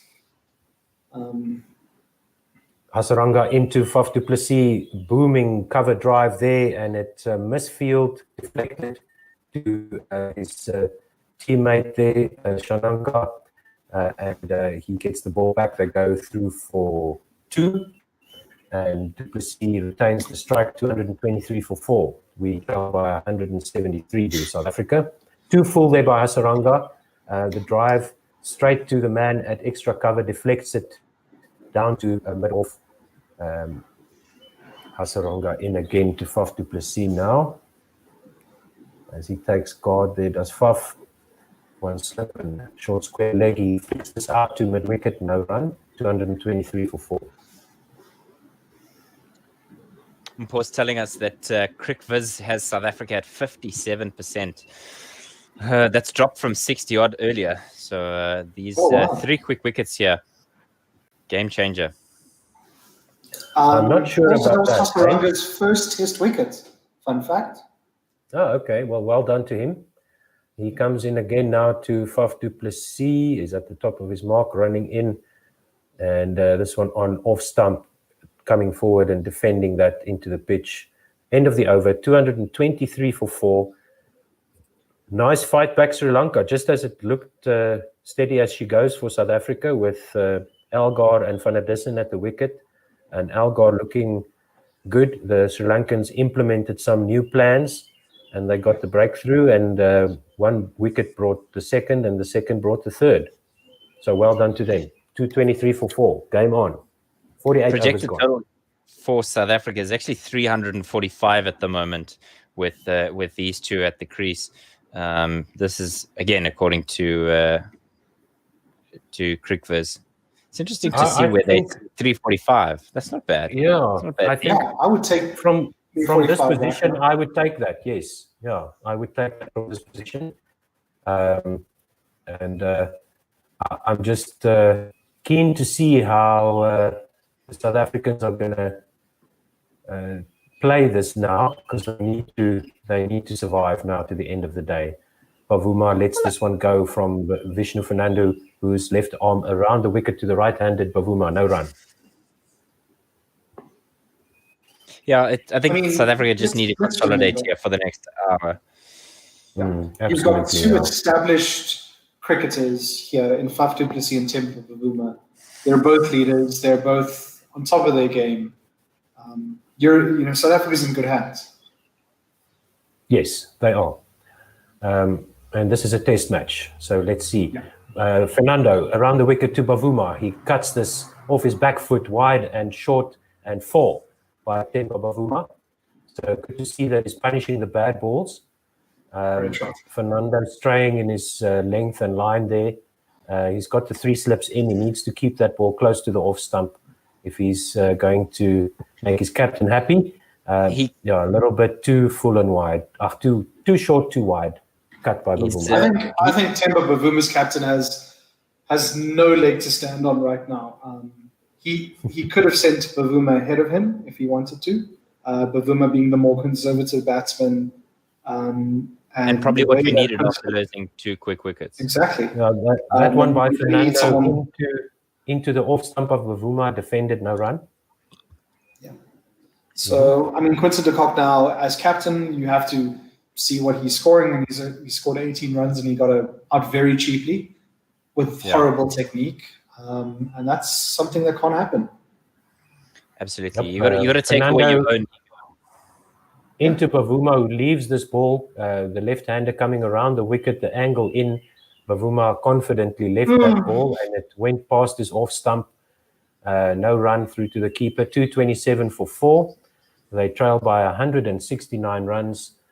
Let's see, how close was that to the off stump? How's Bavuma's judgment there? That was on full stump as it passed the stumps. So excellent leave there by Bavuma, I'll say. And this next one by Fernando, more onto the off stump line. They take a quick single and out to point, and it's an overthrow. For an overthrow from Sri Lanka. The man backing up looks like he slipped there. Misjudged where he had to position himself. That's just shocking fielding. Got onto his heels and slipped. Yeah. Did he get Cheslin Colby there? Let's just have a look at the throw. So you're trying to run out Temba Bavuma. The man is so quick between the wickets. What is wrong with him? Cheslin left the man in the dust there. He immediately crossed the whitewash there for a fantastic try. What? Wrong way. Good pick up a throw by Sanaka, and then the man backing up lost his balance and fell over.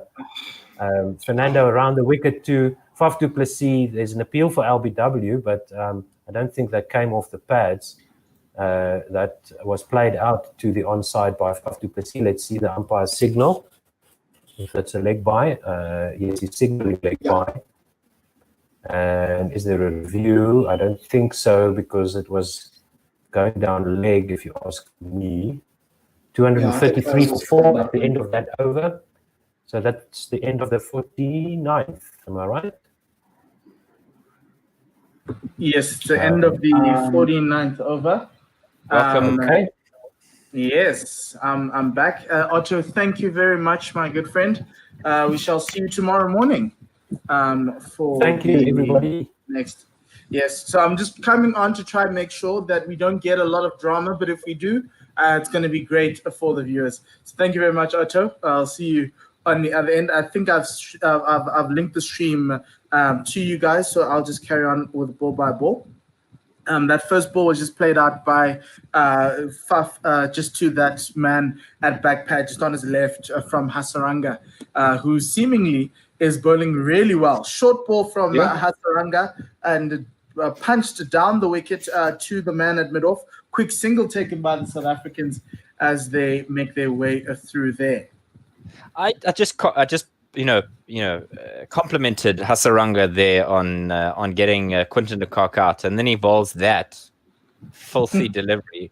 He was hanging on to it like an ex-girlfriend. Every leg spinner has one of those in his arsenal. Yes, no control over it sometime. No, you kind of like want to pull it back a little bit there from Hasaranga. We've got some comments on YouTube. Yuri M says a spectacular collapse. I don't think so. And Kantanvir says a stay at home. As Hasaranga comes in for the fourth ball of this over, it's a fuller length this time, and he plays it back out to the bowler does Temba Bavuma. 234 for 4. I think our scorecard is slightly slow in refreshing. That 5-run ball from Temba is causing the score is a little bit of a problem, so we'll just get that once that's sorted. It'll be updated well. So Bavuma on 10, Du Plessis on 4. Those wickets, guys. What was going on? What were you doing? I take wickets. That's my job. I come in and take wickets. I took 3 yesterday morning, and then you guys struggled for the rest of the day. Now today, no wickets with AB, and I come on and I take 4 for. Yeah, that last ball from Hasaranga is a criminal one. It's a no ball. Wow. So he's going to have to a spinner with the no ball. That's amazing.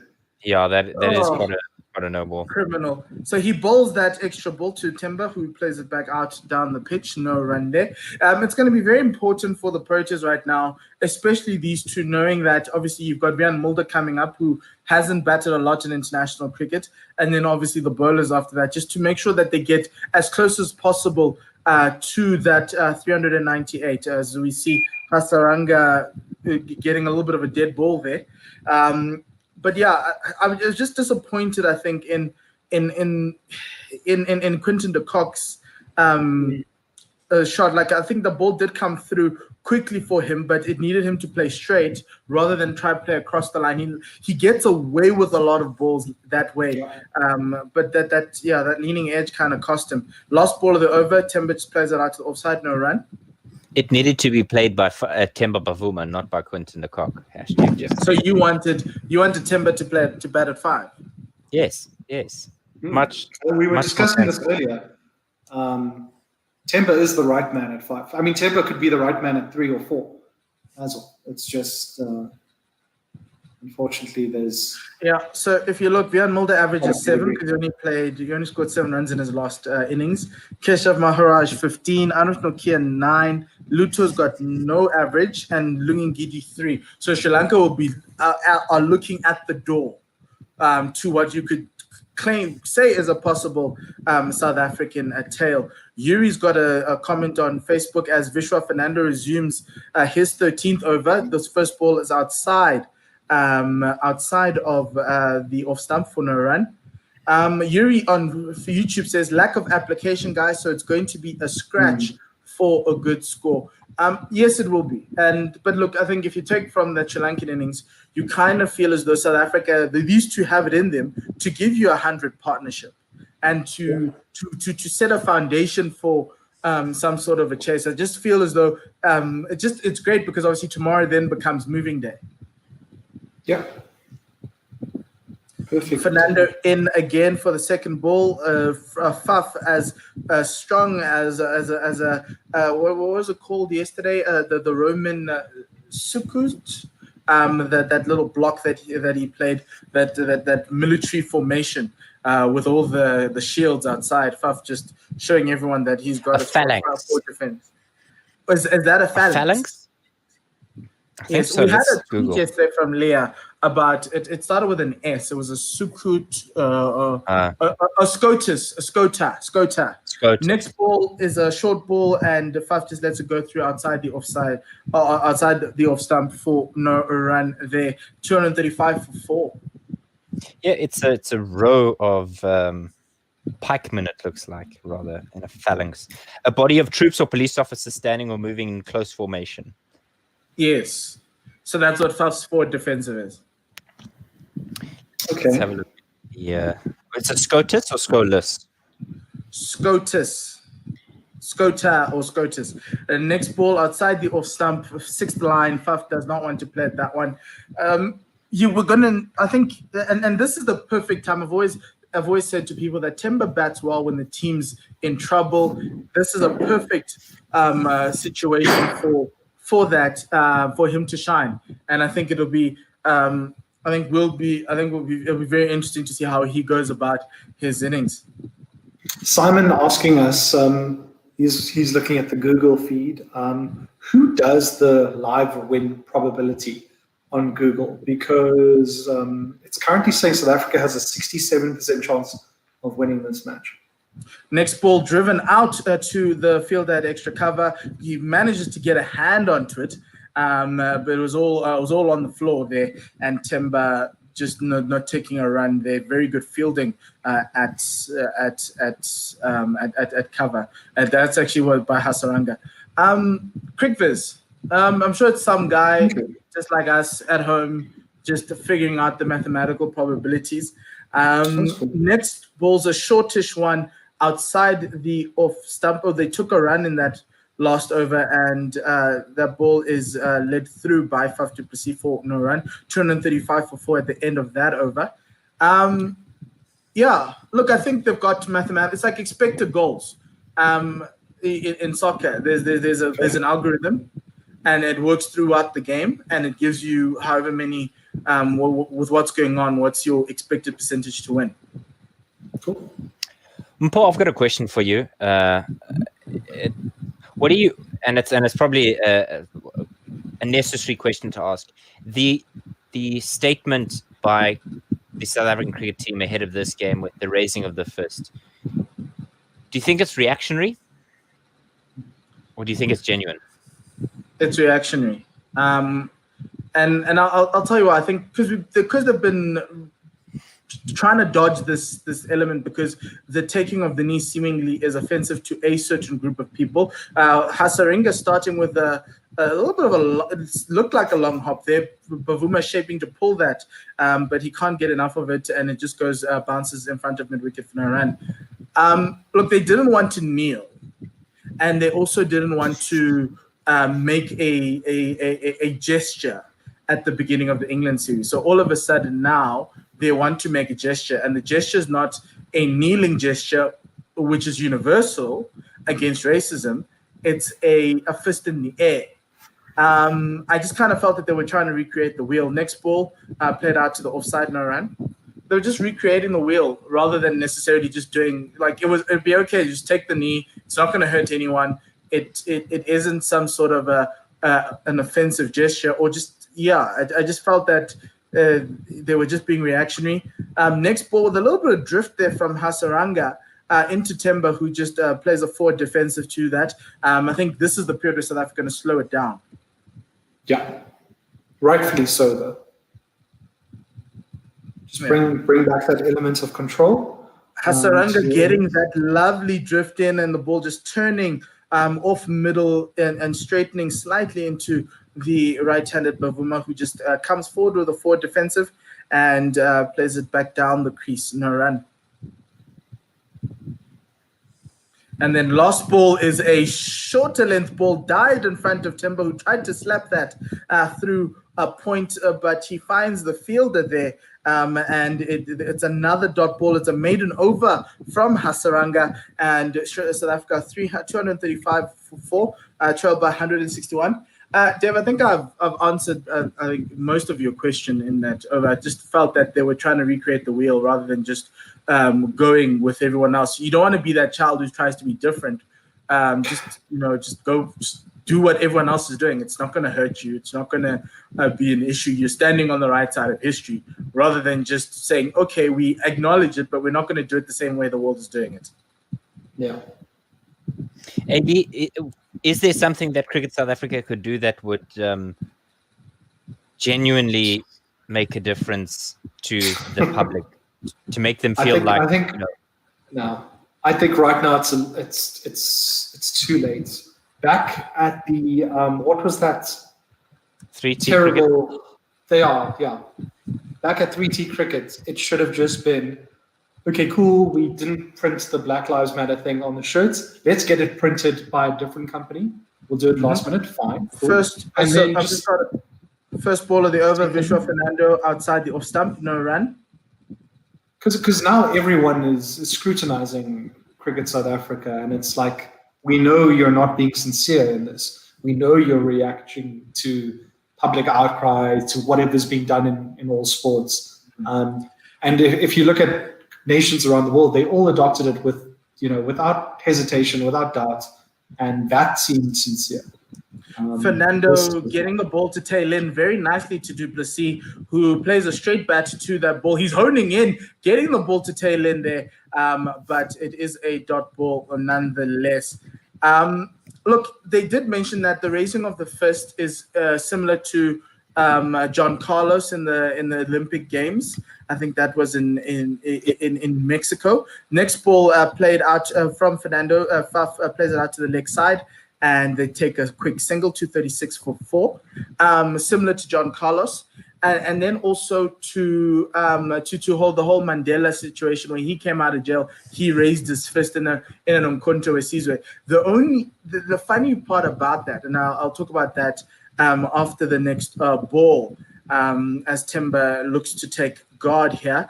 South Africa trailed by 160. Timber's on 10 of 16. And Faf is on 5. I think Coach Dave is trying to get himself back into the stream. He is in as Timber just is facing up to the next ball. Vishwa Fernando getting it to tail in. He thinks he had something with a bit of an appeal, but umpire Maria Rasmus says that came off the back there, a little bit of an inside edge onto the pad. And there is no drama for the South Africans. If you're thinking about it, the Sri Lankans are honing in. This is a moment where they're giving South Africa a lot of pressure. So the raised fist has always been an interesting part for in South African culture and history, because it's always been seen by the apartheid government as a communist thing. Even when South Africans used to raise their fists when the national anthem was being sung. This one played off the pads down to deep mid wicket. The South Africans are going to come through. I think they'll take a single there. The score goes up to 237 at the with one ball left in that over. And so it was seen as when the Nkosi Sikelelo was sung by the Umkhonto Wesizwe, the fighters used to raise their fists up as a sign of solidarity and togetherness. And so many white apartheid officials thought that was also a sign of communism. So that's why I was really surprised that Cricket SA went with that. This one straightening very nicely to Faf du Plessis from Vishwa Fernando. He's getting the ball, using that angle around the wicket, and the ball is straightening very nicely to the right-handers. And this time he misses Faf's bat. And that's the end of the over, and it'll be drinks, and we can talk about that a lot. I think there's some tweets also coming in, AB. And so I think for me, that was the surprise, that they were willing to raise their fists, but they had a problem with taking a knee. And, we've understood that taking a knee, even with the 3T cricket, was offensive to certain quarters of the South African society who thought that this was a fascist thing that was happening around the world. But it was a protest against racism. So the whole point of moving from that one to one that reminds people of a time before South Africa didn't have freedom is very interesting from CSA. I just felt that they just needed to take the knee, bite the bullet, because the interim board had agreed that they should make a stand against racism and they should be taking the knee. I just don't understand why, when that message came out, how that was, because they did say that they weren't going to force the team to do it. I just don't get where the differences came in and how they ended up just raising a fist. It feels like it was a compromise. So some people didn't want to take the knee, but others wanted to, and then so raising the fist was an easier one. The interesting one that somebody tweeted yesterday was, if the South African players raised the fist during the national anthem, what would that have meant? Jeez. And that's quite interesting from that perspective. But look, at least they're making a symbol against racism, a gesture against racism, rather than just not doing anything, because that was very disappointing for me. So, Paul, you'd also know this a lot. Well, you'd be able to help out. Is Otto asked, what does taking of the knee mean in NFL? Which is, of course, where Colin Kaepernick, took the knee. So when Colin Kaepernick took the knee in the NFL, he felt that the lives of Black people under the police brutality were not being given enough credence in the media, in society, because we all stand for the national anthem, or the Americans all stand for the national anthem, but certain sectors of the society, i.e. Black people, don't share the same rights and privileges as white people do in that society. And that's why that knee was taken. In 2020, the knee took a different form with the fact that who's that American man who was killed by the police? George Floyd. Yeah. The police killed him by having his knee on his neck, and that was a symbol. That became a universal symbol against racism, and it was taken up by Black Lives Matter, which is also an anti-racism group. So that's where that knee came from, and it became a universal one because every Black person around the world kind of realized that actually in society, in the world society, Black people are second best. They are not necessarily, their rights aren't as necessarily as taken care of as certain other people in the world, and and that's why the knee kind of works now. Coach Dave, can you take ball by ball? Sure. I think we're all up with you. Yeah, and I think the NBA did that as well. They took the knee in the bubble this year for that, for Black Lives Matter, because it doesn't mean American Black Lives Matter, Black Lives Matter around the world. And that's why the West Indies also took the knee against England. Hasaranga starting his next over, full one, and Timber drives at it, but doesn't get anything for it. Yeah, it's a difficult one. Well, it shouldn't be that difficult. Hasaranga this time catches the edge of Temba Bavuma, beats first slip on his right hand. That'll race away to the third man boundary. Finally for a 4, a bit of respite. 37 forwards now for South Africa in this innings. 241 for 4. It should seem like a spin right now. It should seem like a simple answer, but I think Cricket South Africa have complicated it, and I think it's easy for things like this to go back and forth, up and down, yes and no, when you don't have a board. Yeah. When no one's in charge, no one can direct things, and especially with things that aren't directly cricket related. If you know what I'm saying, it's not selection but issue. Even at the board level with the interim board, there were some people.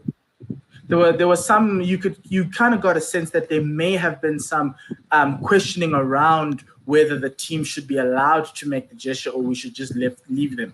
But they are representing South Africa. Hasaranga in again and just defended no run. And with our past, I think you should be making that gesture because we do believe in non-racialism. So that's the best place to start. Temba Bavuma has got 2 balls left in this over from Hasaranga. This one is in, and he's just defended that. And they think about a run, get halfway, and say, "No, thanks, lad." Dot ball there. You see, it should be an easy decision, but it's somehow complicated unnecessarily. I don't know if the board is to be the one to do it, but this one is smashed by Temba Bavuma. It's a long hop from Hasaranga, and he absolutely thumped that to the boundary. End of the 14th for Hasaranga. South Africa only trail now by 151 runs. More of that. And this is why we should have had Temba come in at 5, because not only can he play a bit more conservatively, but he knows when to attack. When you get that absolutely horrible ball. I think maybe I disagree with you there. I think at 6, Timber's perfect for this role. I just think at 5, we needed someone to still tick the run rate over. I just felt that obviously Quinton got a very good ball. He just he likes to play across his pads, and it's one of those things he needs to learn to just try play with a straight bat to the leg spinner. Yeah. I mean, okay, look, Quinton has bailed us out in the last 2 years far too often, so he's allowed to have a bad day.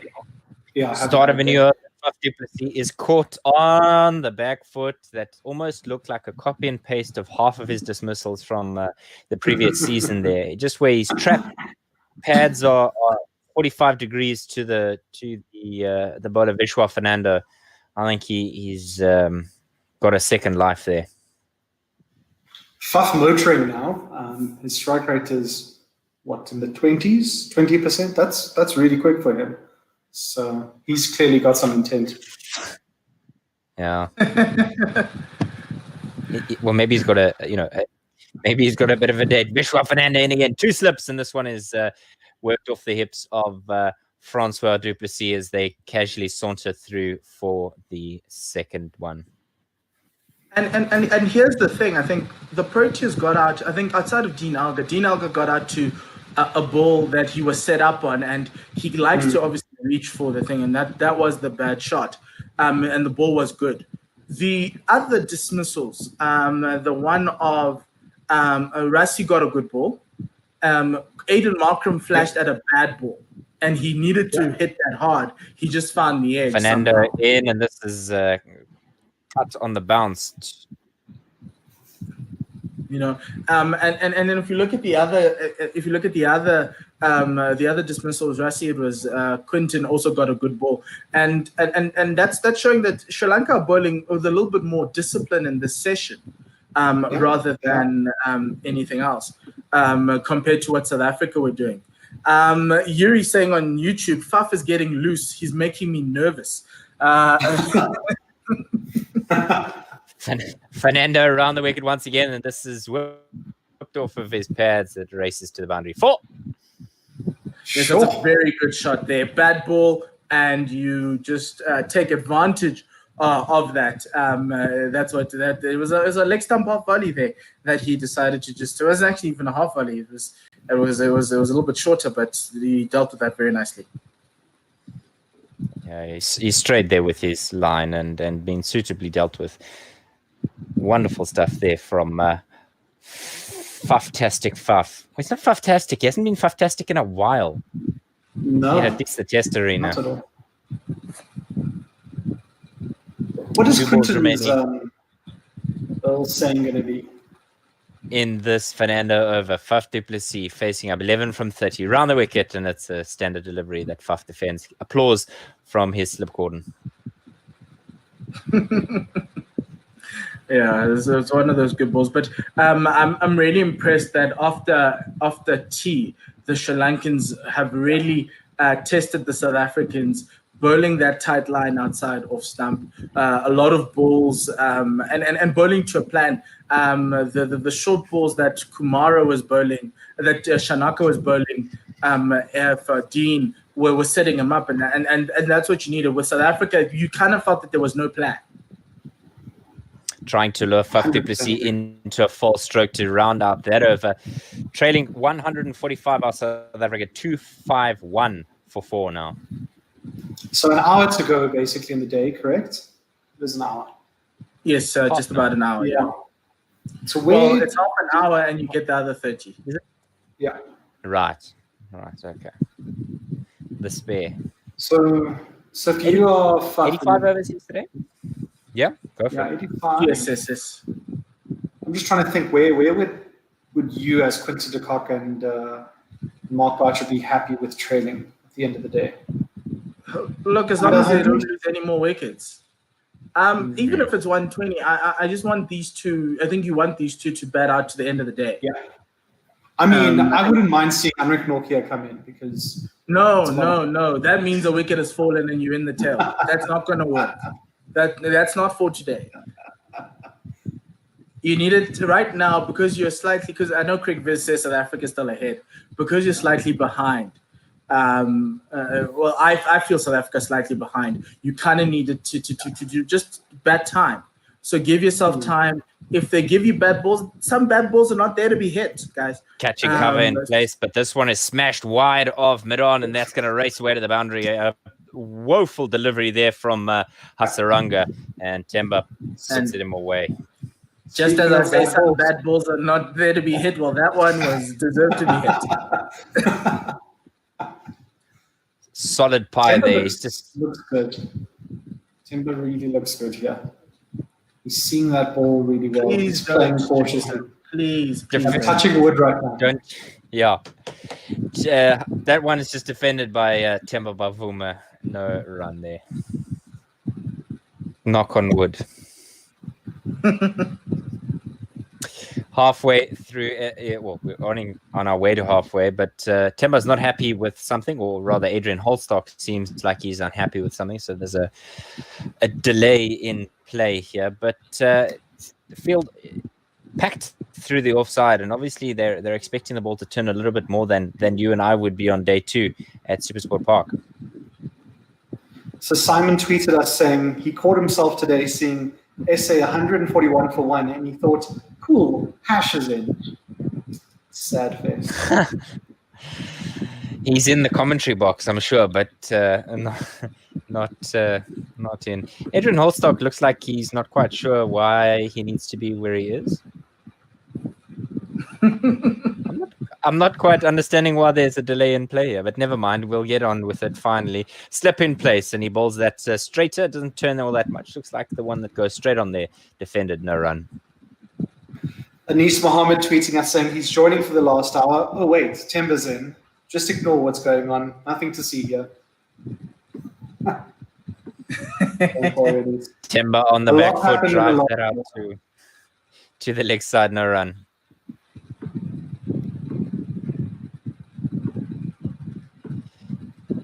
And Otto is tweeting us and saying that he thinks Krukviz and Google predictions are looking too heavily at the injuries in Sri Lanka's side. And he wants to know if we agree with this. It might just be skewing the computer models. Hasaranga in here for the last ball of his over and defended as it was the previous one. End of that one, 255 for 4, trailing 141. Bavuma 23 from 32. Duplessis 11 from 32. Here's the thing. I think they're still taking wickets even without Rajita. And that's where the issue comes. Is when you lose a bowler, will you be able to still take wickets and with that loss of the bowler? And I think with Sri Lanka, they've got 4 bowlers. They came into this match with 5. With 6, Dhananjay's out, Rajita's out, but they still have Shanaka. They've got Hasarange, and it's working.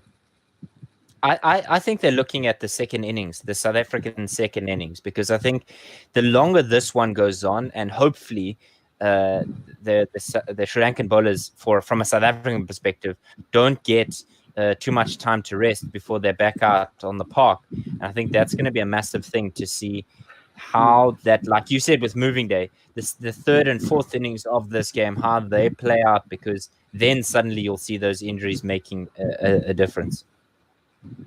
Lahiru Kumar is back in once again. He comes right over to Faf du Plessis, catches the edge of the bat, but it's a controlled one on the bounce to Gully. And we see Vishwa Fernando walking up the steps. Again, hopefully it's that's not the an second time injury. today. He's probably tired. Like yesterday, Lungi went off the field because his shirt was drenched after like the first 30 minutes of the game.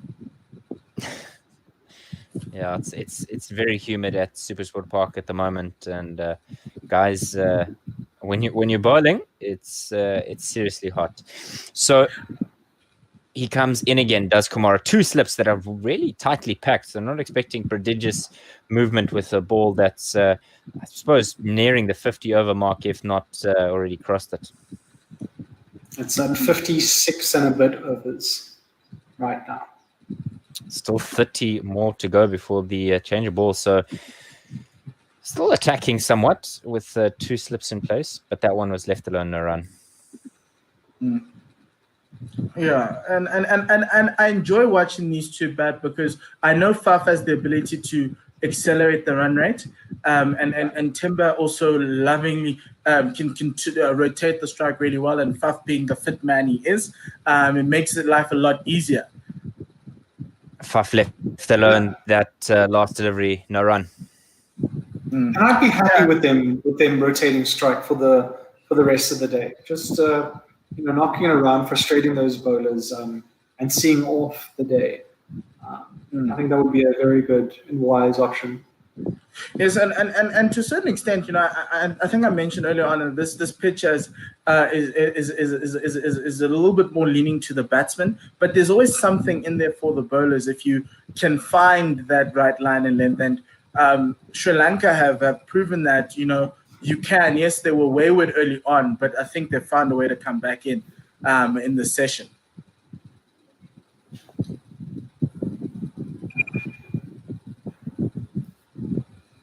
And Dave has left, so we'll just run through ball by ball. You haven't missed much. Kumara, we're just waiting for his fifth ball of the over. This is a beautiful one outside the off stump. A nice line and length on that in that corridor of uncertainty, and Faf letting that go. But just a friendly reminder from the Lahiri Kumara that this pitch is still got something, and the ball's still seaming off of it, even though it is 50 overs old. The value of bowling in that corridor of uncertainty. I think guys are so excited to throw the fruit salad at batsmen, but I think that's why Vinod Fernando was so underrated in a team that contained, guys like Morne Morkel and Dale Steyn, because he just put it there. Same with Sean Pollock, just put it there. Doesn't have to be fancy, just put it there. Eventually somebody's going to hang a bat. And drive from Faf du Plessis off the bowling of Kumara. He was aiming in for that off stump there, but Faf coming through really nicely, bringing that straight bat, and the ball going to the long on boundary for 4. Yeah, that's a good shot there. A little bit of a flick as well in that top hand working a little bit harder than it normally would with the you just see a little bit of a flick of the bat there, but it's inevitable with the wide grip that Faf du Plessis has. Normally you look to have a strong punch, but good to see from Faf du Plessis. Good to see that top hand and the grip working for him. Yeah, normally you'd get, especially I was watching Kane Williamson before the day started, and his straight drive is beautiful. It's a nice punch, and he even gets on one knee. But this one, I think, because of that grip, goes down to that leg side. End of that over, 57 overs have been bowled, 259 for 4. The extras column is 25, coming close to that South African 37. Next over in Hasaranga again, and he's bowling a full ball to Timber, who plays it back to the bowler. No run there. So I have a question for you there, Paul and Dave. How many extras do you think is the most extras conceded in a test match? And I'm talking about all 4 innings. I wouldn't know. I think we should have to ask Chris as Timber plays this one out to the offside. I know this. I'm just hazarding a guess as to what you guys would think. 150 for a test. 150 for Dave. Next ball's a traditional leg spinner going out to Timber, letting it go through. Another dot. I'd say probably close to, so each session about 40, 160. That's a fair guess. 173 extras is the world record for most extras. Sounds like a 109 game. Hasaranga getting some drift on that ball, and Timber just playing that off the back foot out to the offside. Josie has tweeted us West Indies. Oh. Yeah. And then Timber drives it down to the fielder at mid-on, and mid-off, and it'll be a single taken by the South Africans, 260. Yes, Josie Oak. Yeah, well, no, actually it's Durban Oak. Sorry, it is Josie Oak. He's in Johannesburg. Yeah, we're supposed to call him Durban Oak because that's how we know him. I was looking at Bavuma's stats, and he has the same birthday as me, or hasn't. Oh, I feel like he says he hasn't. He typed he hasn't, but I feel like he has. I don't know. And What a can you short please ball, clarify? a clanger of a ball from Hasaranga that Faf plays very nicely to the vacant leg side. The fielder on the square at mid-wicket couldn't get there as the South African gets another 4. Really nice. Well, this one's more natural, I think, with that back off the back foot, and you flick it out to the leg side. That's the flick. The flick, gents. Woof. I feel like To that watch dive when was it comes right. Faf du Plessis with the flick there. Once again, just off the back foot, rather. Good stuff. Good stuff, old boy. a bit of a forlorn dive, though, or TV dive, I must say. Yes. So this partnership right now is worth 45 of 67 runs, strike rate of 67, which is quite good and quite healthy. I think that first partnership, that 141, was off of a strike rate of just a shy of 70 or above 70. So good to see that there is some runs, 7 fours in this partnership as well. So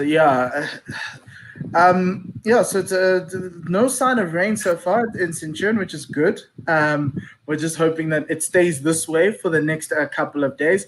It is Kumara who resumes again to Temba Bavuma from the Henops River end, and Temba plays it out for a single onto the offside. The score goes up to 265, South Africa trail 131, Bavuma on 25, and du Plessis on 19. Yuri on YouTube says Sri Lanka have more ball control this session. At least the odd ball is getting dispatched.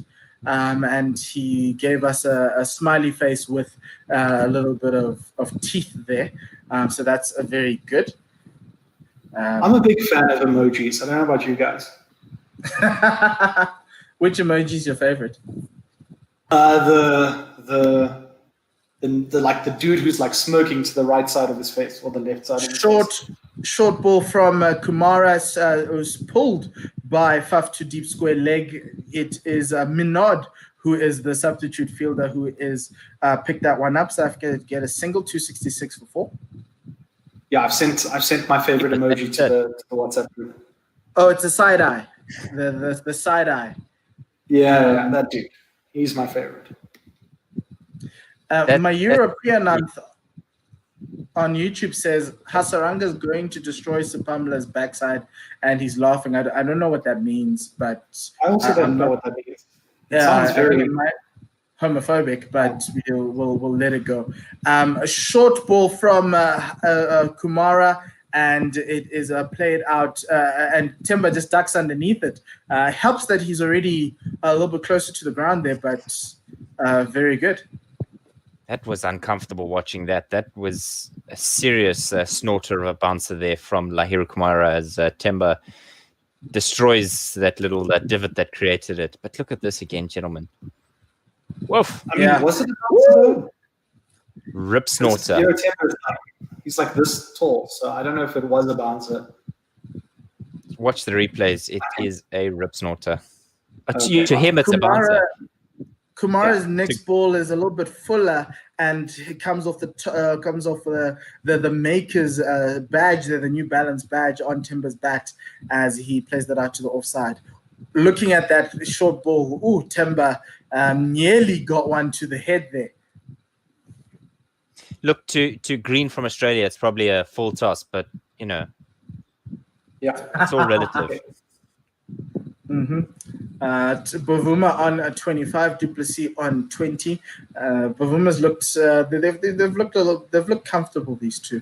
As Kumara comes in, full ball straight driven down the ground. The ball was ricocheted off of Kumara's hand there, so there could have been a run out at the non-striker's end. But luckily he missed, or the ball missed the stumps, and it's a single. Mayura says it's a joke, guys. Oh, okay.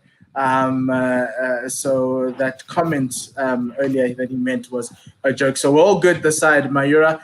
Keep watching, keep subscribing, keep letting your friends know. Everyone who's watching and listening to us, we have a YouTube channel where you can see us. We've also got a virtual scoreboard going, so you can check us out on YouTube and also on Facebook. Next ball draws the edge of Faf du Plessis backed, and the ball races down to that third man boundary. I don't think it was streaky enough. I think it was one of those controlled edges with those soft hands that Faf du Plessis, and it brings their partnership up to 51. 50. I mean, Faf knew more about that edge than Bukayo Saka did about his lob last night. So. Hey, leave my young man alone there. He meant to cross it in. He meant not to cross it in. He meant to score.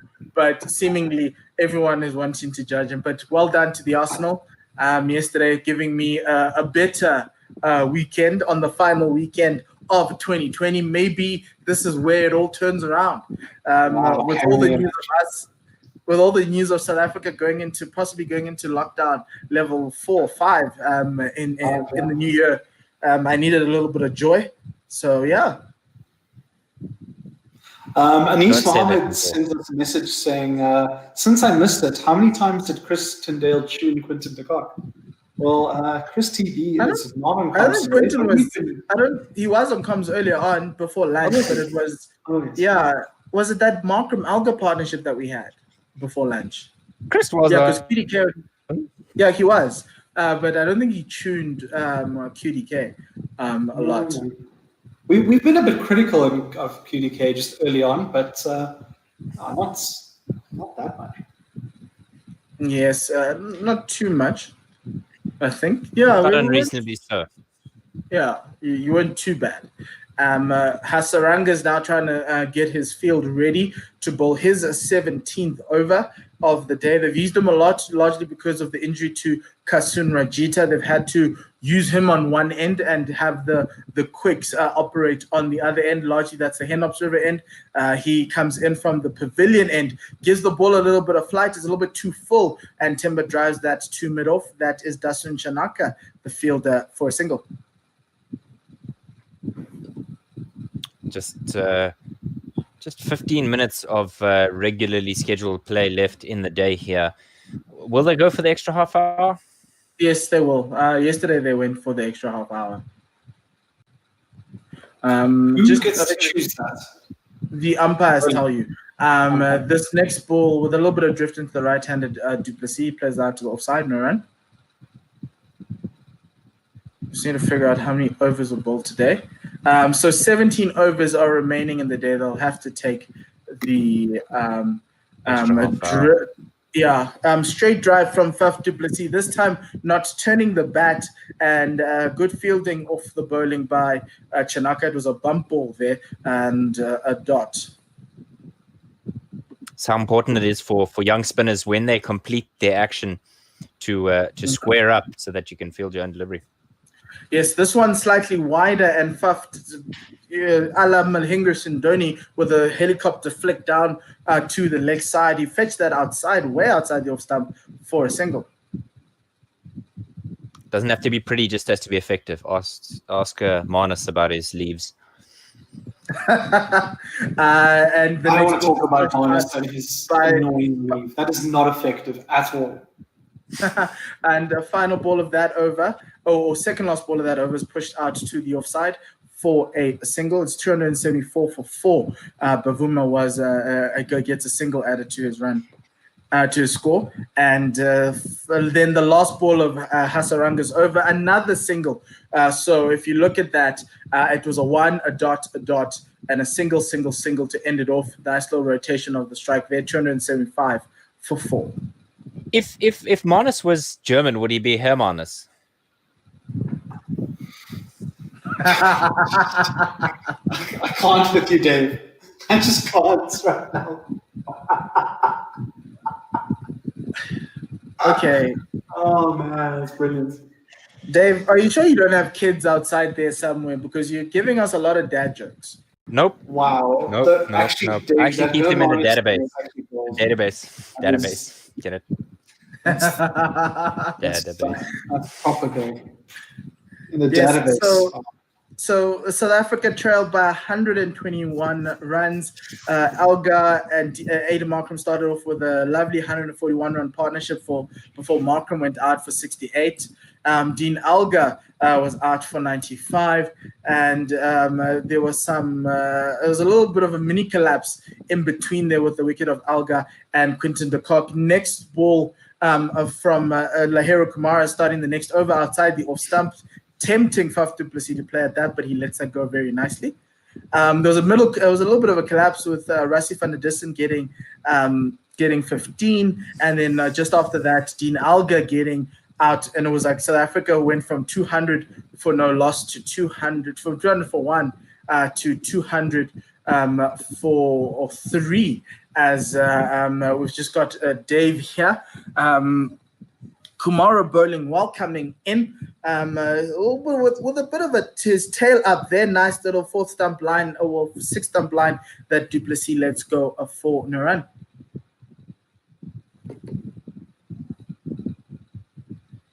And so as the comms team gets their situations going, South Africa, Sopavuma's on 28 of 43, du Plessis on 26. Kumara 1 for 69. Sri Lanka just have to rotate the bowlers and see if they can't take a lot more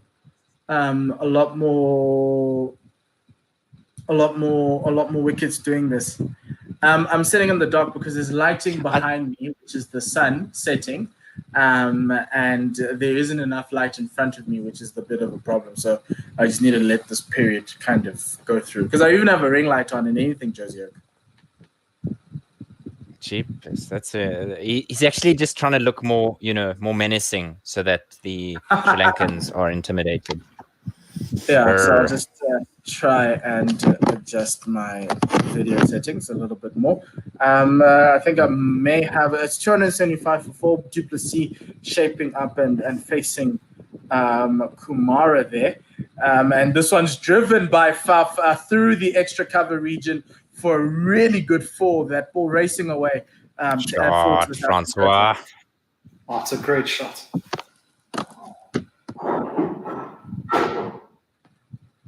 That's a wonderful shot there from Faf du Plessis. He just leans into it and plays through the line of the ball. South Africa trailing 117. We spoke about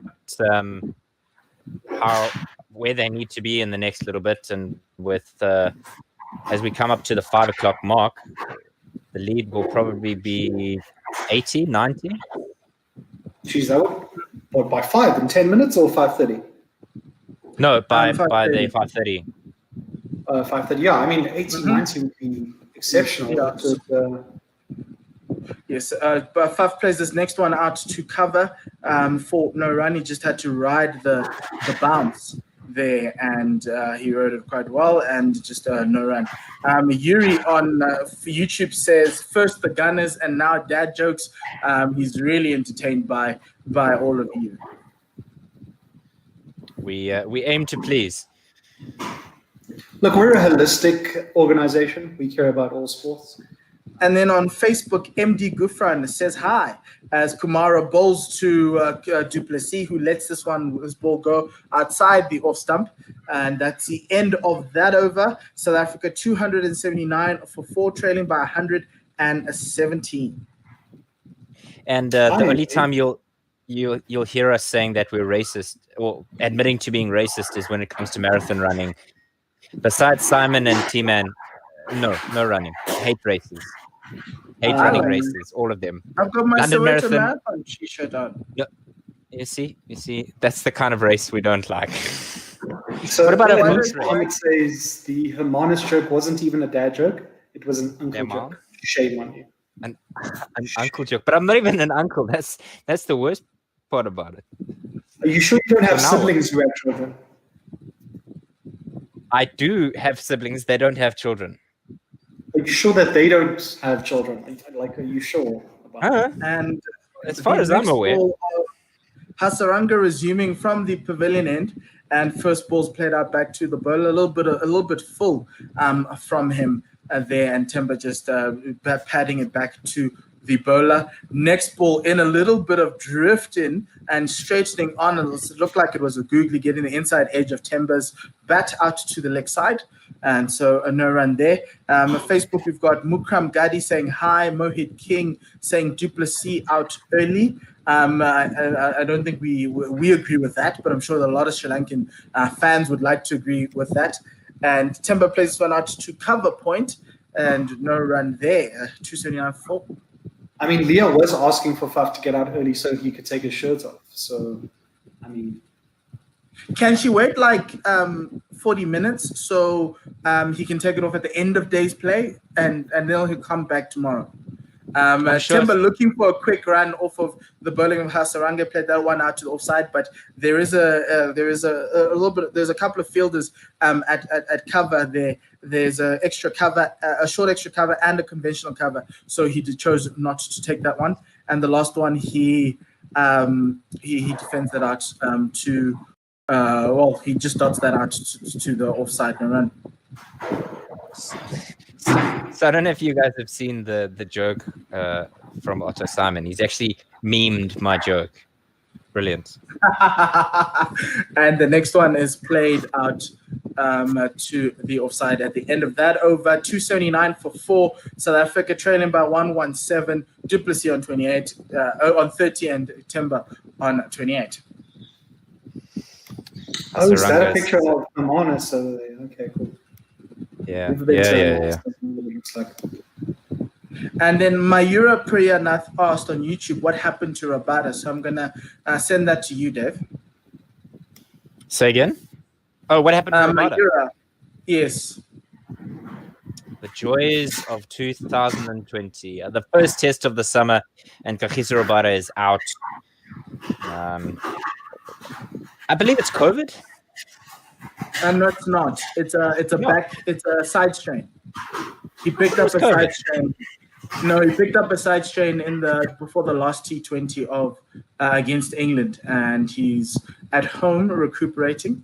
And we're hoping that he'll be ready for the Pakistan tour, because I'd love to see Kagiso bowl in Pakistan. Absolutely. Yeah. So Liam Gallagher. Yes. Go for it. Carry on. Go for it. No, I'm just going to say Dustin Shanaka is going to resume. He's bowled 11 overs and 5 balls.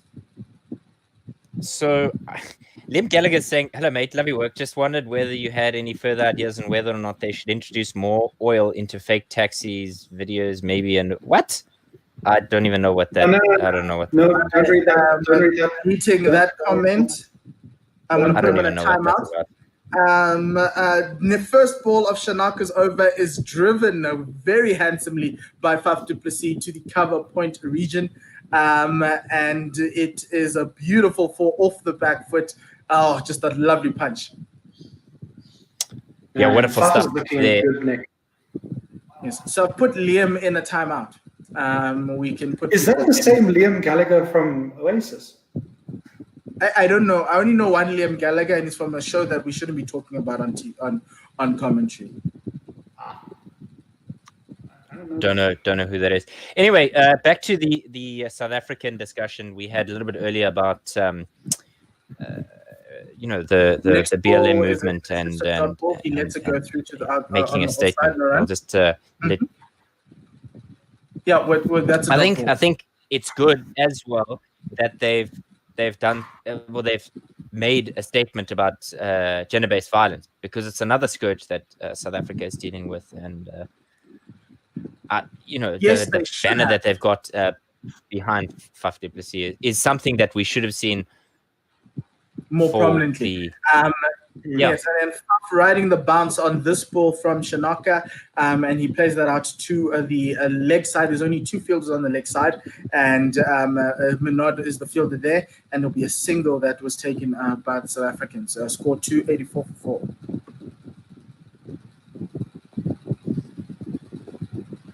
Wonderful stuff from the South African pair. Since they've come to the wicket, they've actually just been sensible about how they've batted. They've not been reckless or careless, and proof perfect of experience. I know. Yeah.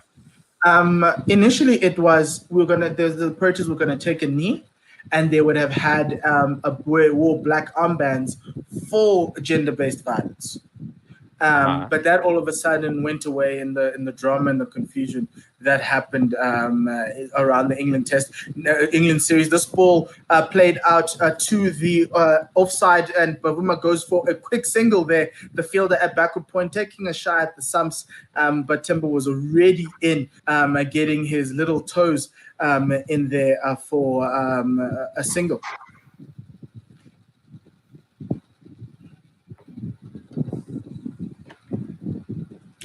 And so you were telling us about GBV.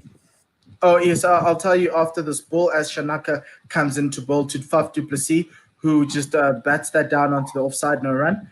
So that was the initial comment that the Proteas wanted to celebrate, to acknowledge racism and gender-based violence in South Africa, but they didn't want to do it via kneeling. They wanted to do it in their own way.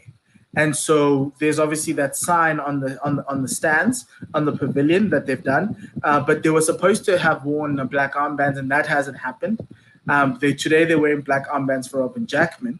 So there's a lot of confusion around what cause they are acknowledging and what is it that they're doing. But we do know that the raising of the fist was for racism, as beautiful snorter of a ball from Shanaka bouncing and seaming away from the right-handed du Plessis, who gets his bat out the way in time.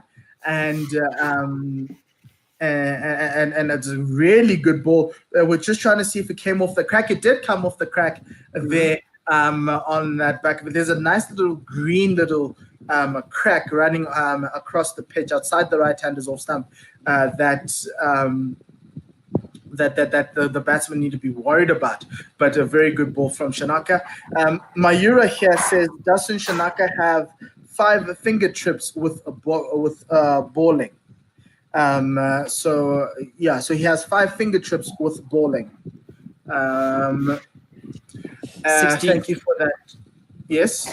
63 overs played in this South African innings, getting ever closer to that new ball for South Africa as we see the lights starting to warm up at Supersport Park in Centurion. 285 for 4, this partnership worth 65 at the moment. So wonderful stuff from these two experienced campaigners.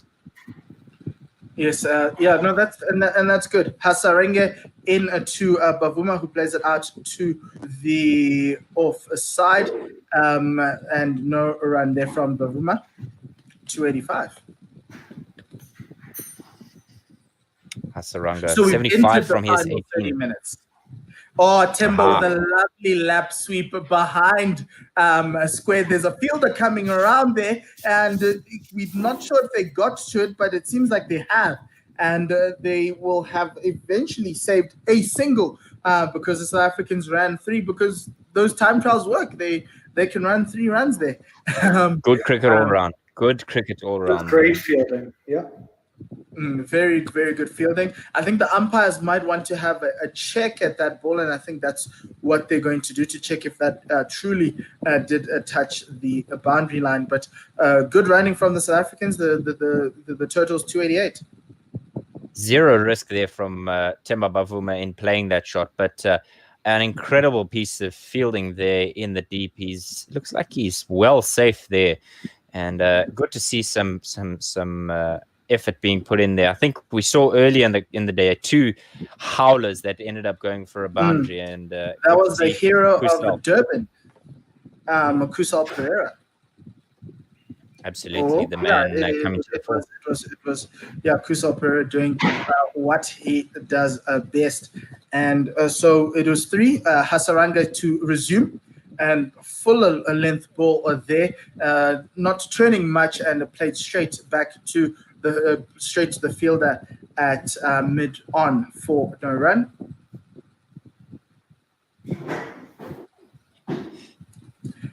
And another ball, the line outside the off stump from Hasaranga. This one going on with the arm, not turning. Du Plessis driving that to the field at extra cover.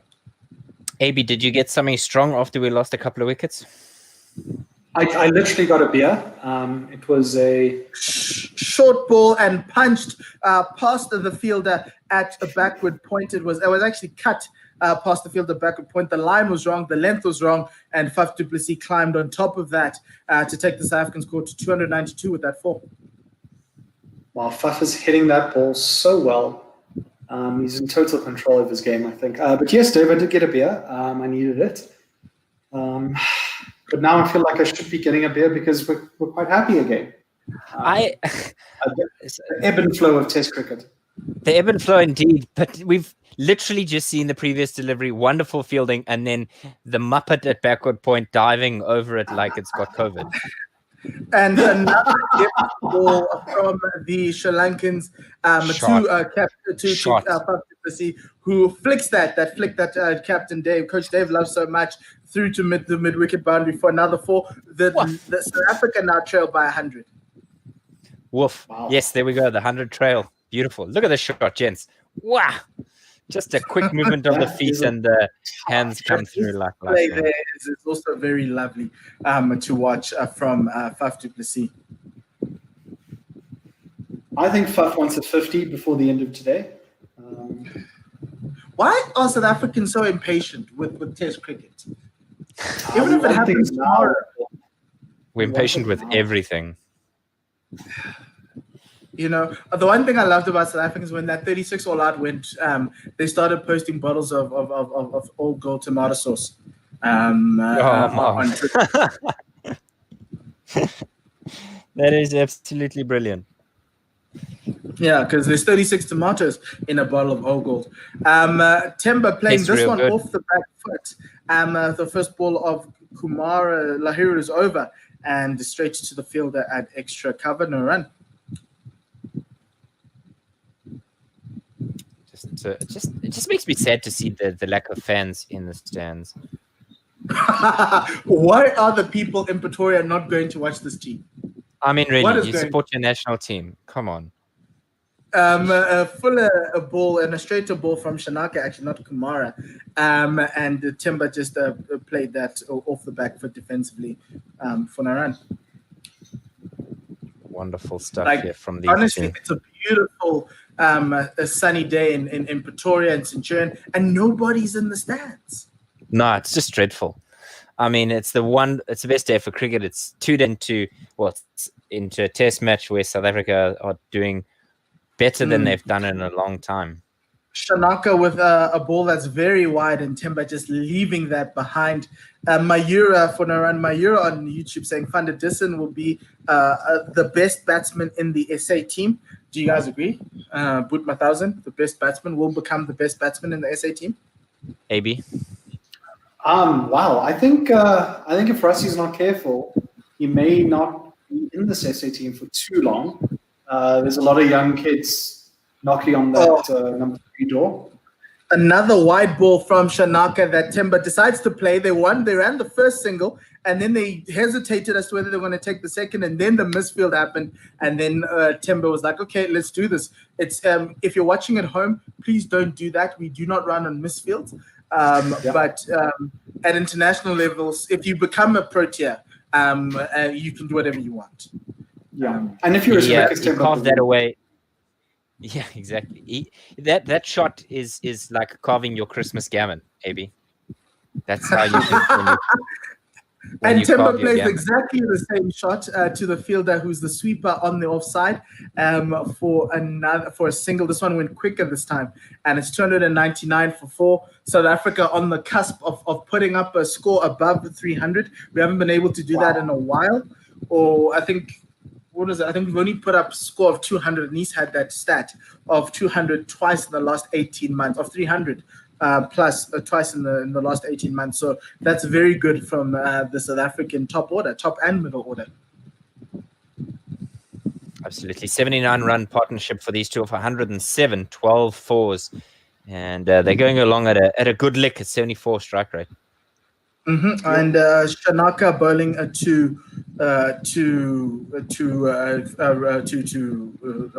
keep on forgetting who it is. Fantastic, and he just plays that out to the offside. End of that over, the 65th over. South Africa 299 for 4. Waffles, Fuffles. That's who you should think. Waffles, Fuffles. That's yeah. So Fuffles is on 43. Fuffles is on 43, and Timber's on 35. absolutely Vishwa, Fernando, Shanaka, Hasaranga, Kumaro, the men rather, who have taken the wicket. South Africa losing 3 quick wickets at one stage during the day today. It was in that post-lunch session after having done so well in Markram throwing hands to be dismissed when he was looking really good, and then 3 quick wickets there. South Africa found themselves in trouble, but these two have righted the ship in the storm. Hasaranga resuming from the pavilion end to Timber. This was a fuller ball, and Timber just plays it out to back to the bowler, no run.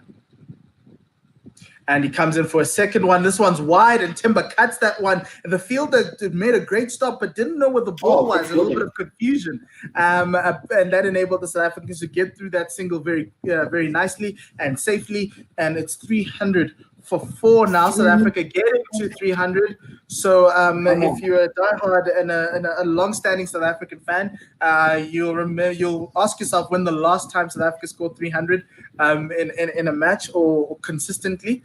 And that next ball played out to the offside extra cover and a run.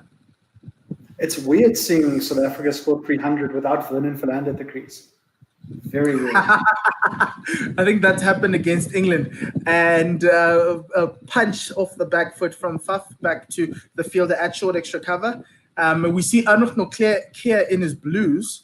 So he's not going to be a night watchman. Looks like Mulder will be coming in.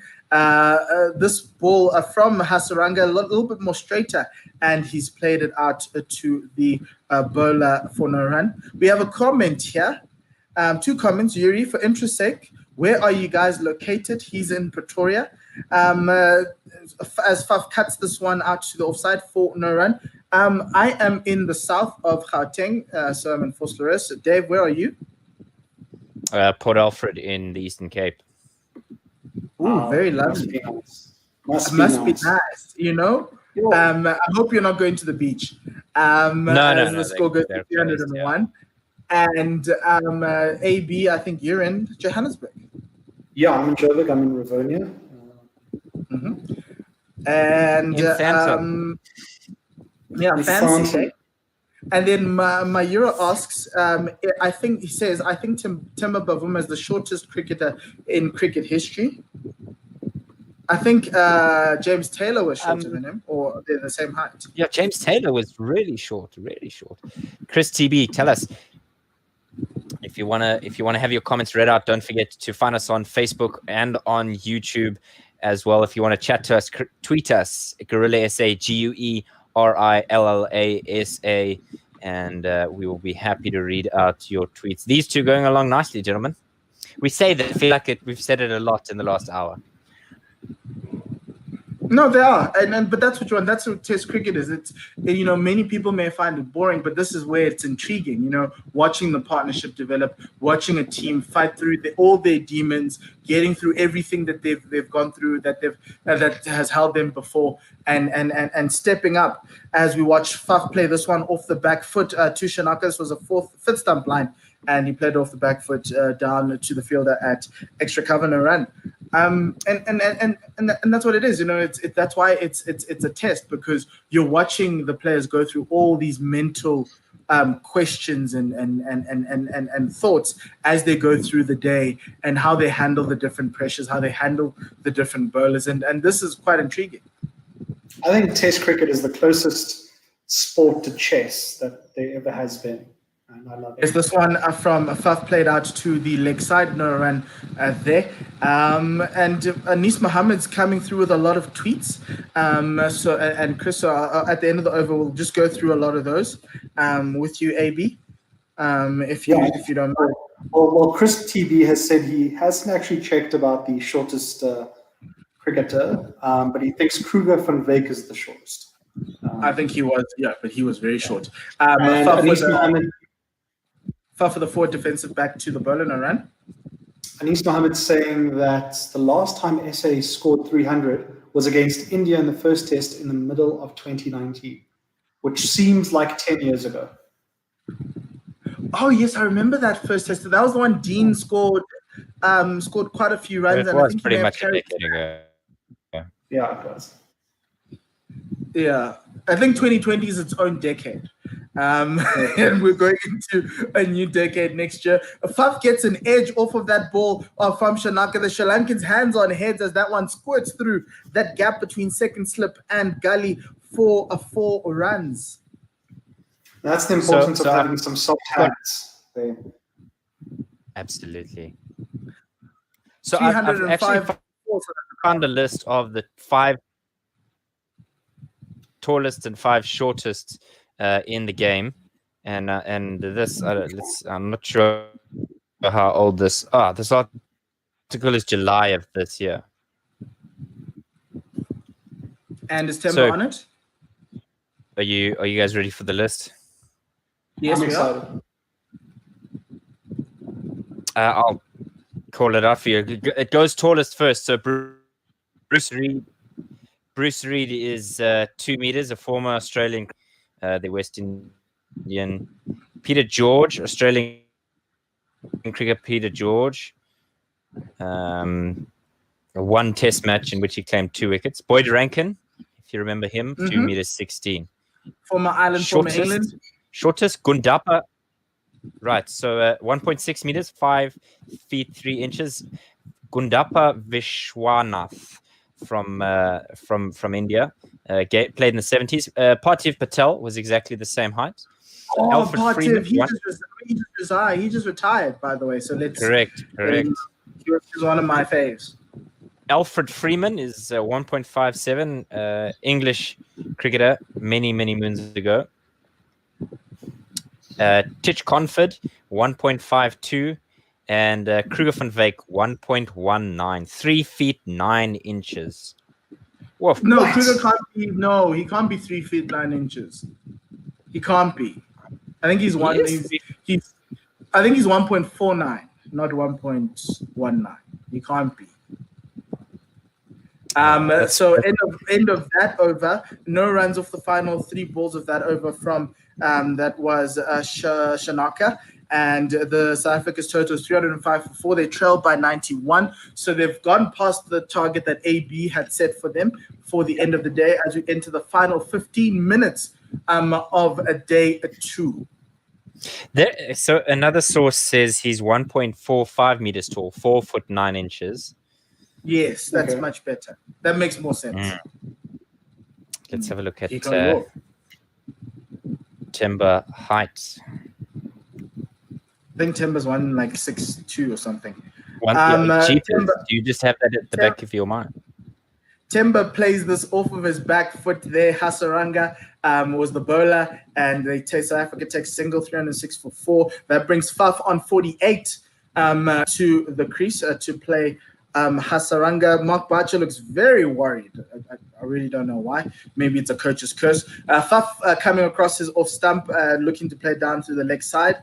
And it's a dot ball. All the batsmen who have batted already are chilling very nicely in the stands, acting as though Rassi's acting as though he did a lot of work today with the bat. A straight drive there from Faf du Plessis out to the fielder at long off for a single. He's now on 49, 307 for 4. I think Bouch is trying to predict or think about his next sarcastic comment for the press conference. So I think he's a little bit worried. He's running out of sarcasm. So Mayura says Dustin Shanaka is not a bowler. He is a best batsman. His coaches are Jayasuriya and Sangakkara. Hasaranga with a round arm action there to Temba, who plays that to the field at mid-on, no run. Yeah, just keeping an eye on things here. Another one outside the off stump, Temba just padding that nicely for no run. So Chris TB and Otto have sent us some stats. Van Wyk is definitely not 3 feet 9 inches tall, probably just about 5 feet from Chris TB.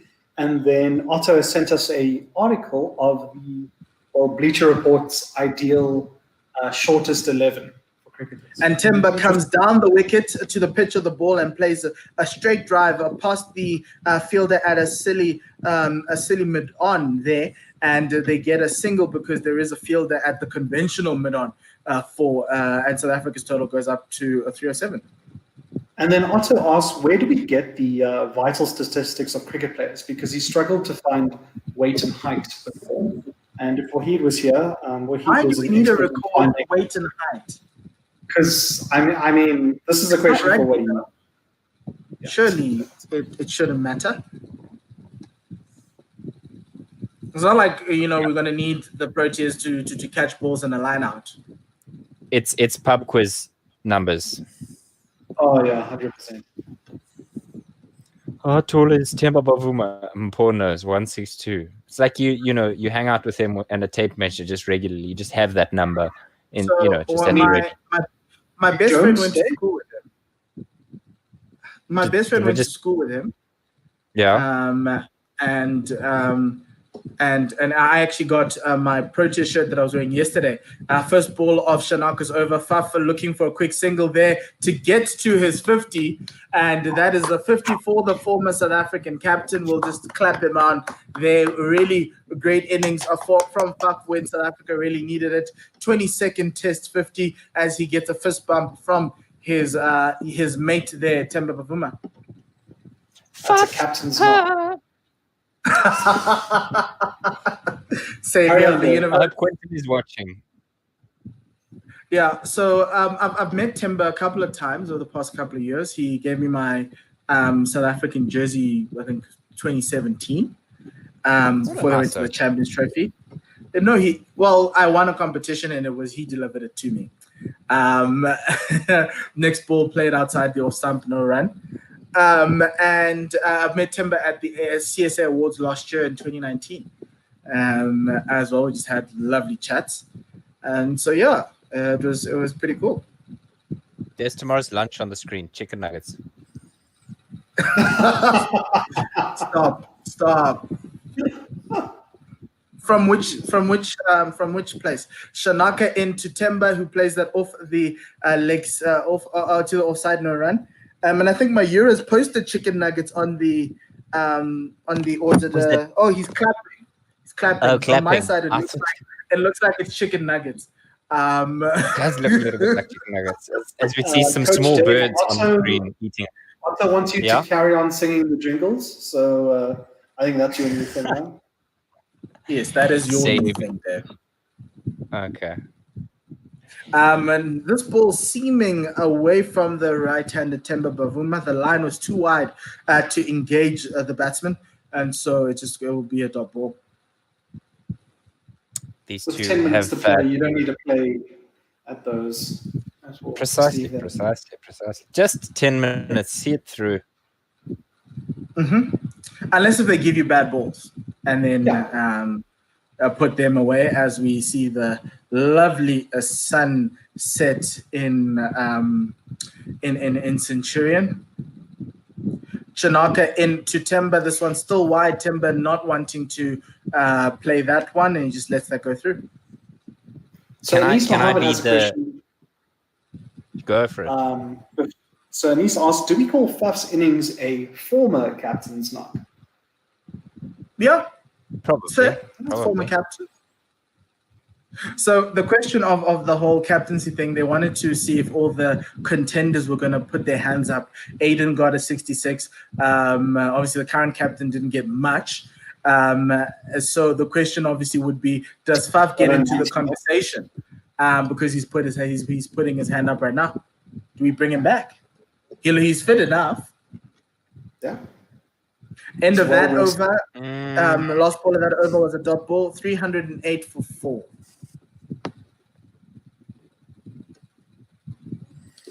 A wonderful view there of that sunset that you mentioned, Mpho. This is the final couple of moments of this We're day in the 2 final of 10. First test.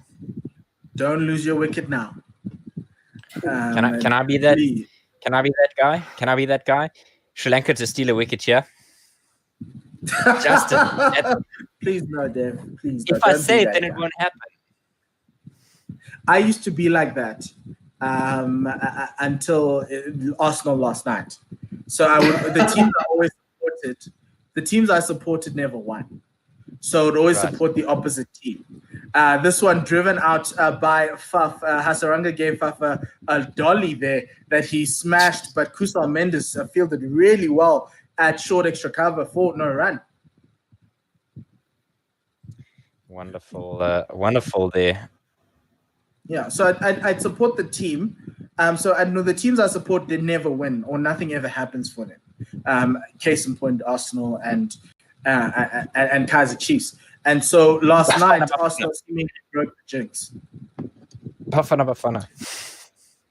Hey, Bafana is another story. Faf with just a lovely little punch, a little play out to the offside, and engaging Kusal Mendis there, who moved now to point, and the South African came through for a quick single. Temba had to dive, thinking that the throw was going to come in, but Kusal Mendis actually left the ball behind him. Nice dive there by Temba, showing he's committed to the cause, as always. Now his whites are going to be dirty. Like, what's the point?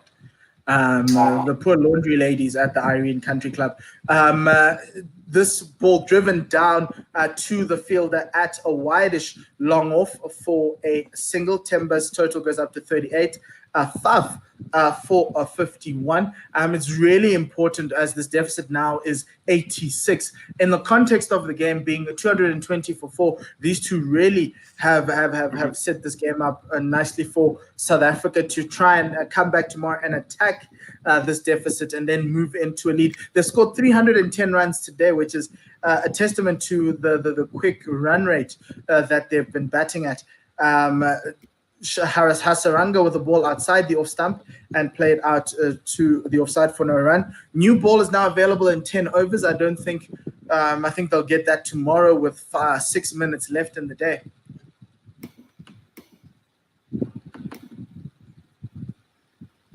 I think maybe these two have better drink. Yeah, yes, they have, and that also speaks to Temba's value as a number 6 batsman. He comes in, he can support the senior batsman in terms of the batsman up the order, and he can create partnerships, which is what we've been talking about for the past 2 days. I just think Temba would be more likely to go and score the bigger hundreds or the hundreds than a Quinton right now. Next over started by Shanaka. It's a back of a length ball to Temba, who plays a defensive shot out to the offside no run. I do agree, and I did think of that, and we tried to promote Temba up for a few games. I think that was in India to number 4. He wasn't given enough games to play. He struggled at number 4. It's also in India. It's like the hardest place to go in that. No, that is true. Thank you, Avi. Thank you. Yes, but obviously the selectors felt that he's better placed at number 6. This one's a full ball from Shanaka, driven out to extra cover by Temba. That's a dot ball, as the fielder is Kusal Mendis.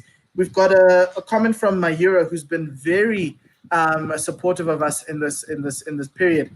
He says Dale Steyn came to Sri Lanka for the LPL. I'm assuming the LPL is the Lanka Premier League. But you can correct not me if the I'm wrong. Asia Premier League. No, you are correct. It is the Lanka Premier League.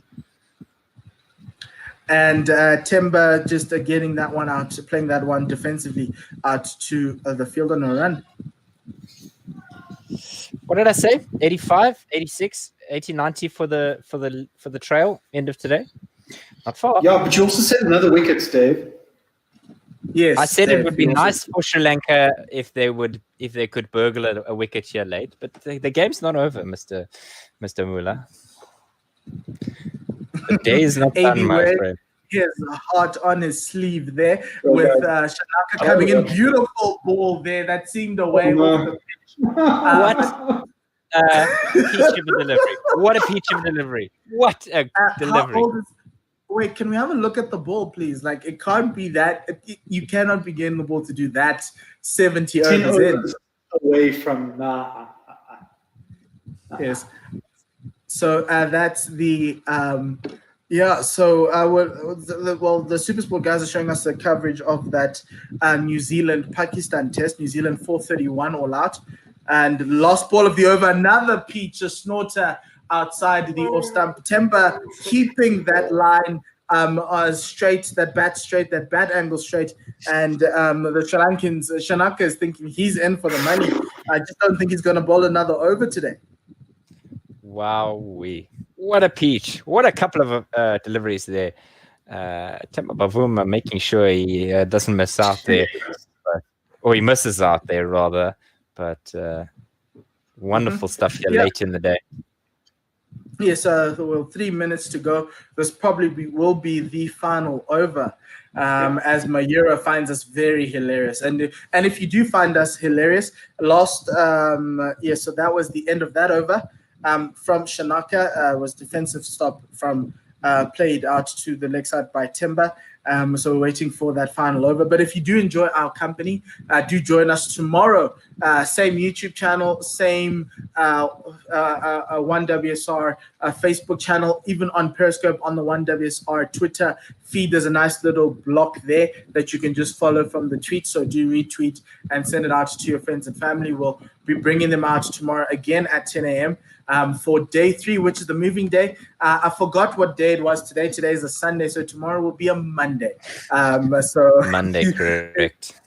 Yeah, during the festive season, you kind of just lose track of the days as Hasaranga comes in to bowl Faf du Plessis, who drives this one lovely out to the fielder at the cover boundary. That's Lahuru Kumara for a single. 311 for 4, the South Africans are.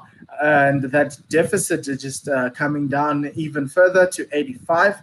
And Hasaranga to Bavuma, who shows us that he also can also has a front foot cover drive, and we will so no run there at the end of that. So do join us tomorrow as we see the third ball of this over. Timber gets an edge down to the fine leg region. The South Africans will come through for easy 2 runs there, 313 for 4.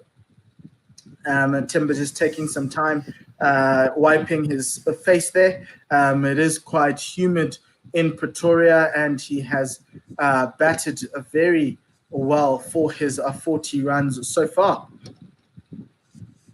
I'm sure Linux Leo must be screaming no because they've turned the camera away from Timber, and he might have pulled his shirt off there and we wouldn't have known. Anish Mohammed wants us to stop complimenting the batsman, and he asks, have we learned nothing? Oh my word, it's gone through Timber's bat and pad. It's not a stumping chance. It missed everything, and the Sri Lankans are appealing. I'm not sure if they're appealing for LBW or if because there can't be a catch behind. There you go. Here's my burgled wicket. No, Dave, it cannot be your burgled wicket there. But Timber goes down to Faf and he shakes his head saying, no, they've got nothing. It missed everything. How can this be an LBW? In what world? Burgled a wicket. Well, burgled a wicket. Hey, look, we have to go up for anything right now. Sri Lanka need to break this partnership. Look at this ball, went straight through, missing bat, hitting the top of hitting his front pad there, but it looks like it hit him outside the line of off stump. And yes, Tikwela was. But he's played a shot. Yeah, Tikwela was in between. Celebrating and taking the catch there. I think he. So there's no ultra edge there. So we will go through, and we're getting it. It did hit Timber's front pad. So we're just waiting for them to rock and roll it through. And we've got so it's pitched outside off. Impact is umpire's call. Wickets missing. So the review is lost for Sri Lanka, and it is 313 for 4. As umpire holds stock. With great decision for the umpire on debut. So Sri Lanka now have one review left, with South Africa having their full complement of 3. Remember, an extra review is added in this COVID world because you have home umpires on both ends. And then Hasaranga this ball from Temba played out to the offside, and they'll come through for a single. So that takes Temba's total to 41, and the score to 340. Yes? A continuation of home umpires for the foreseeable future? I think so. It's possible until probably we get the vaccine. A short ball, a bad ball from Hasaranga that du Plessis helps down the leg side. It is a chase from Tiramana there, and it will be South Africa will take 3 off of that last ball of the day. And is that the last? No, it's not the last ball of the day. It's a penultimate ball of the day. 300 and it is the last ball of the day. The Super Sport scorers were behind all of us. So it's 317 for 4. South Africa reached stumps on day 2, 317 for 4. Temba is on 41 of 79. Du Plessis 55 of 81. This partnership is worth 97 from these two. Really important partnership after South Africa lost those 3 wickets for 20 runs in the middle there. I'm going to go to you, AB, to conclude with the tweets as we wind out the day. Well, since Anis Mohammed's last one, it was just Leah saying that she was a bit unhappy about the fact that Faf still had his shirt on, and Nakul Pandey as well, she tagged in that. But that's it for us on the tweets. Okay, and then so let's go through the scorecard. Dave, do you have the scorecard with you? Give me 1 sec and I can bring it up for you. Just an interesting end to the day's play there. It's good that South Africa are able to pull themselves back after losing 3 quick wickets in succession there, after building such a wonderful opening stand between the openers today. And honours even, I think, after today's play. It's been a difficult one. Let's have a look at now the South African scorecard. The 2 men, as Mpho said, 55 and 41 for Du Plessis and Bavuma, respectively. They steadied the ship. Dineo, 95 from 130, 16 fours, caught and bowled Chanaka so close to his 100, but getting dismissed from a simple return catch. And Markram was the first man to depart for 68 from 94, 14 fours, strike rate 72.34. He was caught flashing at a wide one outside the off stump. Rassie van der Dussen came and went with much ado about nothing. He was caught by Nuran Dikwela off a delivery that he edged from Lahiru Kumane, and the only other man who was out besides those 3, the top 3, was Captain Quinton de Kock, caught by Lahiru Tiramane at slip. The substitute bowled by De Silva, 18 from 11. And the bowling figures for today: Vishwa Fernando, 15 overs, 2 maidens, 1 for 59. Kasun Rajita was only 2.1 overs for 16, but he's out injured at the moment. Dasun Shanaka, 16.5 overs, 1 for 56 from his allotment today. Wanindu Hasaranga, 1 for 99. He almost 1 shy of his 100 there from 23 overs. And Lahiru Kumara, 1 for 73 from his 15. So that South African scorecard reads a lot better than it started out. Well, it started out really well, then got shaky in the middle, and then they've pulled it back very nicely. Yes, and in that period, South Africa's WinViz on CricViz has now shot up to 81%. So from that 57 to that 81%. So somebody, CricViz, really liking South Africa's odds so far in this Test match. It's well poised for tomorrow morning with South Africa. South Africa is with South Africa 79 runs behind. We're going to reach halfway through the Test match, and both teams will have batted, and we already have received over 700 runs in the first 2 days of this Test match. It's just going to be batting and a lot of it's going to be just batting, and tomorrow should be a good batting day. I think let's end the broadcast from here. Thank you very much, guys, for joining us. Thank you very much to everyone else who joined, Ravi Nair, to Otto, to Chris TB, to Ravi Reddy as well earlier on in the day. That was I really appreciate you guys, and also the Gorilla family, Leah. We had Evil Scooters earlier on in the day. We had Josie Oak, and we also had Otto also on tweets as well, and many more who I've seemingly have gone blank on our favorites, and also the new family that we've picked up on YouTube and Facebook. Please do join us tomorrow morning at 10 a.m.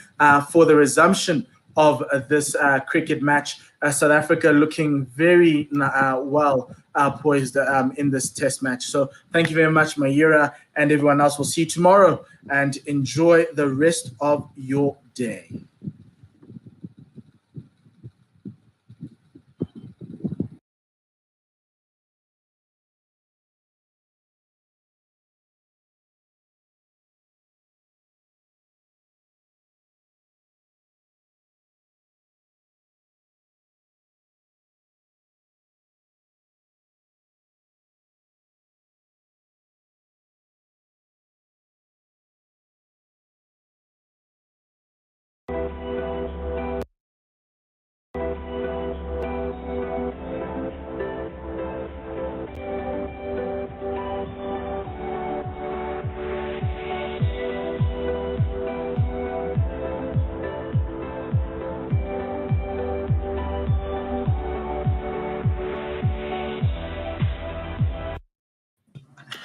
Hello, and welcome to this week's edition of The Cheap Seats, where we talk all things Premier League. We talk Manchester United and Jay Lings in his FA Cup shirt. We talk about how Dean is flexing at the top of the league with Spurs. And we talk about my misery sitting at 14th with a manager who doesn't seem to know what's going on, but it's fine. We'll get to that. We've got lots of stuff to get into. And it's a legendary number at Arsenal. It's the yes, number just that remembering the number that they are in the league.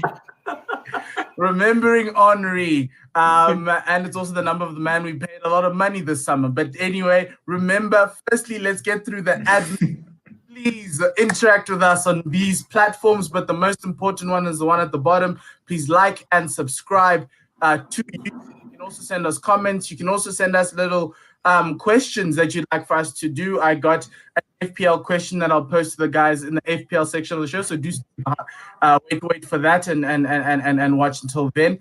But I think this week's show, we're talking the Premier League Big Six. I do it in inverted commas because my team wouldn't be in the Big Six, and chances are.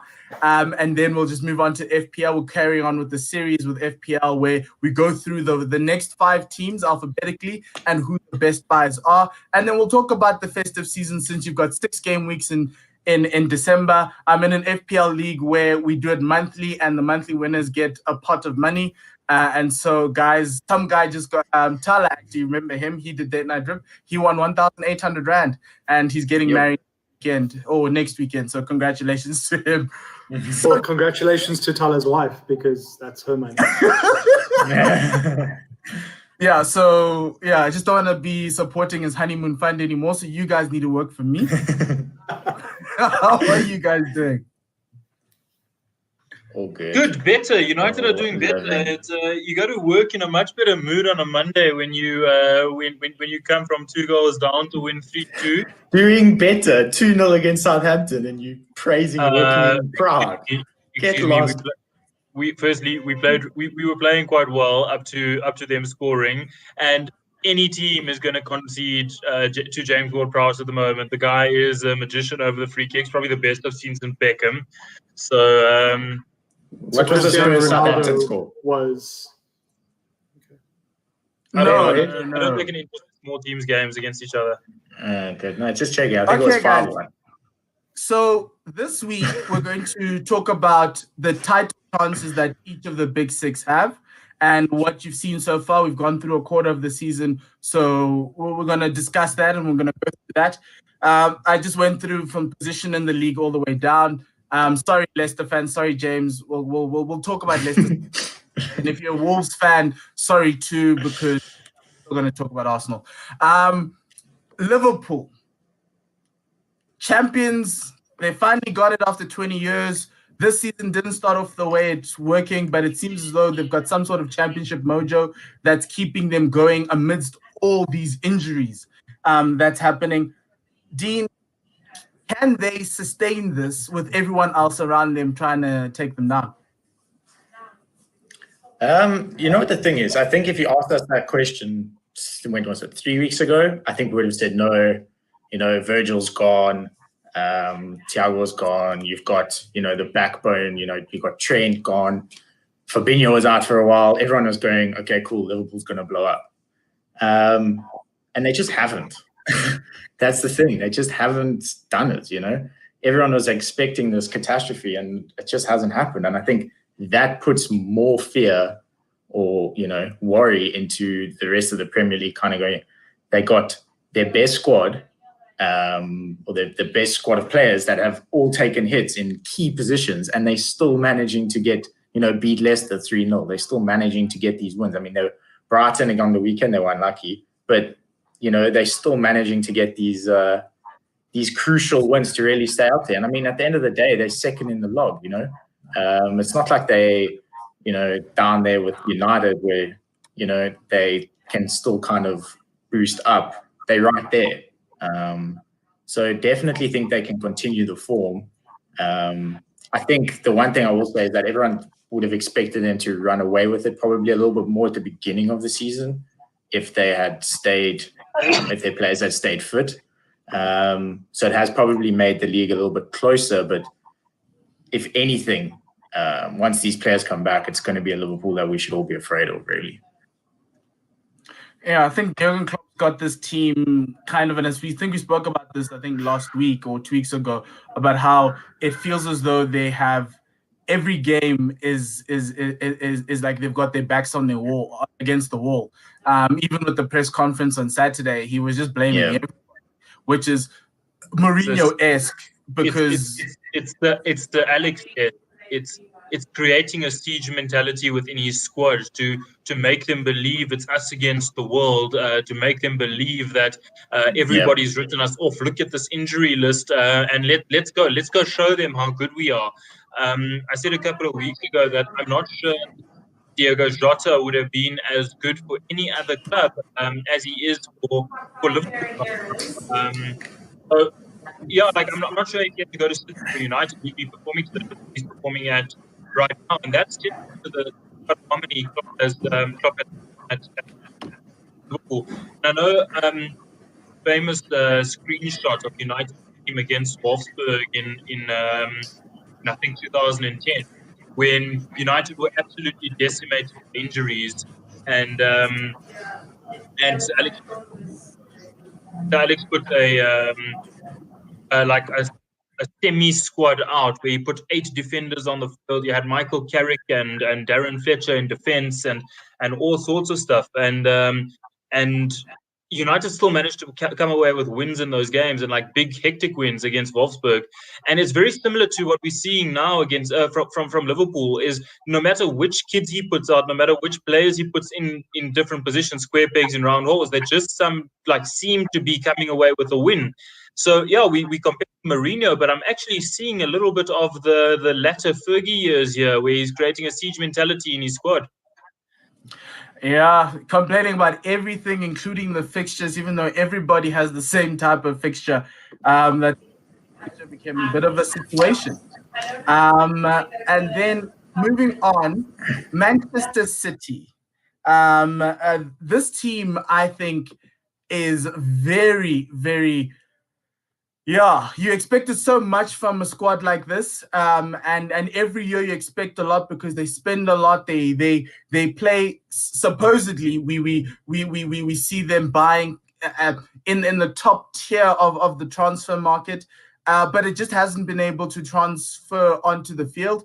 They really did struggle early on in the season, and this weekend you kind of saw glimpses of the old City bullying smaller teams. Whereas earlier in the season, they really did struggle. The jury's still out for me against the other 5. I know they've necessarily have beaten Arsenal. They've played against Liverpool and they didn't. I think they lost that one. So the question for me with City is that the thing with me is that with City is that they are so lucky to be where they are at 11, about 6 points behind with the game in hand, playing as poorly as they've played. And they've just been helped by the poor results of everyone else above them. Essentially, when you're at about 10 games in the season and everyone's at 21 points, and you're sitting at 15 with a game in hand, you kind of feel as though, okay, you can get there if you find it right. I just don't know if Pep can get it right unless if he can get the same 11 on the field. I think the injury to Aguero has hurt him. I think Jesus isn't the better foil or an equal foil to him, and that's kind of messed up that shape. And Raheem Sterling isn't as at the best that he can be, and we've spoken about David Silva at length on the show before. And I honestly don't see it. I'd be surprised if in May Manchester City win this thing and they come out at one. And that's where I'm seeing, because I look at all the other teams around them. I even look at Spurs when waiting for them to Spurs. But even then, I sit there going, I'm not afraid of this team like I used to be for a couple of years. And yeah, I think that's the case for City. I think 2-3, yes, maybe. I think they'd be in a top 4 battle. But yeah, I'm not too sure, and I can't take a Burnley win as a yardstick as of yet. I think it's gross underachievement, though, if that's what you're saying, because we probably went into the season with most of us painting them as probably title favourites. And I think that we need to, at some point, start to lay blame at the feet of the manager, because they've grossly underachieved considering their spend. I mean, considering the 775 million pounds that Pep spent, £750 million he spent on players. He's won a couple of leagues. He's won a couple of cups. He hasn't really done very well in the Champions League, and he's starting to struggle in the league. It's almost as if teams have figured out how to play against Man City. I think Ole certainly has figured out how to play against Man City, and other teams are figuring it out as they go along. And it's not very difficult to figure out what he's going to do. And it's also not very difficult to see that once Pep has lost a game, he's very quick to paint whoever beat him as anti-football. He's got this holier than thou attitude in which he goes that, well, we play the correct way. When we win, it's the correct way. And whoever beats us is playing the incorrect way. And I'm not sure if that's holding City back in some regard, in saying that there's this mantra that we play this way and we'll never change it. I wonder if that's holding them back.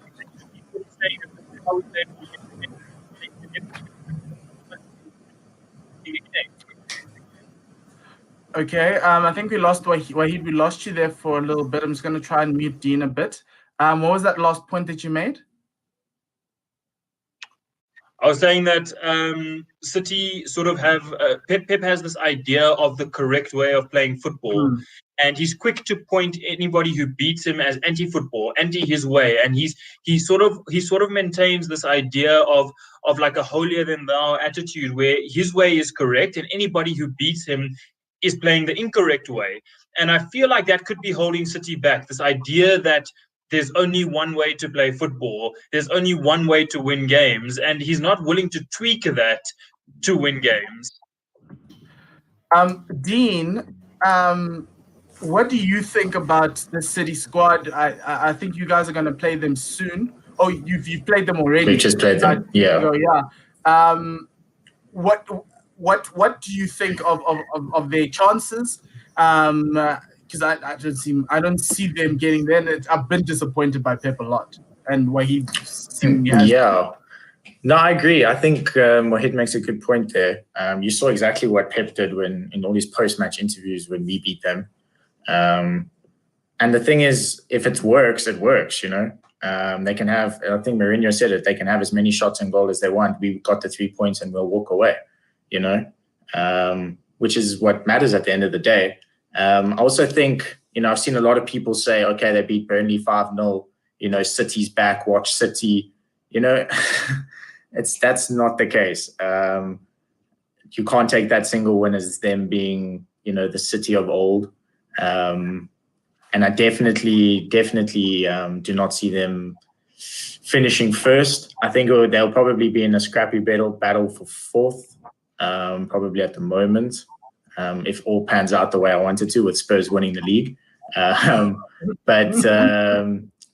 Yeah, I think City's just, I think they just look out of ideas, really. They just don't know really where to go. They don't know who to pass to. No one's really sure what's happening. Burnley, they turned it on, but wow, it's Burnley. And I think that's the real issue. There's just, and again, we've said it with David Silva, there's just no creativity. And I think that's really where they're lacking. Okay. Spurs fans are like Proteas fans circa 2015. We went to that World Cup counting our chickens before they hatched. We're not counting chickens. I'm just saying if it works out, we'll win the league. That's all. Okay, next team, guys. Let's keep it moving. Chelsea. Yeah, I think. Wait, AB. What? Wait, hold up. Okay, that is not me. AB. Looking at this at Frank's squad, do they give you confidence that they can go through and finish this off this weekend? They did quite well against Mourinho's parking the bus and low block and holding off of that counter attack, which at times, yeah, you know, Chelsea had their hearts in their mouths, but on the other end, they also had their moments. Does the squad with Tammy, because I look at the front, at the back, I think they're great. I think they're the second best defensive team on goals conceded. Spurs are better. But up front, I look at Tammy Abraham, I look at Werner, I look at Ziyech, I look at Havertz. They don't have that experience that I'm looking for to know. So I think Chelsea would count themselves unlucky in that Spurs match. But, you know, that's 2 points that they kind of arguably dropped and a gain for Spurs. But if you look at this Chelsea team, how they've performed, they're arguably the second best team in the league if you just look at goals scored, which they top with Liverpool, and they've only conceded 10, and largely because of Edouard Mendy. And this team only improves week in, week out. For me, Chelsea has what it takes to win the league. It's just how are they going to go about beating these bigger teams when it comes to that game that's gonna be the City Liverpool games that we've seen in the last couple seasons.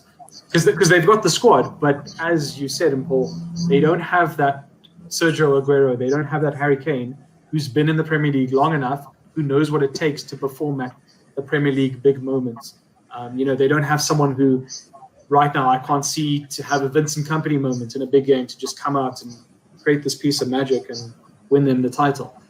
But it's going to be very interesting to see. I've been really impressed with this Chelsea team. Now that they've qualified early for the Champions League, they can really focus on gaining these big points in the Premier League. I'm not sure who they're playing against, but I don't think I know they've got Leeds coming up, which they should walk.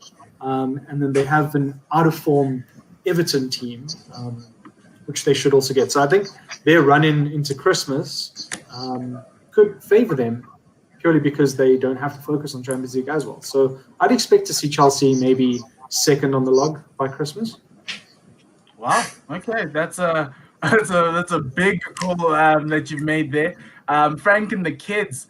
Well, his kids. His kids and the rest of his friends. Yeah, I'm with you there, AB. Do you see Frank and the kids having enough to carry them over to May? No. It's something that Cyrus and I. It's something that Cyrus and I have had a debate with for a while. I don't rate Frank Lampard as a manager, but at all. I think he was very lucky to get the Derby job, and even luckier to get the Chelsea job. I think his uncle made a couple of very important phone calls for him when the Derby chairman didn't want to have anything to do with Frank Lampard. Oh, look, Derby's at the bottom of the championship right now this season. They look horrible. Yeah, but having said that, so my thing with Frank Chelsea is that he doesn't strike a good balance between attack and defense really well. So in the first couple of games, or towards the end of last season and the first part of this season, you saw Chelsea being very attack minded, but shipping stupid amounts of goals at the back. And they've now made the shift to a point where he's gone, okay, trying to solidify this leaky, freaky defense by using an aging Thiago Silva, by putting in Edouard Mendy, by playing in a slightly different style at the back. But what he's gone and done is he's actually put the shackles on his attacking players. They're not scoring at the same rate they were before. He's put the shackles on players like Werner and Abraham, and then they're not quite as cohesive as a unit going forward as they were maybe a little while back. So I think he struggles to marry attack. He struggles to find a balance between the two. And I feel like it's probably a development point. He probably will stumble upon a recipe at some point. But for now, it's you're finding him going for one or the other. And I'm not sure that his tactics are going to be in a situation right now that will carry them towards a title. I think they'll be top four. I think they've got the squad for top four, but I'm not sure they'll be challenging. And I think there might be quite a gap between them and the winners at the end. Okay, thanks for that. Next team, I'm going to call in the guys wearing their club shirts today because mine and Dean's team play on Thursdays. Manchester United, can Ole drive this bus to a Premier League title? I saw something in that second half against Southampton that could scare the rest of the Premier League, but I know he won't try it. I think you're a much better side with Cavani at the top. I think he makes you guys very dangerous. And as AB's always been said, and I'm going to start with you, AB, you need a fox in the box, reminding me of all the foxes in the boxes that you guys have always had, and the one you stole from me.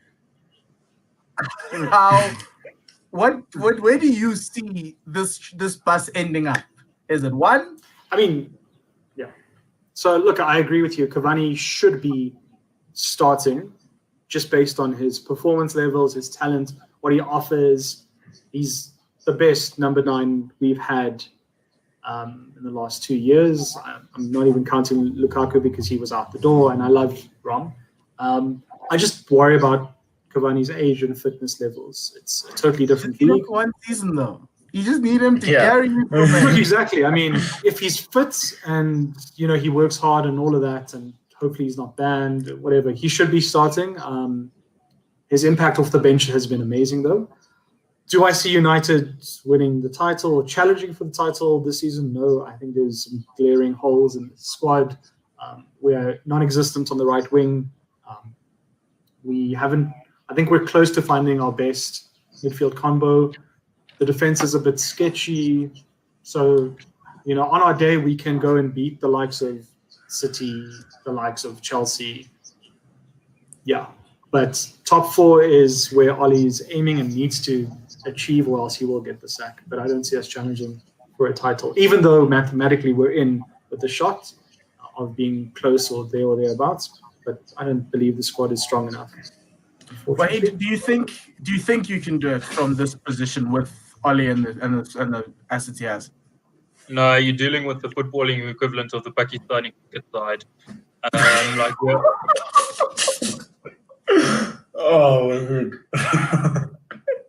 Okay.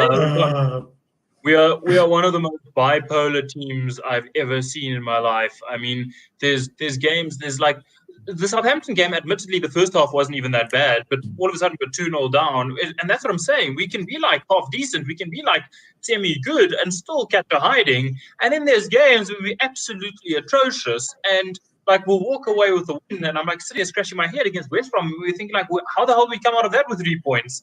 So yeah, like I'm not sure that we can win the title. I think we have good players. I think we have a manager who's learning on the job.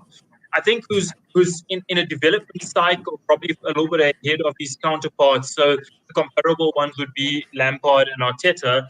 So I think he's probably a little bit ahead of them in development as a coach. So I think that top 4 challenging the likes of Chelsea for that spot as third, which is what we did last year, would be pretty much what we'd be aiming for again this year. Whether we're going to challenge the title, I'm not so sure. But having said that, in this current Premier League, with the way things are, you lose 2 games and you're in the mid-table. So, like, stranger things have happened. It wouldn't be out of the realms of possibility to see United go on a run. See Bruno Fernandes 15 penalties in the next 5 weeks, and like and like propel ourselves to the top of the table. So it's not out of the realms of possibility, but it's not likely. Talking about the fox in the box, I do think that Cavani needs to play more games, needs to be starting more games. He provides something that Miguel doesn't. His movement in the box is like magical. It's beautiful what he does. The way he drags out of position and provides space. He's a traditional number 9. Yeah, he's a proper number 9. So sexy. One of the most important things in the attacking sphere of the field is your space. And often United have found that we're very cramped for space. We've got players always going into the same positions. Pogba, Martial, Rashford, all enjoy like the same space. And what Cavani's done is with his movement, he's sort of creating space around him, which is great. It's refreshing, and I'm enjoying it. So I think that Cavani probably needs to start a lot more games. I mean, he is a fox in the box, and the last one was a certain man, and I just want to sort of share this with you now. Of the last I love one, where his little show and tell that he does every now and then.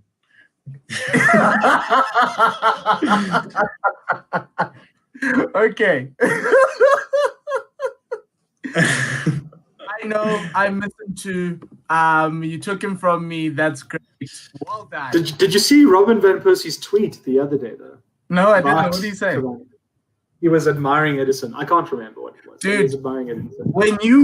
When you have experienced, and I know Dean knows this with Harry Kane, when you experience a number 9 who moves like that, it's okay.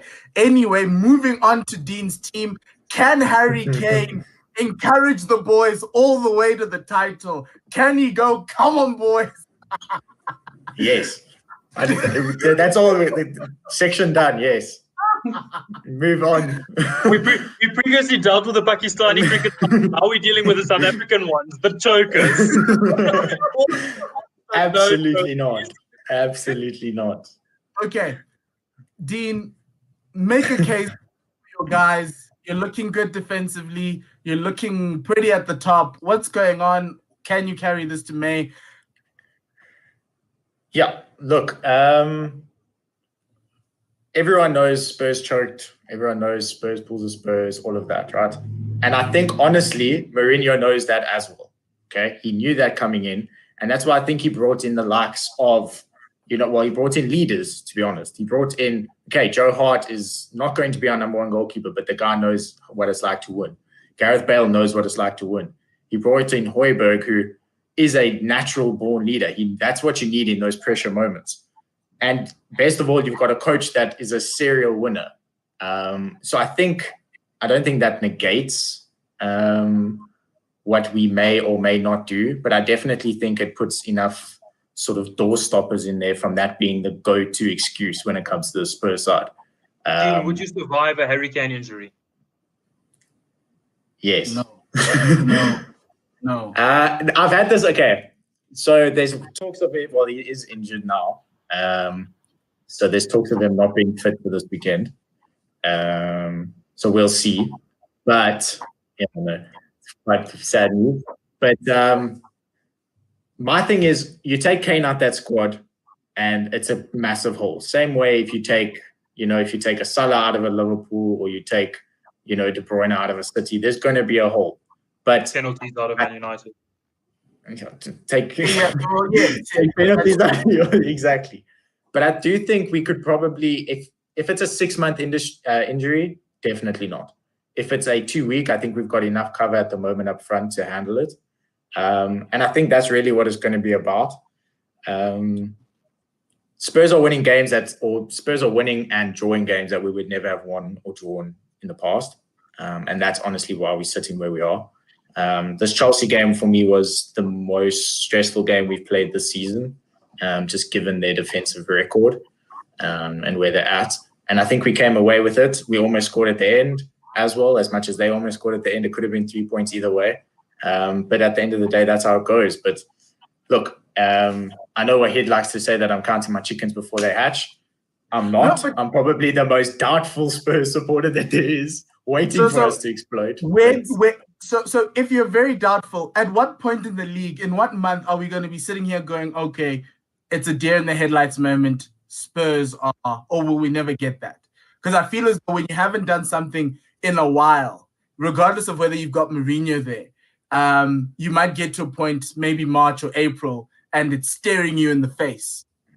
And you choke. Yeah, And not necessarily, I don't want to use the C word, but you kind of start losing games. It's like that Liverpool season.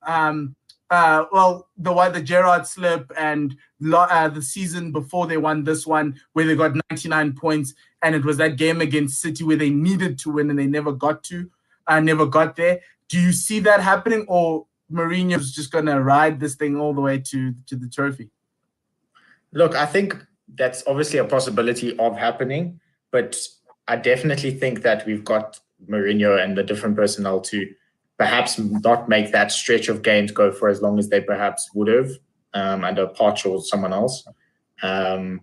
That's more where I'm trying to lean on a bit of confidence in that respect. But I do think if we get to about 10 games to go and Spurs start, kind of falling away, or, it's either going to go one of two ways. We're either going to have 10 games to go and we're going to absolutely just pick up and start flying, or we're going to go 10 games to go and it's going to be the same old Spurs. That's going to be the defining. I think we'll stick around up until March. 100% will be there and thereabouts. But from there on, I think that's really where it's going to be.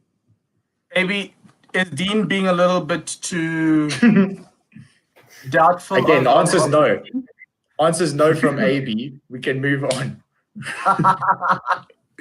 Okay, quick question, Dean. Is Gareth Bale starting this weekend if Harry Kane's not? Yeah. Okay. Gareth Bale starting. North London derby is going something else. The other North London team, I called it a big six, but yes, they finished 8th or 7th, whatever it was last year. Bad movie. And I somehow got glimpses of a nicer life in the bubble. Well, it wasn't a bubble, but in that truncated end of the season. And then all of a sudden I arrive in 2020, 2021, and it's a mess. This team has no direction. It does not know what it's doing. The good thing is that they've sorted themselves at the back, which is great. Top 6 defense in terms of goals conceded. Clean sheets were up there in the top 8. There's 6 teams who are on 4 clean sheets. And then Chelsea are there at the top. But offensively, it looks bad. You paid Aubameyang the money. You put him out on the left. He was scoring goals out on the left. He's not scoring anymore because the midfield doesn't look good. My only issue with the situation is that it's actually not the front 3 or the back 4 or back 3 that are the problem. It's the 2 midfield players. The Thomas Partey injury midway after that Manchester United game and in that Aston Villa game changed the way in which the season goes. El Neni's COVID test 2 weeks ago, also with Mo Salah, kind of held this Arsenal team back. Arteta can no longer rely on Xhaka and Ceballos. They play too deep. Nobody's creative enough. You guys are talking about Cavani moving up and around and great things. At Arsenal, it was always the number 10. It's always the Bergkamp. It's always the Ozil. It's always Santi Cazorla sitting at 10, doing the runs behind the defenders, creating the space for that number 9 who necessarily just sits at the top of the box waiting for the ball to drop to him and he puts it through. That's no longer happening. And it's disappointing. And it looks like Arteta's is in the deep end.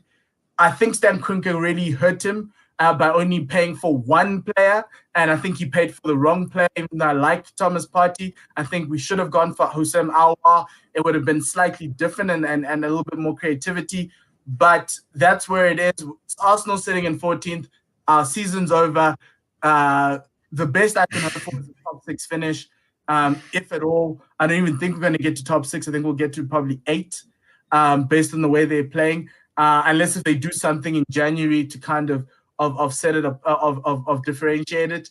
But there's an incredible stat. I think Arsenal is bottom 3 in passing forward, which baffles me. But it shows how Arteta set this team up in trying to fix that structure. He's kind of taken away that ability for someone to think for themselves and take the gap when you see the gap, instead of of hiding in a structure and hoping you might get benched. And I think that's the reason why some of the players who are like this, much more creative and have more agency, like Ozil and possibly Guendouzi, and also I think Nicola Pepe is going down the same route, who just take things and just take shots and try and take advantage, will not work in the system, and they've been frozen out. So it's disappointing. I've got a Willian who's 33 years old that we've paid for, and yeah. So I'm gonna go to Wahid because I know he's got a lot to say. So if you have it. No, I think you've covered it all. I just look at it and I think it's a mess. It's a mess on the field. I don't know if anybody's seen the heat maps of Arsenal and the average positions of the players. It's like there's like the freedom of North London down the middle of the field where no one seems to want to like mark the opposition. They like everybody's split into right and left-sided players. It's almost like Arteta he's looked at the squad, and admittedly, he doesn't have the best set of players in the world. I mean, it's a very unbalanced squad. I don't think it's the best squad on paper or on the field. I think he's trying to make it work one way or the next. But I almost wonder if there's like a pattern of overthinking here. If there's a pattern of of being almost too conservative or being too pragmatic in his approach, and just like putting too much thought into this, whereas and not leaving his team a semblance of creativity where they can just go and express themselves. And I think that is important for some of the players you have, like Aubameyang. He probably just needs to go and express himself. We're not shackled in a system like he currently is being. So yeah, it looks like a complete mess at the moment, and I wonder if the board and Arsenal are going to look at what they're seeing on the field and think, let's back him in January. Because I mean, would you back a manager like this, having seen what you've seen? No, but if he and Edu can let them know that there was another player we're looking to get who could possibly help the creative aspect in the midfield, because if you look at those midfield, the four midfielders that play in those two spots in the midfield, it's Xhaka, Ceballos, Partey, and Elneny. Elneny's not the greatest, but he's very good defensively. He covers every part of the field, but attacking-wise doesn't work. Partey seemingly has that offensive element to him, and against Manchester United, like a better version of Alex Song. Yes, yes, but at least he's driving the play forward, but he's not good enough to take that to help that team take that extra step. Ceballos used to do that, but now because Arteta wants his midfielders to hang deep, he hangs so deep that it doesn't work. And Granit Xhaka might as well be a new centre back. I have no words for him. But so to a certain extent, I get it, but I feel as though he kind of felt after winning the FA Cup that he could attack the smaller teams by playing a 4-5-1. I think he should just go back to a 3-4-3. But a slight difference is Aubameyang in the middle, and Bukayo Saka shouldn't be a left wing back. He should actually be on the left side. I think he's one of the most creative players we have. And so that's the only adjustments that I want to see. And then maybe Ainsley Maitland-Niles plays left wing back, or you put Tierney left wing back and figure out who you're going to play at centre back. But he needs to, because that structure worked. We kind of understood it, and everyone bought into it. And it kind of helped them attack because you sit on the counter and then you've got pace on either side to run at players. The issue I have is that's where his brain has been stuck, and him moving out of that has been a bit of a problem in trying to get that 4-5-1 shape working. And in that 4-5-1 shape, the press has just gone to shambles. It's just gone badly. And the one great thing about Alex Lacazette is that he played that press very well centrally, which has been the problem. And also Arteta's now all of a sudden, Arsenal players are attacking ball players, whereas normally Arsenal would just retreat. Against Manchester United, all Elneny did was cover space, and it seemed to work. We retrieved the ball very easily there because you're forcing them to think about their passes. Now, against Aston Villa, players were diving in. Leeds, everyone's just chasing the ball. And that's where I think Arteta needs to fix it. There is a lot of overthinking, but I feel as though he should tell the front three, doesn't matter, play your natural games, do what you need to do. If you have the ball and you have a defender, take him on. Because it hurts me to watch Willian get the ball up in the field on the right and pass the ball back, instead of necessarily looking to take on the defender or looking to find a man coming up or something. But this season, I always wrote this season off. I think it's going to just be worse than I expected. And that's the sad part about all of this. The danger is getting into a United type of cycle where the board sit and look at the manager and say, well, he might not be here for the long run, so maybe we're not going to back him now. Then in not backing him, results tank, they fire him. The next manager has to deal with a squad that's sort of half his and half his predecessors, and you just keep moving on in a cycle like that where no manager has a squad that's his own squad. And that's the danger that you might fall into if the board are looking at him and saying, is the football good enough to go and back this man in the window? Look, I think they will back him. I think they still understand that this team is half Unai Emery. But Christmas, these next 6 games are going to be very important. Where is the good evening merchant in Spain though? I think it's like top 4 or something. It's ridiculous. Yeah, he's second. He's second. No, I thought Atletico was second now. But no, he's top 3. Yeah. Because Atletico just won. Yeah. Dean, you had a question to close us off? Yeah, so, and I think this is the question that I think all the other people want to kind of get out of Arsenal fans is, when do you actually fire Arteta? Like, as an Arsenal fan, when do you actually think, or when for you is enough? Like, at what point? At the end of this season. Is it at the end of the season, or is it January, or is it when you're sitting in 18th? May, you sit, you look, maybe even the end of next season, because if you can get him Hussein Aouar in January, which I don't think you will, because his price tag will go up to like 60 million.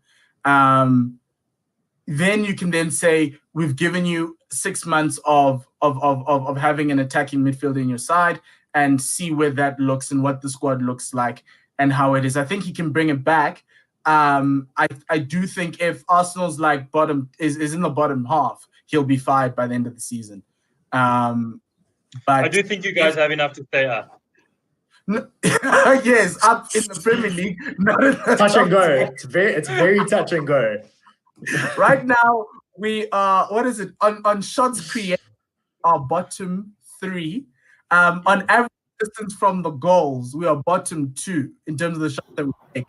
It's about 16 yards away from goal. And the only team that is closer is that David Moyes side called West Ham. There's a lot he needs to fix. But I do think the Crinkers are...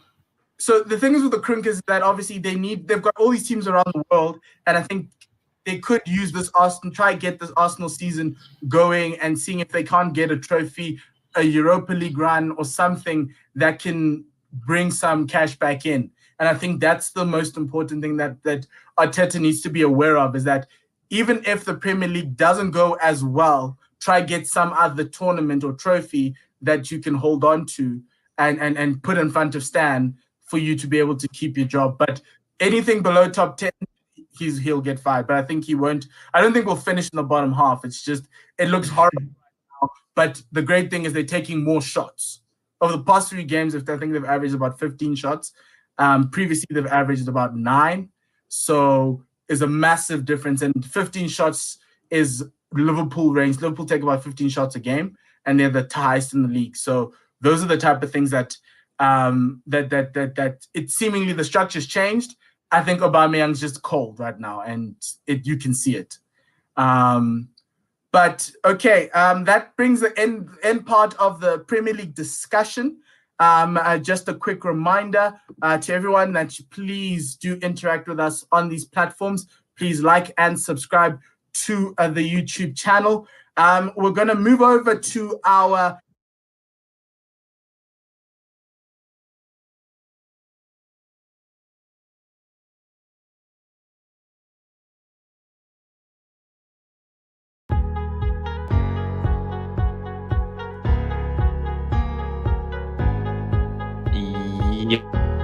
Yeah.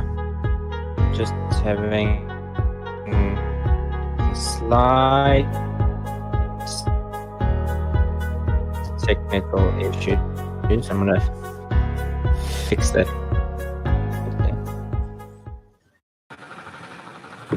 Hello, and welcome back to the Gorilla Cricket SA studio.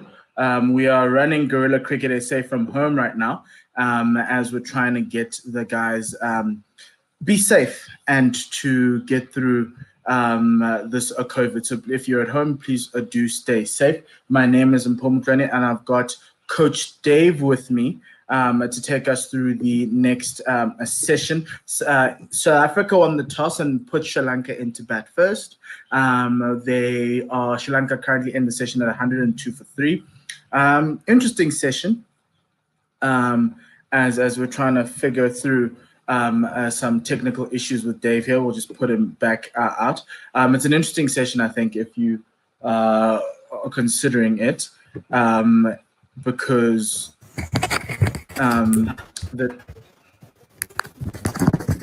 we've got Otto coming back in. We're just going to sort out some of the audio issues as well.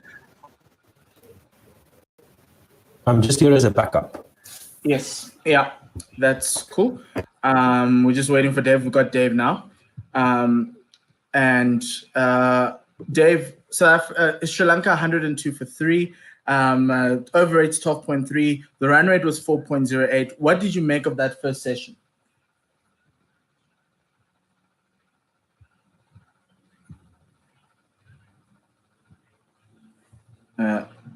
Dave, I think your mic is muted.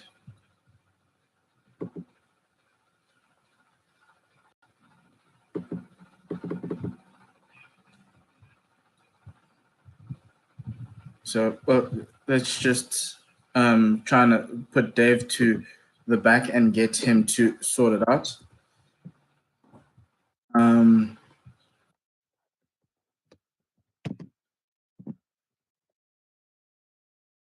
Yes, just a lot of gremlins now into the system, and also try to just make sure that we are running well on Safari, as we are perfectly on.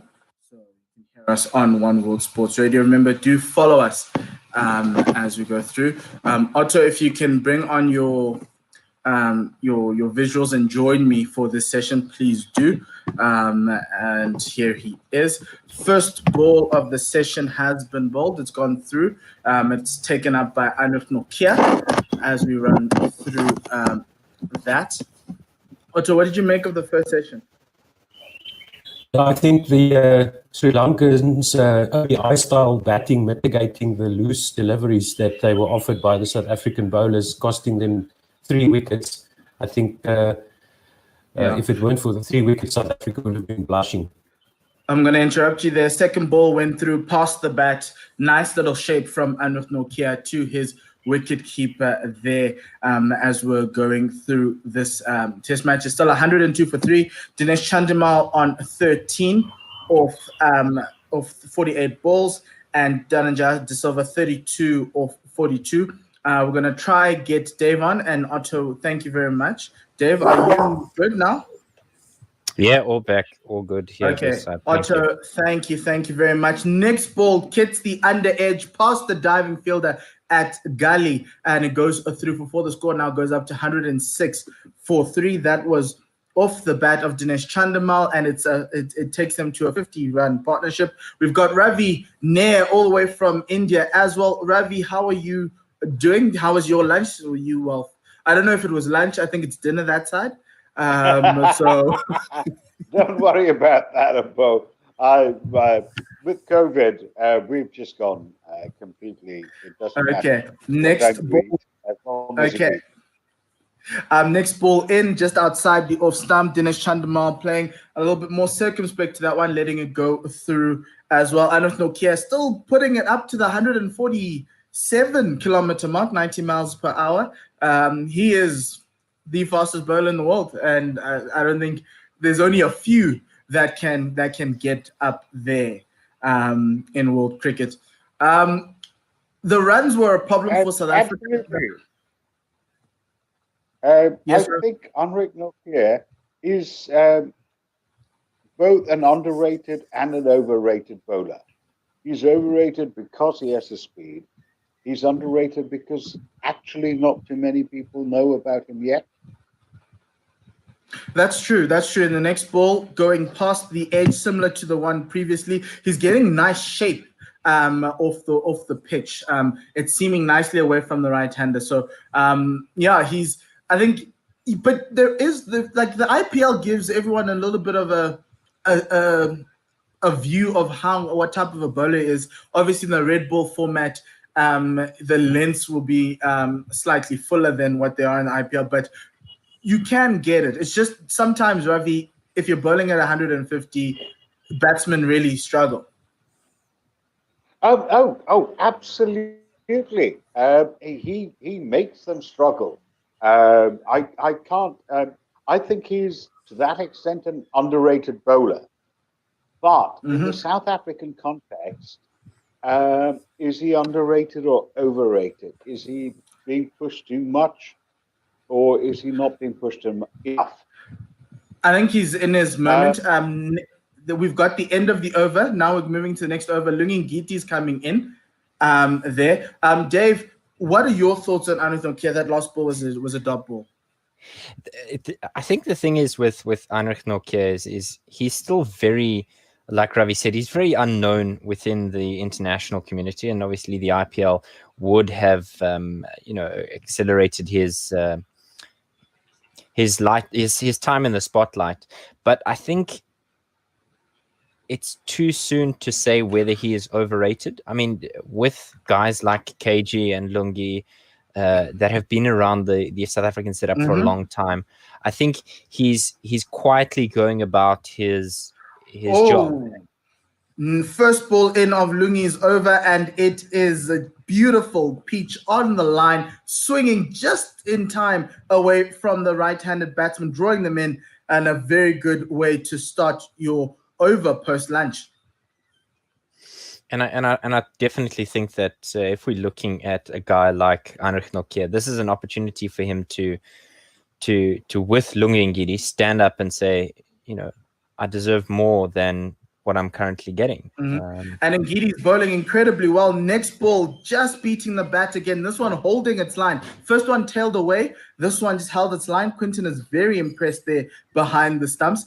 I think with this bowling attack, adding Kagiso into it makes it the bowling attack we've always wanted. Just as strong and probably one of the best in the world. I think you mentioned that, Ravi, earlier on. It's just that you'd want Nokia to be that wicket-taking option in the first change. It is the best seam bowling attack in the world. There's no question about it. I'm saying this as an England fan. When you have all the guys available to you, Rabada, Nokia, Ngidi, even Sepamla,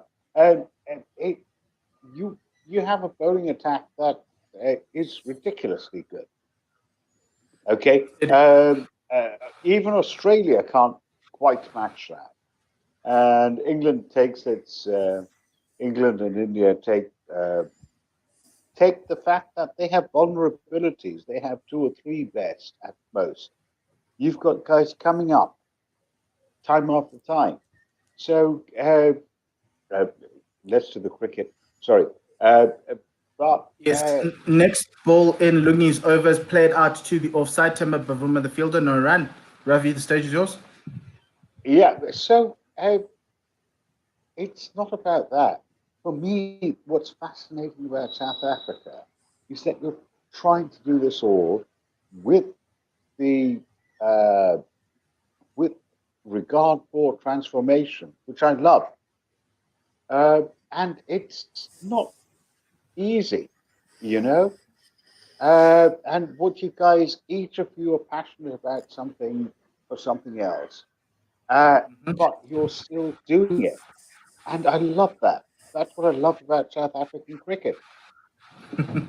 Next ball in, another beautiful one, just a little bit of extra bounce and tailing away from the right-handed batsman there. Just Lungi is just giving us a lovely set of balls here. Dave? I definitely Yeah. think that. Sorry, just stepping in here with Ngidi's plan. He's seen Danajai De Silva go across his stumps, and he's going to bowl a couple of away ones, and hopefully he gets the one that nips back and traps him on the pads. You see, he starts on a leg stump line and moves across for his trigger. So I think this is the start of a Lungi setup. Yes, it is. We've seen lots of outswingers. Ravi, will get back to you just after this final ball of Lungi's over. He's just running in. This one's probably going to be tailing in. And it is the one that tails in but doesn't get the edge. Great over from Lungi. It's a maiden over, 106 for 3. Ravi, I love the fact that you're saying that we're trying to do this with transformation in mind. Yeah, sorry, I'm coughing. That's yeah, okay. Okay. Yeah. See, the thing is that you are working against a set of what would be called handicaps. South Africa is. You've got talent, but unfortunately, the talent that is noticed happens to be white talent. And the black talent doesn't get noticed as much. And that is part of the history and the culture, at least from the cricket point of view. I can't talk about the rest of it. So when you get guys like Ngidi, Kagiso Rabada, Temba Bavuma, you cherish them extra because they represent black talent coming through. Yes. First, let me just jump in there, Ravi. First ball of Nokia's over, just beating the bat, no run there. We're just waiting for the second ball. Yeah, and I agree with you. We do need to nurture as Nokia comes in for a second ball there. This one's driven down the ground. Lovely on drive by Dinesh Chandimal. Or Nokia straying down the leg side a little bit there, Dave. Yeah, I think he's just got to find his length here in the post-lunch session. And once he get into it, I think he'll be fine. Ravi? Yes? Yeah? No, after you. Okay, so the thing about South Africa is you have talent, but you don't know how to deal with it. No, that's the wrong way to put it. But you're not dealing with it well. Nokia coming in for the third ball of that over. This one just outside the off stump, left alone. This one was slightly wider and Dinesh doesn't want to pad it. I agree with you, Ravi. We've got the talent and it's just trying to make it, to actually nurture it as best. And I do think you might have two streams. You might need to have two streams of talent pools where you nurture the white players as well, who you identify as the best of the best.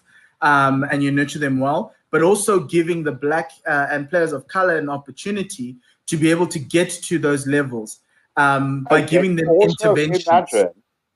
Also imagine if the white players had all the roadblocks in their way that the black players did. Would they even get there? That's something that we need to consider as well. Dave, I know, has a point and he's clapping right now. Next ball's a short ball. And Dinesh Chandimal ducks underneath it there. Dave, what do you say to Ravi's comment? He's hit the nail on the head completely with that last statement. I think people are so unaware of the challenges that black cricketers face in their journey to the top, and I think it's more than just ability to go to a good school, the ability to perform at a high level and get support. I'm going to interrupt you there, Dave. Next ball in. This one dying out there. Hint of uneven bounce. This one just outside you would call it a six-stump line, and the ball just died. Dinesh Chandimal wafted that one, but he didn't get anything on it. Sri Lankan batsmen, any of the batsmen, because South Africans haven't batted, need to watch out for that one. Yes. Last ball of the over, and it's outside your stump. No run there. I'll go to Ravi first. First of all, I wanted to mention that though Nokia has been astonishingly good, head and shoulders above all the bowlers, he's still gone for effectively about 30 runs in the 6 overs, 5 runs and over.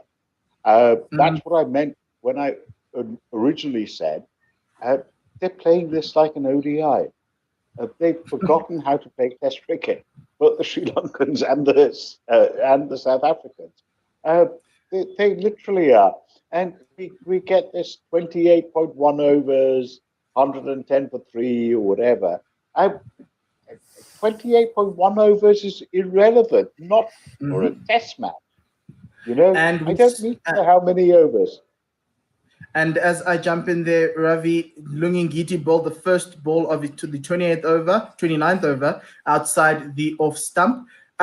Dave, what do you think should happen, I think, from a South African cricketing perspective in terms of nurturing the talent that we have, especially the players of colour, Maharaj, Rabada, Ngidi, Clinton Steelman, who's in Sepamla? How do we make sure that they are at a world-class standard, or even the guys below them in franchise cricket? So I think we spoke about it one of the days in our WhatsApp group, but the key and is Lungi backing Ngidi players. just hold on, Dave. Lungi Ngidi is just a dot ball then, no run. So backing players of color, and I don't mean just selecting them and saying, okay, cool, you're going to bat at 4 or you're going to open the bowling or whatever it may be. Backing them at every single turn in front of the media, in selection meetings, and not just giving it lip service, but actually standing by what you say.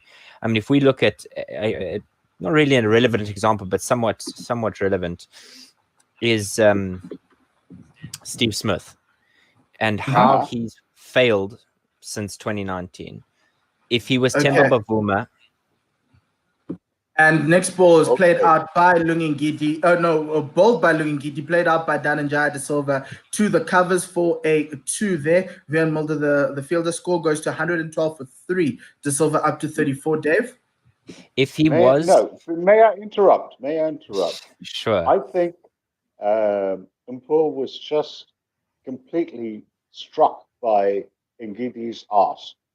It is so wonderful. Him as a fast bowler.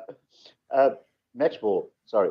But yes, he is a magnificent looking man.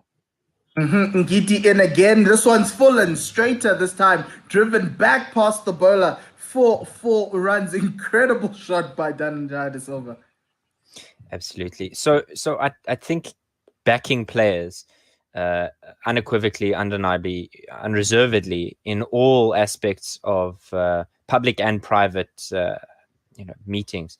And I think the best person to look at how to do that, and as a Lions fan, it pains me to say this, but Ashwell Prince and a guy like Keegan Peterson, who has been terribly underrated by the cricketing public, but has now been able to put his hand up and score runs continuously at domestic level, because a guy like Ashley P says, listen, guys, this kid is for me. I'm going to back him out. And he does it with Kyle Verreynne, but I think it's important that players feel valued and they feel backed, and they just have to go out there and play cricket. If they play cricket Dave, next ball in. Ngidi, it's a bumper, and Ngidi and De Silva played that out to the leg side. A little bit of a lack of control there, but it's a dot ball.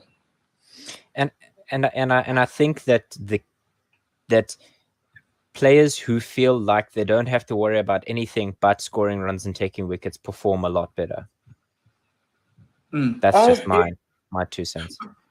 But then I'm going to ask you this question at the end. Last ball of the over. This rising ball outside the off stump. Just a lot of oohs and ahs behind in the slip quarter. Nothing to play at that. It was let go. Fine. It was let past by De Silva for no run. Question for you, Dave. Because you're in the you're in and around the line setup. Obviously, backing players of color. How long do you back? Because some players will say, no, but I'm the only player of color in the team and they need me. So even if I fail, it's fine because I'll get an opportunity. Whereas for a white player, they always need to perform in order for them to play. How do you balance that? Dave, you first. Well, you're doing that player of color a disservice by keeping him in the team when he's not performing. I think, you give guys a set number of games, and you say to him before the season, you're going to play 2, 3, 4 series, or we're going to give you a season, or we're going to give you 2 seasons, and that'll be it for you. We reevaluate after that time. If you have a horrible patch, we're going to back you as best as we can until we feel like, in the season. Nokia pulled into Chandimal, who played it onto mid-off, and there was no run. Keep going. So I think you'll have short and medium term goals in that season that you say, okay, look, if you get to this point or that point, we're no longer going to be able to pick you. But keeping a player of color in just for the sake of, he's the only one or the only one of 3 or 4, you're doing him a disservice, because then he knows he's there just to fill numbers and not because he's good enough to make the team. I think that's a difficult balance that they have. Sri Lanka are currently 116 for 3, Nokia in, and this one just swinging away, no run there. Ravi, what do you think?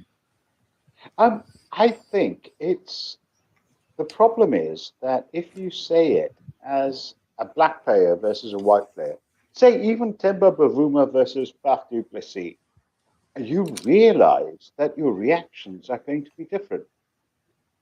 Oops, that was bouncer. Yes, next ball in from Nokia. He's running in right now. Interesting to see if he's going to go short. He's bowled a lot outside the off stump. This one's short, and it's a bouncer, and it's going to go over Quinton de Kock's head for 5 wides, for buys. There, that'll be 5 runs added to the total. Ravi, what were you saying? So, for instance, in this match itself, Chandimal was the batsman who faced that delivery. But even you did not mention his name. Yes, I didn't. You didn't. And that's because you're South African. Fair enough. And a short ball in from Nokia, played out to the leg side, caught the glove of Dinesh Chandimal. They run through for a single. It's going to be a little bit painful single there for the Sri Lankan. My point is only that we all, unfortunately, take on board our own people. Even for you, Mpo. It's not just black South Africans, it's South Africans in general. That's why you take on board the South African side. You don't see it from the Sri Lankan side. Yes, but right now, I think, yes, that's very true. And Sri Lanka 122 for 3. Next ball from Anup Nokia, spearing into the legs there of De Silva, who plays that out to the leg side for another single. And that takes their score to 123 for 3. I think they'll be very happy with the score as is right now. If we're looking at their side, obviously the wickets are 3 down, but it looks like this partnership of over 50 is something that they require. Anup getting ready to bowl his last ball of the 30th over. There's 3 slips and a gully. This one is full. It's an appeal there for LBW, but umpire Holstock says not out. Looks like it was going down leg. I'm not sure if the South Africans will take the DRS. It's down. The timer's going. Doesn't look like Quinton is interested. I don't know. Maybe they have. No, they did not take it. A difficult one because, you'd normally go to your wicketkeeper for a second opinion. What do you do now? You have to be your own second opinion, right? Absolutely. So this partnership right now, 69 runs off 118 balls, 10 fours, is no sixes, a strike rate of 58. Chandimal contributing 22 of the 69, and De Silva 39. The South Africans will want to break the back of this partnership quite quickly, as it could be one that comes back to hurt them in the long run. Oh, absolutely, it could be, but 123 for 3 is not a great score. If I were in general looking at it, I'd say South Africa were on the up.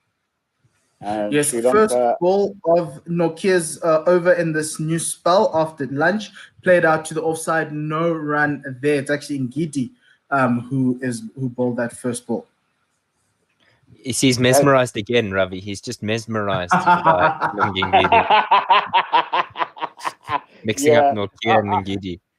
So many things happening this side. Ngidi in again, played out to the leg side by De Silva. A single is taken. Keshav Maharaj is the fielder at backward square leg, 124 for 3. The fact is that once you've seen Ngidi's ass, you can't look at anything else, can you? I suppose we should be grateful he's not a wicket keeper. No, well, the funny thing is, at least you don't see wicket keepers from the backside, but you constantly see bloody Lungi Ngidi's backside, and you just have to admire it.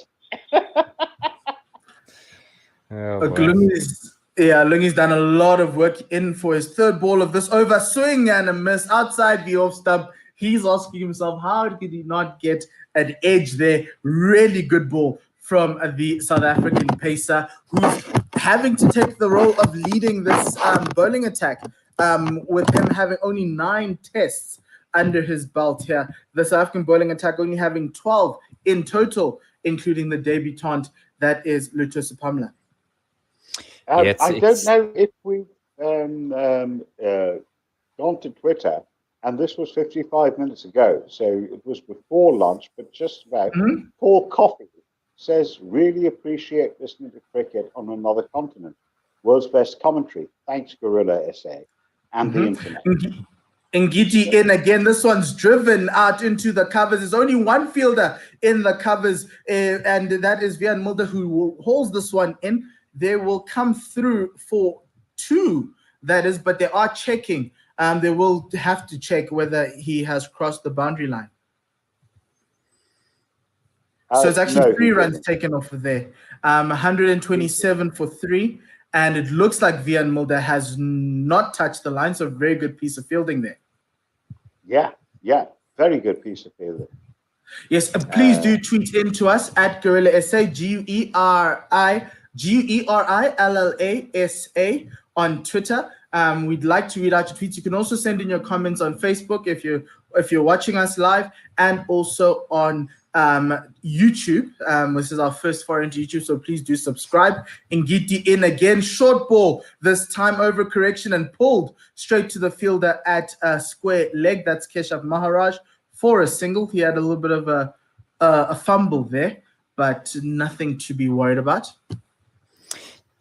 What do you think is the plan post lunch? What do you think the Sri Lankans are looking to do here in a post lunch session?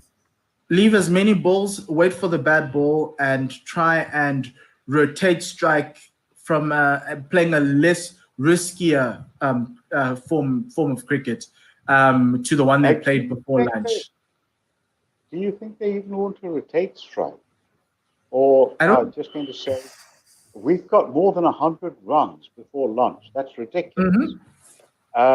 So let's just take it easy from now on. Why rotate strike? It's a test match.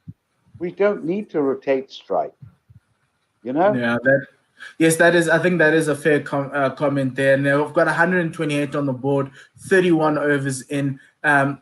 They really don't need to take as many risks as possible.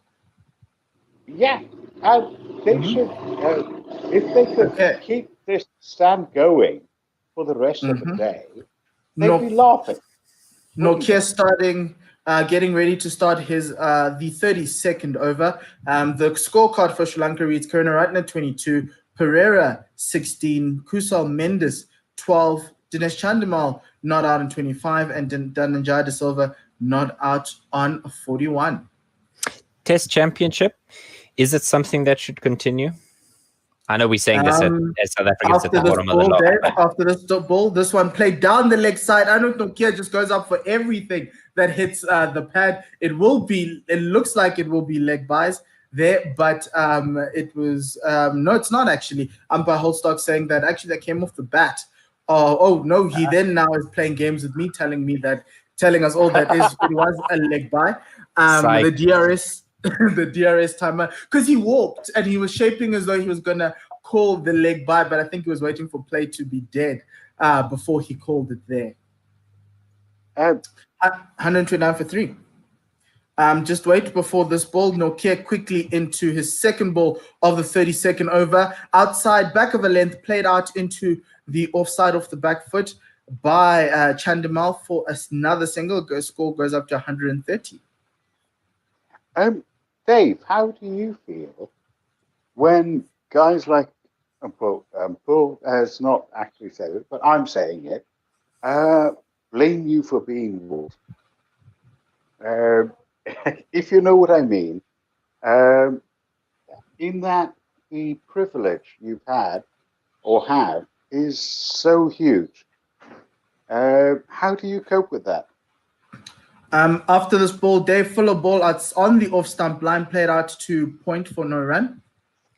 I think the biggest way in which white South Africans can truly understand it, because I think a lot of my generation didn't really experience the direct benefits of it.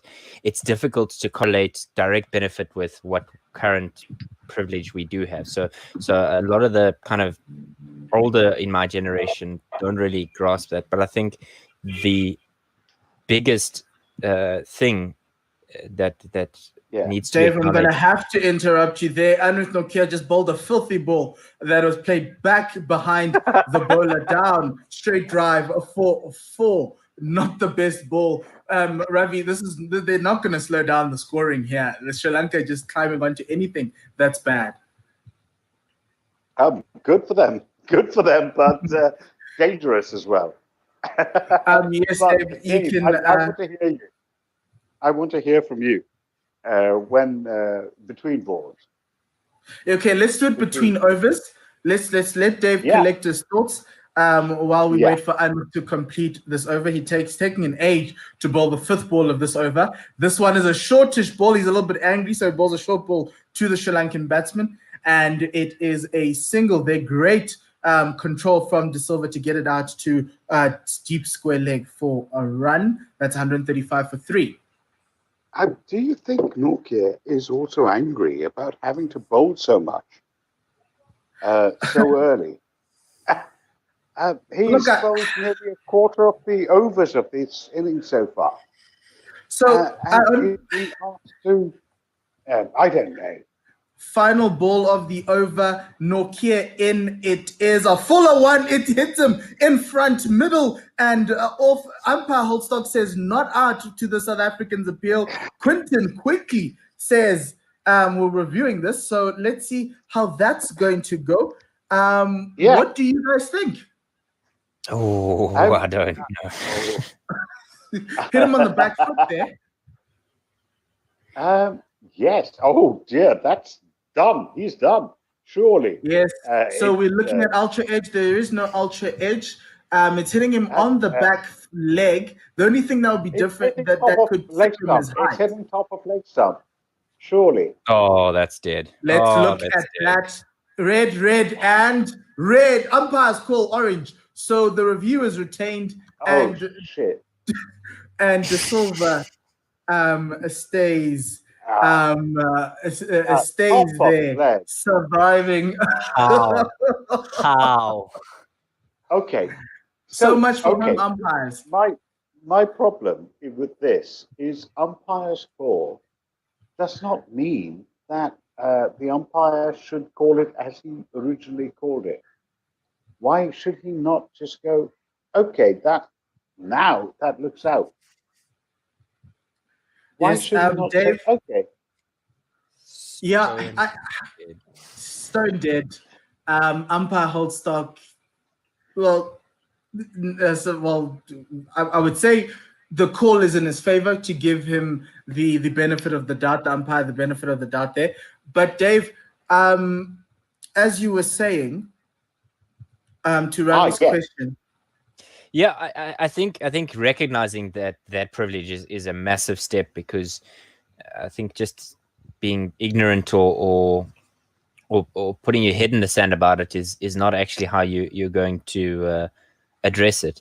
I think for me, the important thing is to point it out to other white people, because a lot of the time they don't want to know it, or they don't know it at all. So I think that's a massive thing for me is education among fellow white people. Another way is for me to give back through that privilege. So if I can give players of color back what I had, or even if it is in some part, I think that's a massive way to assist them in a way that I did. So if I'm able to give, I definitely should give, and even if it's not necessarily monetary, but rather time and skill. Dave, I will have to come back to you after this. This one was played out to the leg side by De Silva. A single in 2 runs actually were taken by the Sri Lankan batsmen, beg your pardon, and the score now 137 for 2 with Ngidi bowling that second over. This one played out to the offside, no run. Dave, the stage is still yours. Yeah, so just to wrap up, I think the importance is education, having discussions and not being afraid to speak frankly about it, and giving what you have to those who do not have. Yes. And I think for me, the whole education point is important, because we see the world differently, and it's just trying to make sure that people get to understand, especially white people, to understand that there were roadblocks, and the roadblocks, some of them are still there, and to a certain extent, exactly. That's my only point. Leg byes played here off of the bowling of Lungi Ngidi, and the Sri Lankan score goes to 138. It was played out to the leg side. These Sri Lankans are scoring madly. I don't believe it. They're scoring great. This is ridiculous. Let's be honest. They are playing like they're in an ODI. But Lungi Ngidi's arse. That is so beautiful. So Pirate Batshaw, after this ball, Ngidi plays it out to bowls it to Chandimal, who plays it out to the offside. Timber, the fielder, no run there. Pirate Batshaw on Twitter says, I agree with Ravi. Break out the scotums, Latin plural, and form a testudo. Not too sure what he's referring to there, Ravi, maybe. I'm sure a testudo is the so-called tortoise formation in the Latin or the Roman among the Roman legions, and it was the most if I'm correct, it was the most defensive mechanism they could form.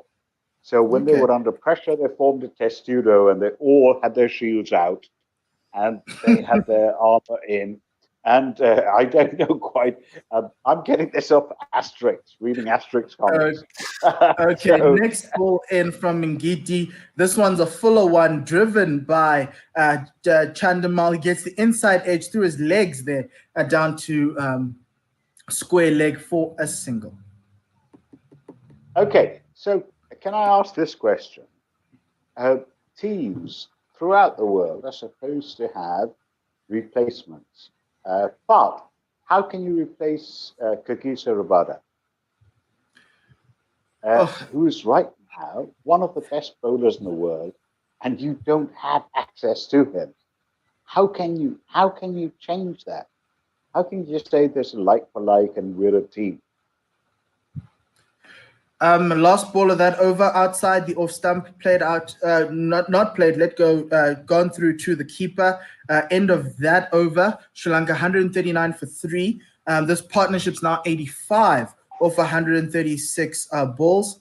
And we have a comment on YouTube asking where the jingles. We're still trying to figure out a way to get the jingles back in. But I think for this test match, we might not be able to. We're still just trying to play around with software to make sure that we can get proper audio in. But for now, we're just doing without the Jingsons jingles. We've got a new bowler coming in. It is a Keshav Maharaj. Again? Yes, yes, again. Very early on, replacing Nokia. Quinton de Kock really giving all his bowlers an opportunity. I feel like Quinny's burning through his options a lot quicker than he should be. I feel like he's throwing all his cards on the table all at once, and I'm concerned. And I don't know if it's because of Luto's poor start. First ball from Maharaj played out to mid wicket, a 4-no run, 140 for 3. See, the thing is, he's trying to cope with batsmen who are playing like, as I said, they're in an ODI. What does he do? What can he do except run for his Maharaj in again, this one outside the off stump. Nice little line there on with the arm and played out to the offside, no run there. Besides which, Quinton de Kock, bless his heart, is really not the world's most wise man. Let's put it that way. Full ball in from Maharaj, played out to the onside. The fielder at mid off is on the boundary, so the Sri Lankans can take a single there, 141 for 3. So what do you expect him to do? Seriously, he's no really or whatever. What do you expect him to do? Next ball in, played back to the bowler for no run there. I think he's, as you say, Ravi, he's trying to find another way to get them out and try play on the aggression of the Sri Lankan batsman, as this one's played straight to the fielder at silly mid. He's at silly mid off for a dot ball there. Last ball of the over from Maharaj. This one played down the ground by Chandimal, who manages to get the single. That field is still on the boundary there. And that ends the over, 141 for 3. I think, Ravi, you made a point early on about Quinton de Kock and his captaincy. Yeah. I think he's a great cricketer. I think he's a thinking cricketer. And I do think he finds himself in a trap to try and follow the plan that was set in the changing room, rather than follow the plan that should be evolving as the game goes on. And that's what I know that in the limited overs format, he struggled. He used to just bowl by the mathematics of everything rather than what's actually happening. Okay, we've got Mulder back. Mulder, yes. So we have the next bowler in. That will be Vian Mulder. Dave, do you want to just take us through ball by ball? Sure. I'm actually only reaching the end of the 34th now, so then I'll just might be slightly delayed. I'll just carry on there as well. The first ball from Mulder outside the off stump and let go by Dinesh Chandimal, who's on 29, 142 for 3. Dhananjay De Silva on 49 of 68. Really some really good shots, but batting at a very high tempo. Have this pair. Yeah. Oh. They just managed to prevent a 4. And next ball in, Mulder in. This one is cut by Chandimal to the point boundary. Looks like Timber had a hand on it there to stop the ball from going all the way there. And they'll come through for the Sri Lankans take 3 runs there. So a single saved, 145 for 3. Shortish ball from Mulder and played out to the offside. Yeah, it was short and wide, wasn't it? Mulder is usually better than that. The thing is that Mulder, who's supposed to be a fifth bowler, who's supposed to be the handyman, the all-rounder, is being used as the primary bowler right now. Why? Vian Mulder would down have the to leg cover? side, no run there. I recall in early on in South Africa's times when the frontline seamers weren't hitting their straps early on, Jacques Callis would come on and bowl like a frontline seamer and try and open up an end and take wickets for the South Africans. So with Sepamla not hitting his straps, and I'm surprised that he hasn't been given an opportunity to bowl post lunch. It's Mulder in for the third ball of his first over in the spell. This one just outside the off stump, let go by De Silva, who's on 49. But Mulder's been bowled like a fourth bowler, not like a fifth bowler. But I do think the plan was always that having because you would say that Vian Mulder's in his career, in this stage of his career at international level, more of a bowling all-rounder rather than a batting all-rounder. And so he has to also carry, I think, 10, 12 overs a day. Vian Mulder down, this one's shaping down the leg side, and De Silva looking to take a single off of that, but he's sent back by his partner, no run. I think that's where you need to kind of have a skill set to be able to bowl as a lot of balls and a lot of overs in the day, because also he's batting at 70. If he was batting in the top 6, I'd then say no, he shouldn't be bowling as a frontline seamer, as you would say, but he should be coming in to give you 7, 8, 9, possibly maximum 10 overs a day. This ball from Vian Mulder's wide outside the off stump and lashed on by De Silva down to the cover boundary for 4. That brings in his Dhananjaya De Silva to his 7th test to 50 and the Sri Lankan total to 150 for 3. I think we need to give the Sri Lankan batsmen, these two, credit. Absolutely. That they haven't given up on scoring. That's the astonishing thing. They're just going for it at every opportunity. But these two have managed to make it stick. Mulder in again. This one outside the off stump, no run there. End of that over. It is 150 for 3. Dave, we're seeing these two stroke makers on the Sri Lankan team who are playing their natural game, and it's seemingly suiting what's happening here at Centurion. The value of experienced heads, I think, is all too often overlooked in the longer format of the game. These two have been, in the Sri Lankan setup for a long time. Dhananjaya with his 7th test 50. Chandimal, we know, has been in and out of the squad, and came through with guys like Sangakkara, Jayawardene, and Angelo Matthews. And I think the learning and the knowledge transfer that takes place is completely invaluable. And I think that's why we've seen them stand up. Keshav Maharaj in to Dinesh Chandimal, first ball of his over, and he played back out to the bowler. This partnership's now at 96. Next ball in from Keshav is a lot fuller, and his driving length from Chandimal, who just finds timber at extra cover, no run there.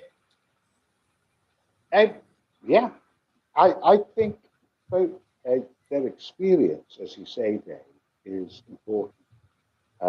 They know and they don't give a shit. Let's be honest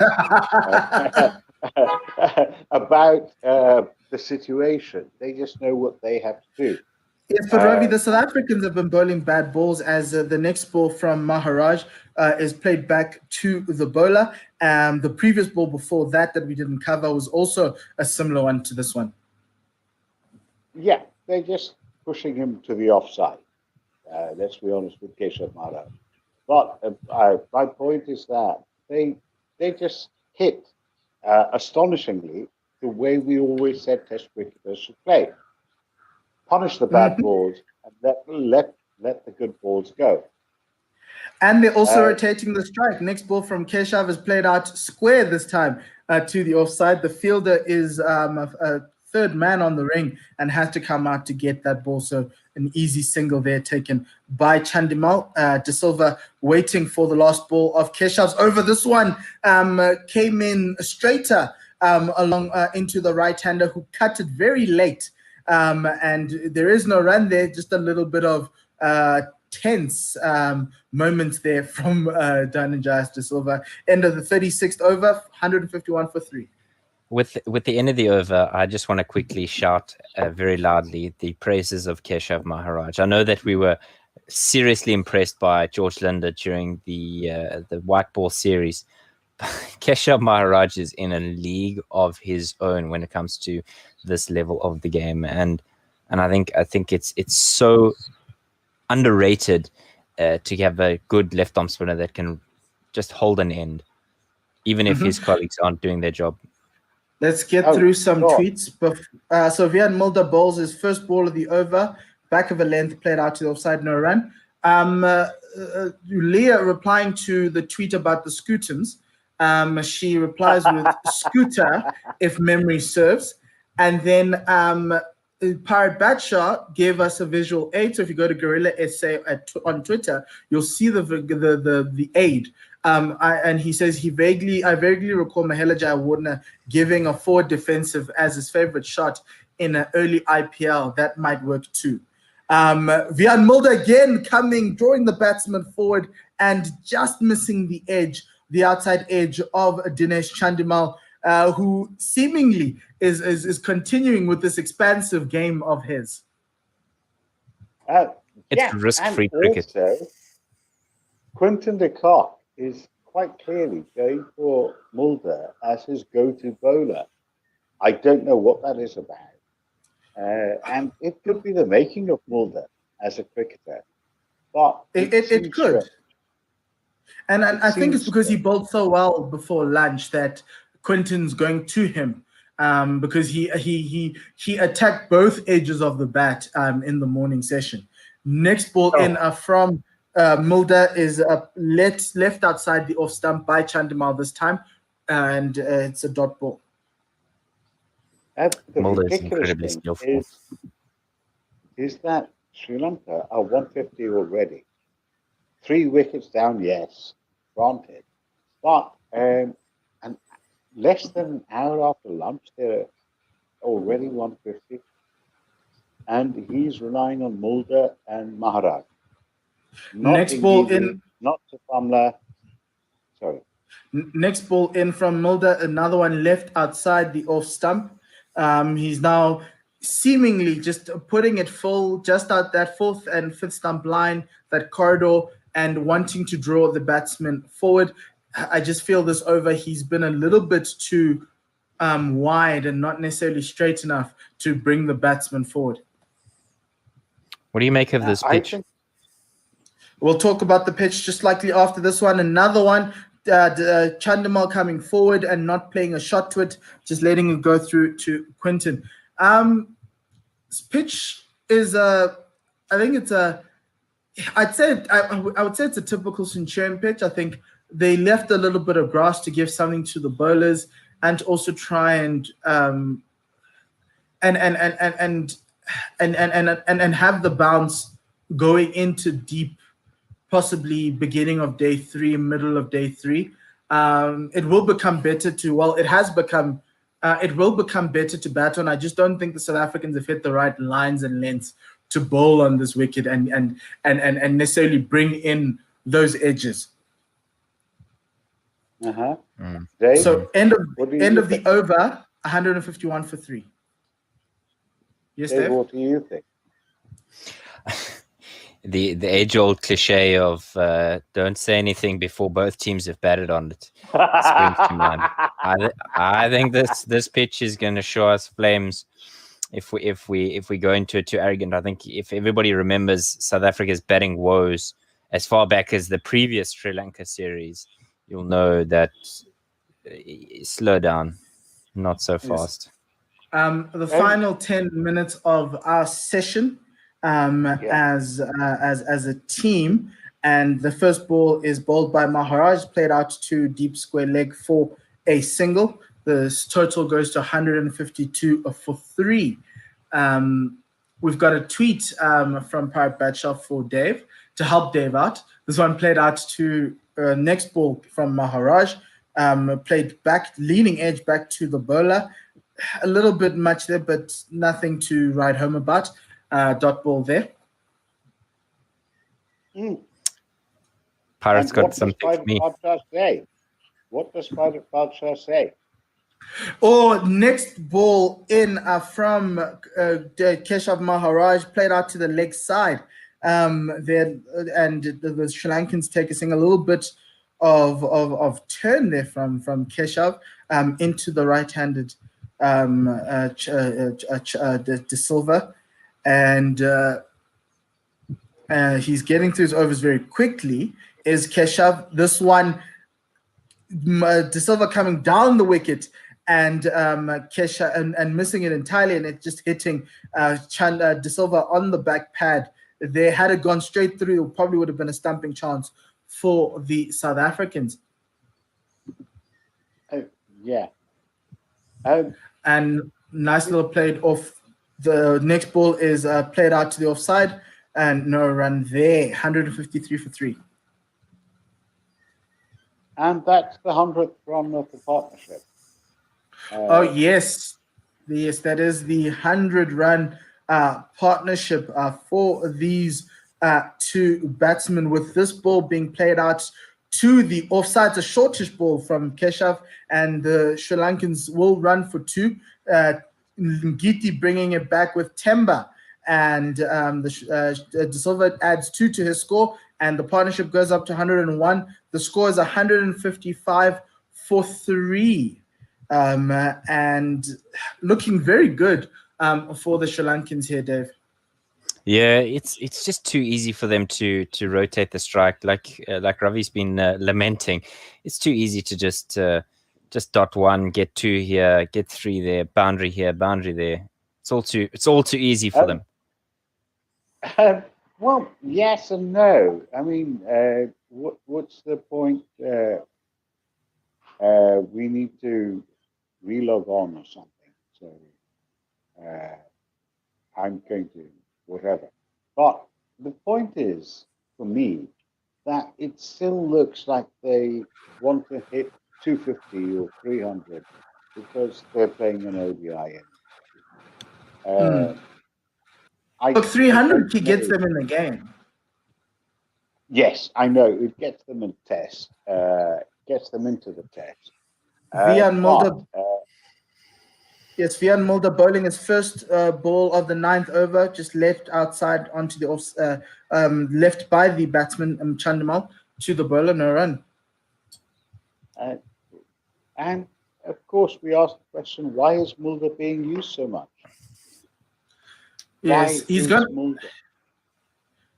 Yeah, the question is, what is something wrong with Luto Sepamla? Next ball from Vian Mulder, cut very expertly by Chandimal. There was a fielder at gully or point there, and it passes the diving fielder at gully, and it goes through to the boundary for 4.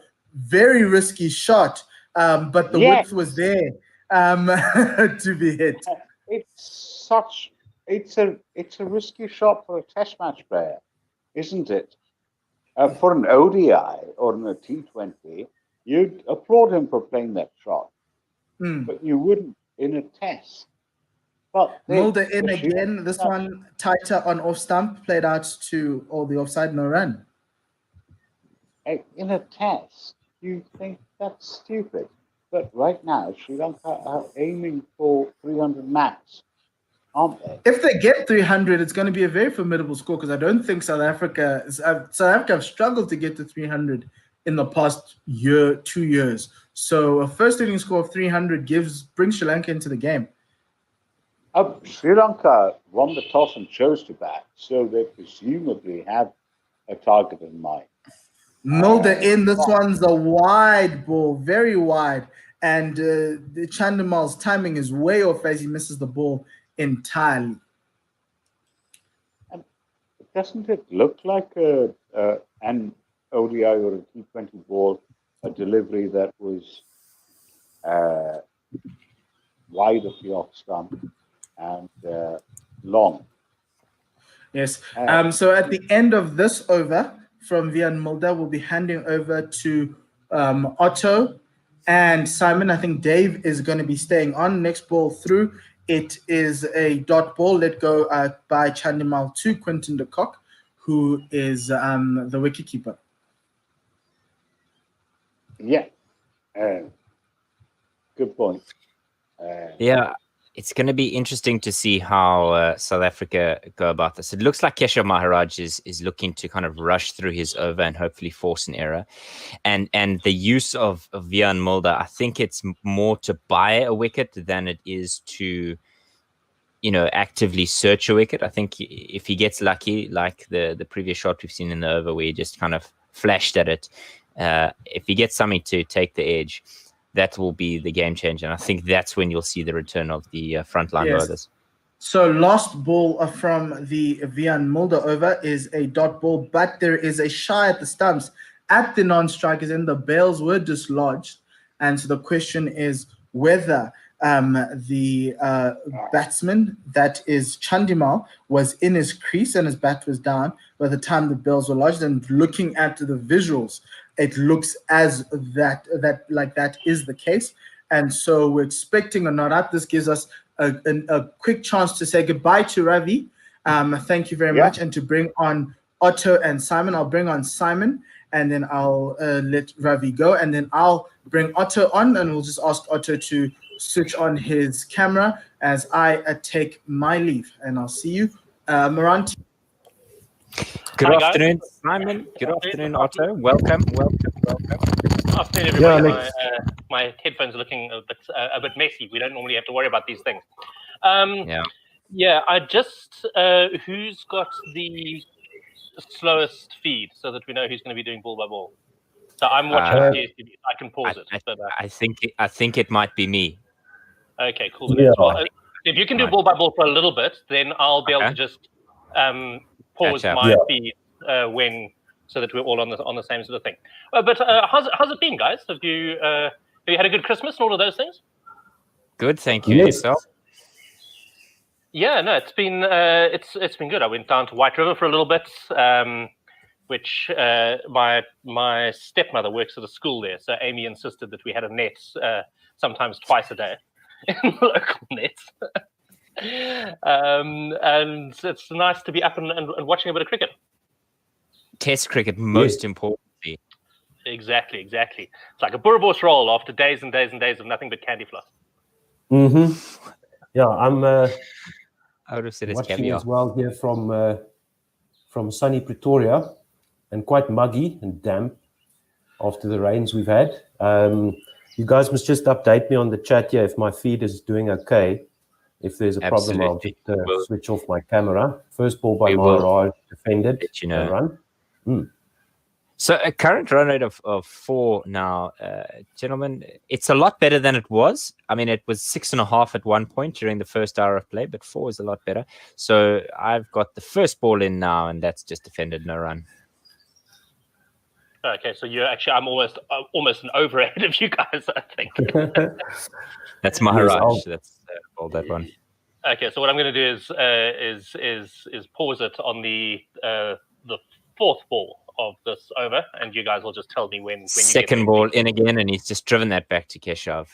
No run. Good stop there. Yeah, my sense was that, I mean, watching it this morning, and I was sort of doing other things. I wasn't paying a hell of a close attention. But my sense really was that the Sri Lankans weren't doing anything. Maharaj in for his third, and that's just slashed away behind backward point, and that'll race away to the boundary. 4 runs.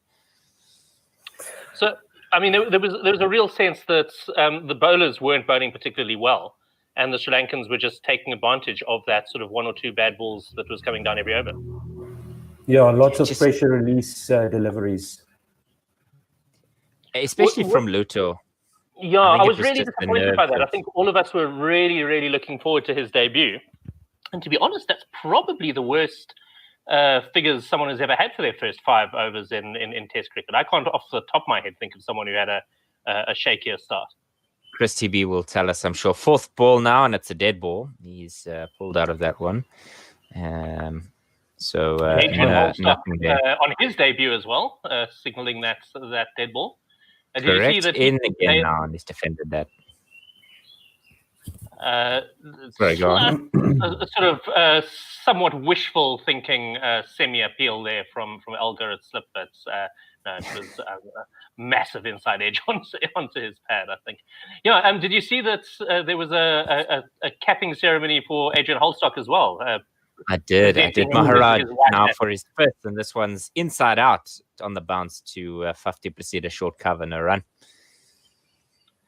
Yeah, Adrian is part of the Gauteng Umpires Union. He actually won Umpire of the Year this year, also Umpire of the Year for the Gauteng Union. So he's a local boy to us here in Joburg.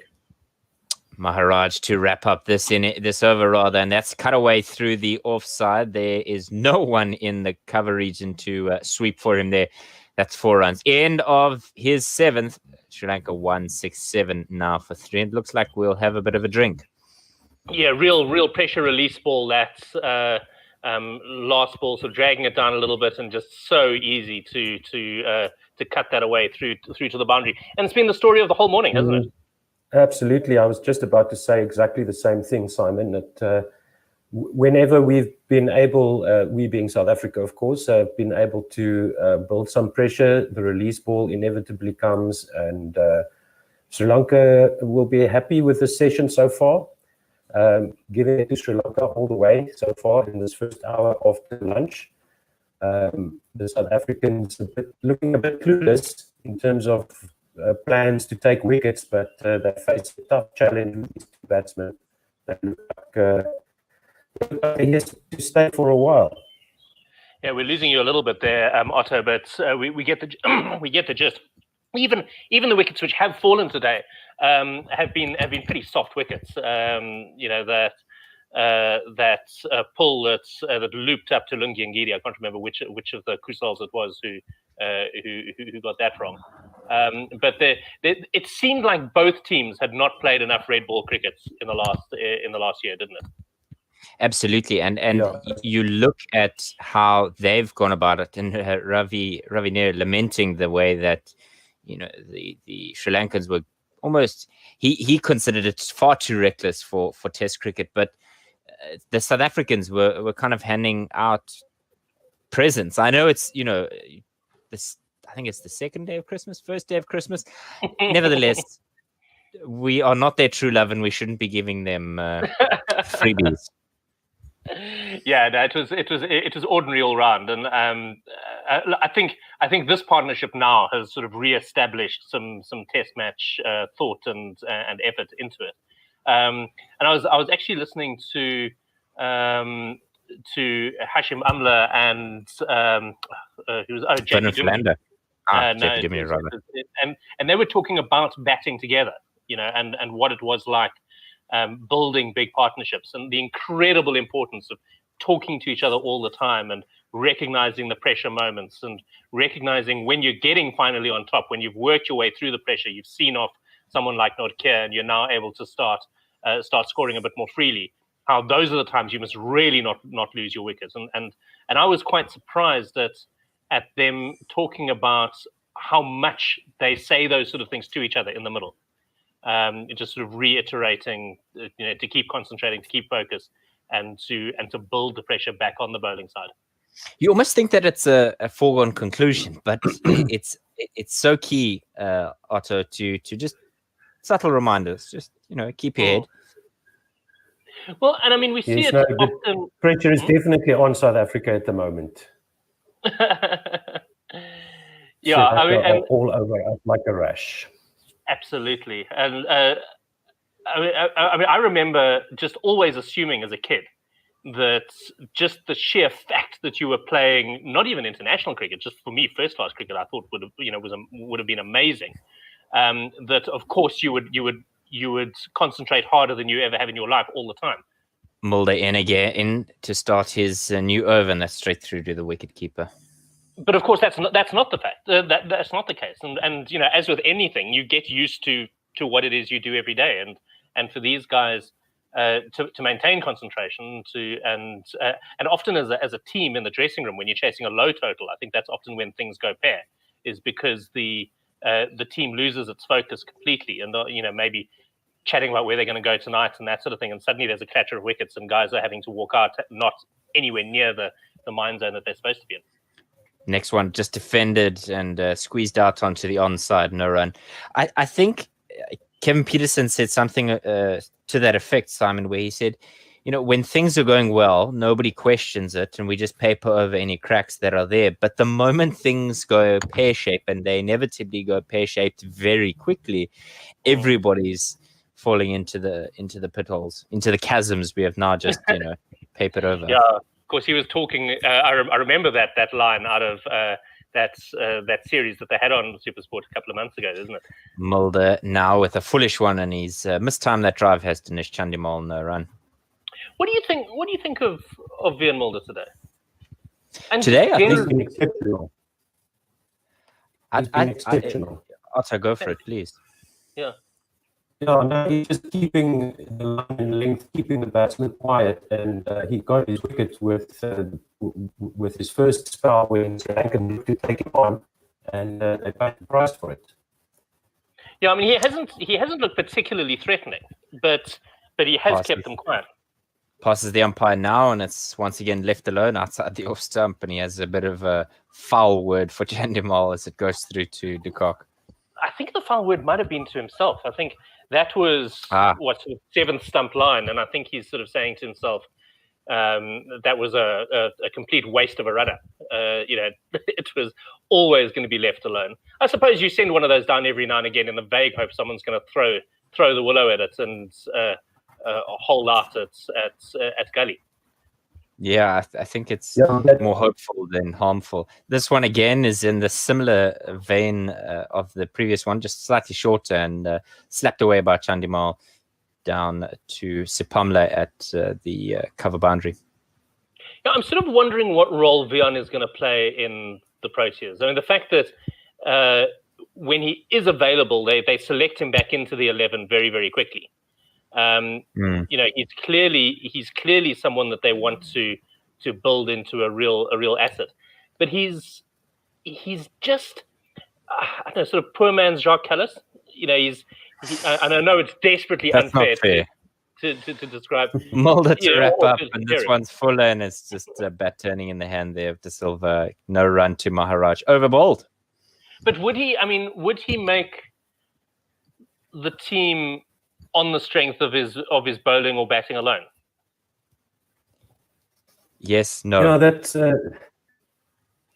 a good question. I think that he's obviously getting a chance now because of Rabada's injury, or do you think that's Sepamla that's Rabada's place? Yeah, Sepamla must have come in for Sepamla. Yeah. We would love a nice solid all-rounder in the team again, even half a class in terms of ability. He's done the job so far. I mean, 10 overs, 26 runs, 1 wicket, 3 maidens. That's a solid job with the ball. And in fact, I mean, it is exactly the sort of job that Jacques Kallis would do in this situation, isn't it? I mean, he was certainly for the last 10 years of his career, he was very, very much a holding bowler. A miser. And Maharaj maybe he is doing his job well. Starts his 8th over now, and it's a floated delivery on leg stump, and it's just flicked away to the deep square region as Lucius Sepamla cleans it up. Vian Mulder, I think we've said this, is a bowling all round. He's not a batting all rounder like I think Jacques was.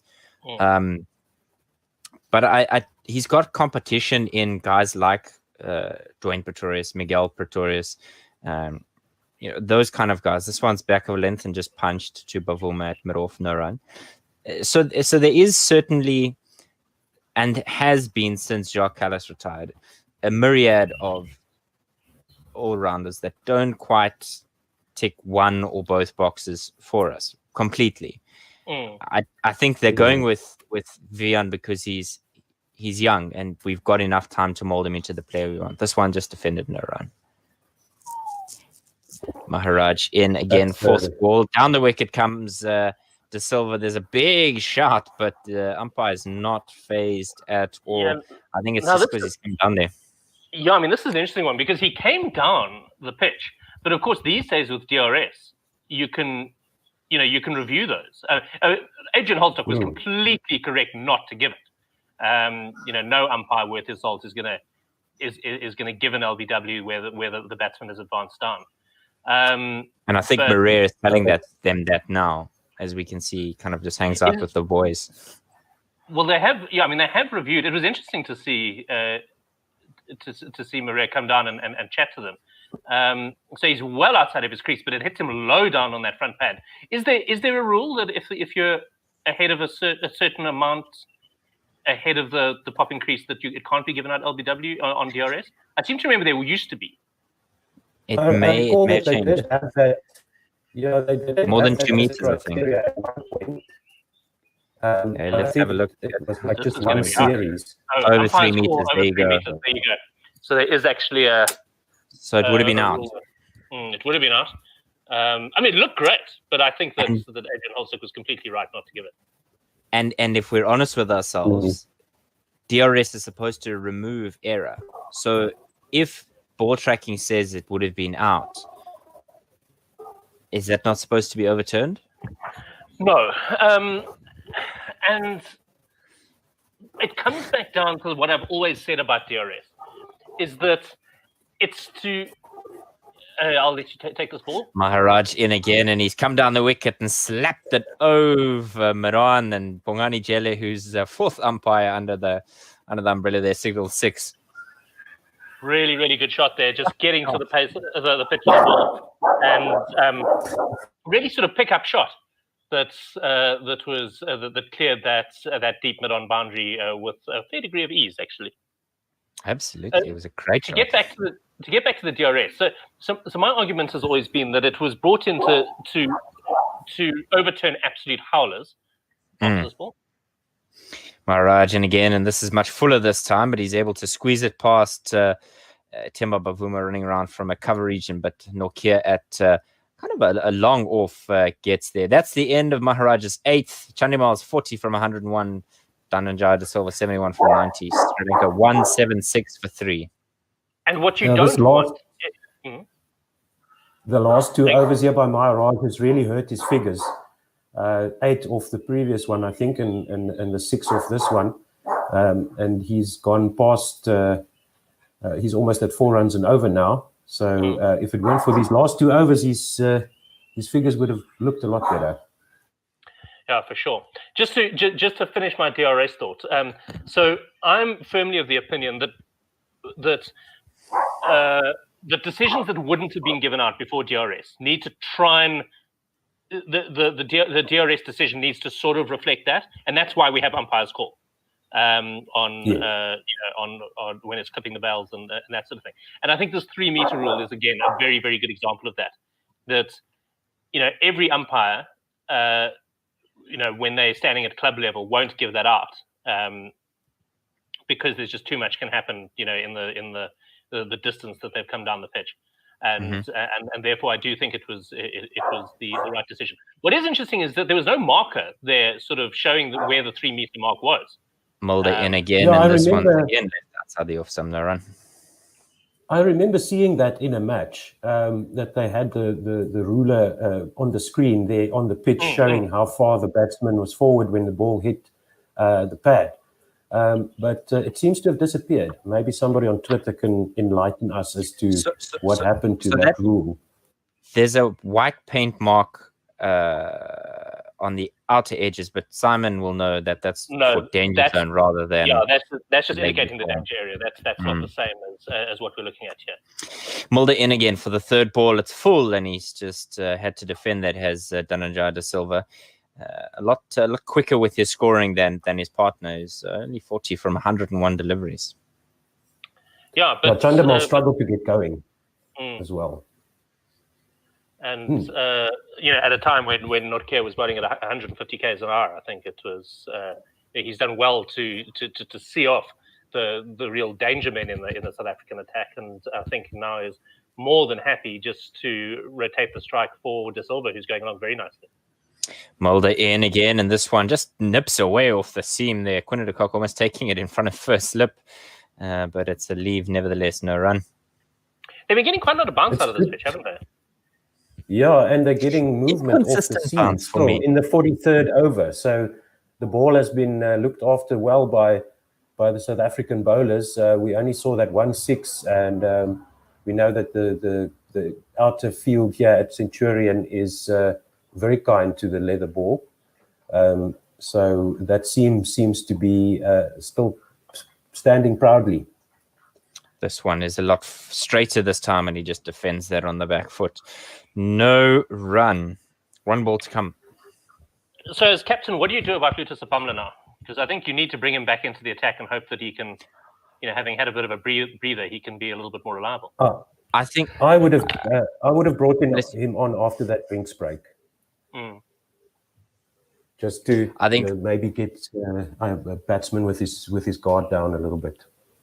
I think when he's waiting for a wicket. Mulder in again for the last ball of his over. This is wide and cut away through the pointed region, and Sepamla does the fielding once again. Rassie van der Dussen picks up helmets like strongmen pick up buckets of concrete, and away they go. And of course, if you were to bring Luto in now, I would suggest you probably bring him in for the spinner for Maharaj, rather than Mulder, because Mulder is bowling a very, very nice line and length and being quite tidy, whereas Maharaj has travelled a bit in the last couple of overs. One from that over. Yeah, so you want whoever's bowling on the other side of Sepamla to be keeping it very, very tight, in the hope that the guys are going to overcompensate and charge Luto a little bit, and then gift him a lucky wicket. Is Rassie van der Dussen under any pressure? I know I'm kind of jumping ahead to the South African innings. I'm just looking at the test squad for this tour. It includes Reynard van Tonda and Sarel Ervia, who both have scored hundreds, and I think Sarel scored a double in the domestic 4-day competition. I mean, for me, Russ is the only one who's in under massive pressure, and probably Faf as well. And Markram. Look, I mean, no one. They're not going to drop Faf. Faf has earned the right to decide when he quits Test cricket, and he'll play until he does, I think. Maharaj start his 9th. It's a floated delivery, and there's just an inside-out drive to Bavuma, no run. I hadn't really thought of Rassie being under particular pressure. I think he's sort of well on his way to cementing his place very, very completely in the team as a senior in the batsman. white ball format. Maybe Maharaj in, and that's just defended by the Silva, no run. Yeah, I do agree that you're being a little bit premature. Let's at least have one batting innings. At least I admitted it. I mean, it's not like I'm, ignorant of that. De Silva now facing up for the 3rd one. He passes Holdstock and defended again, nothing. It's a bit of a tighter over here from Maharaj. Yeah, it's looking better so far. Let's see if he can just keep it tidy. Luto's doing some backstroke there, which means, or butterfly, I don't know how you want to look at it, but that one's defended, as it looks like he might actually get a ball here. I think they might give Vian a bit of a rest. Yeah, I think that's a good call. If things go wrong for Luto in this 3rd spell of his, then you can always swap him out for Ngidi and Nokia, but he needs to just find that consistency. Maharaj in and defended with a large stride from De Silva. Nothing there. He's shown glimpses of what he's capable of in the first 2 spells. It was just that every 3rd or 4th ball is too loose and releases the pressure, and he was guilty of that more than anybody else this morning. What sort of role does he play in his franchise as a bowler? Is he their sort of out and out strike bowler, or is he a more holding bowler like you would play here? That one's smashed away to the boundary, and a good over is wasted with the last ball there as it races to the boundary for 4. He's definitely a strike bowler. He usually opens the bowling, as he has done for South Africa and ODIs. I think he's had that chance, if I remember. But he's definitely a strike bowler, and I think maybe the nerves got the better of him. The replays of the ball going to the point boundary there. Slightly different in the sense that at the line structure, you've got strike bowlers like guys like Sisanda Magala and Malusi Siboto, and Eldred Hawken is another one that comes to mind. So I think because Luto doesn't quite know his his place in the line setup, because he hasn't played much, if any, red ball cricket for his new franchise just yet. I couldn't say from a Lions perspective, but Warriors, he was probably the main guy and had to take that responsibility on his own. There's not much else there when Heinrich Nokia is away. Well, here he is. Yeah. Sepamla now steaming in, change of the bowling. He passes the umpire now, and that's full and driven, but just a looky-loo to see what's going on. Yeah, I think slightly overpitched there as well, and he's not getting much lateral movement. So, a batsman who's in like Chandamal is going to be able to quite happily drive that into the covers all day. Now, 2 slips and a gully in for Sepamla, mid-off and mid-on, standing quite short, more or less in line with the bowler as he's running up. And then I've got an extra cover. Well, that gully might be a backward point, I think. So he's got a little bit more cover on the boundaries now. Sepamla in again, and this is a better line and a better length, and it's squeezed away down to the man sweeping on the offside, and Mulder collects just the single there. Single, yeah, 182 for 3 in the 45th over. So far, so good for Sepamla. 2 down, 4 to go. Building is over okay-ish for now. Let's see if he can just get rid of those loose deliveries. He's dangerous at times. Yeah, I mean, he desperately needs an over here go for sort of 2 or 3 runs maximum, and get himself into the rhythm of this game. At the very least, at the very worst, a wicket. Sepamla in again, and he's just tucked that off the pads. Has De Silva. It looks like they're going to scream through for 2, and a little bit of a fumble there from Nokia allows them to get home comfortably. Right, so 3 runs off 3 balls. He's still going along at a run a ball even in this over. And I think he made a mistake bringing that ball back into the batsman. I think he needed to just keep it outside the off stump and get himself into this match. Do you think he's trying too much? I think he needs to focus on getting his line and length outside off stump going, and then he can try some of his variations. But yes, he bowled a few beauties in his first 2 spells. He just needs to get that consistency. And again, passing mirror Erasmus. Oh, that one just was a slow ball, and a bit of a wry smile there from the Sri Lankan batsman, because he knows he's been bamboozled. Yeah, no, that one quite short, and it looked like it didn't get up off the pitch that much, which could be bad news for the South African batsman. It was a good ball, that slower ball bouncer. Very sort of white ball kind of a delivery to bowl. And I think we might be, that's what we might be seeing with him is just too much white ball cricket. Luto in now, and this is full and just fended away by De Silva. No run there. 1 to come in Sepamla's 6. He's gone for 41 in 5.5. Oof. But only 3 runs this over, so he's definitely there or thereabouts. And I think if he can get himself a dot here, then he's gonna feel he's started the spell on the front foot, which I think will be a huge relief to him and to his captain. Absolutely. Yes, the captain needs him after this ball. Sepamla in again, and it's a much better line and length. He just jumps onto his toes, does De Silva, and sets off. It's a dangerous thing. You live by the sword, you die by the sword. Drop and run to Temba Bavuma. Please, somebody remind them of Dave Warner being run out. And it looks like there's a bit of an injury there. No need for that. 185 for 3 after 45 overs. Let's keep them playing like that, trying to run singles to Bavuma. That's a good sign. And who is that? That's got a cramp, looks like, on his leg. He's holding his hip flex thigh. is giving him some trouble there. Yes. Yeah. Okay. Yeah, so maybe overextended on that quick run there. Stretched something. Who's down. I think you're right. Something went wrong in his hip there. And I don't know whether this is an existing injury that's now flared up. It happened. I mean, it's not like he's sort of been gradually flexing it over the course of his innings. This was something that seems to have gone while they took that quick silver, that quick singles rather. Quick silver. Yeah, and he's getting some attention now. He's on his back and getting the leg lifted up. We see a replay here of the run that they took, and yeah, he's got the sniper in the stand, strikes as he takes the last few strides of that run and hopping along and grimacing. Yeah, so that I think you might be right, Simon. That could be some niggling thing that was bothering him before the game, because that's quite rare to see a cricket player pull up like that. It's his hip flexor has gone just on the left groin there, or the left hip flexor. I think it's the hip flexor. It looks that way, yeah.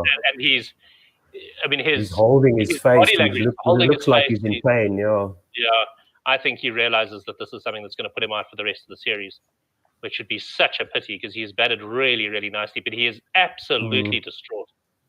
Yeah, he's writhing around on the ground, visibly in pain. So let's see what they say, if they can get him back up, but it doesn't look that way. I think he needs to get into the physio's table, and maybe get back out there if the team needs him in this innings. But he's certainly done his part. 79 runs, great partnership with Chandamal. 54 for 3, I think, was the score when he came. Yeah, he's going to miss out on a test entry here. I think he was really, really looking good.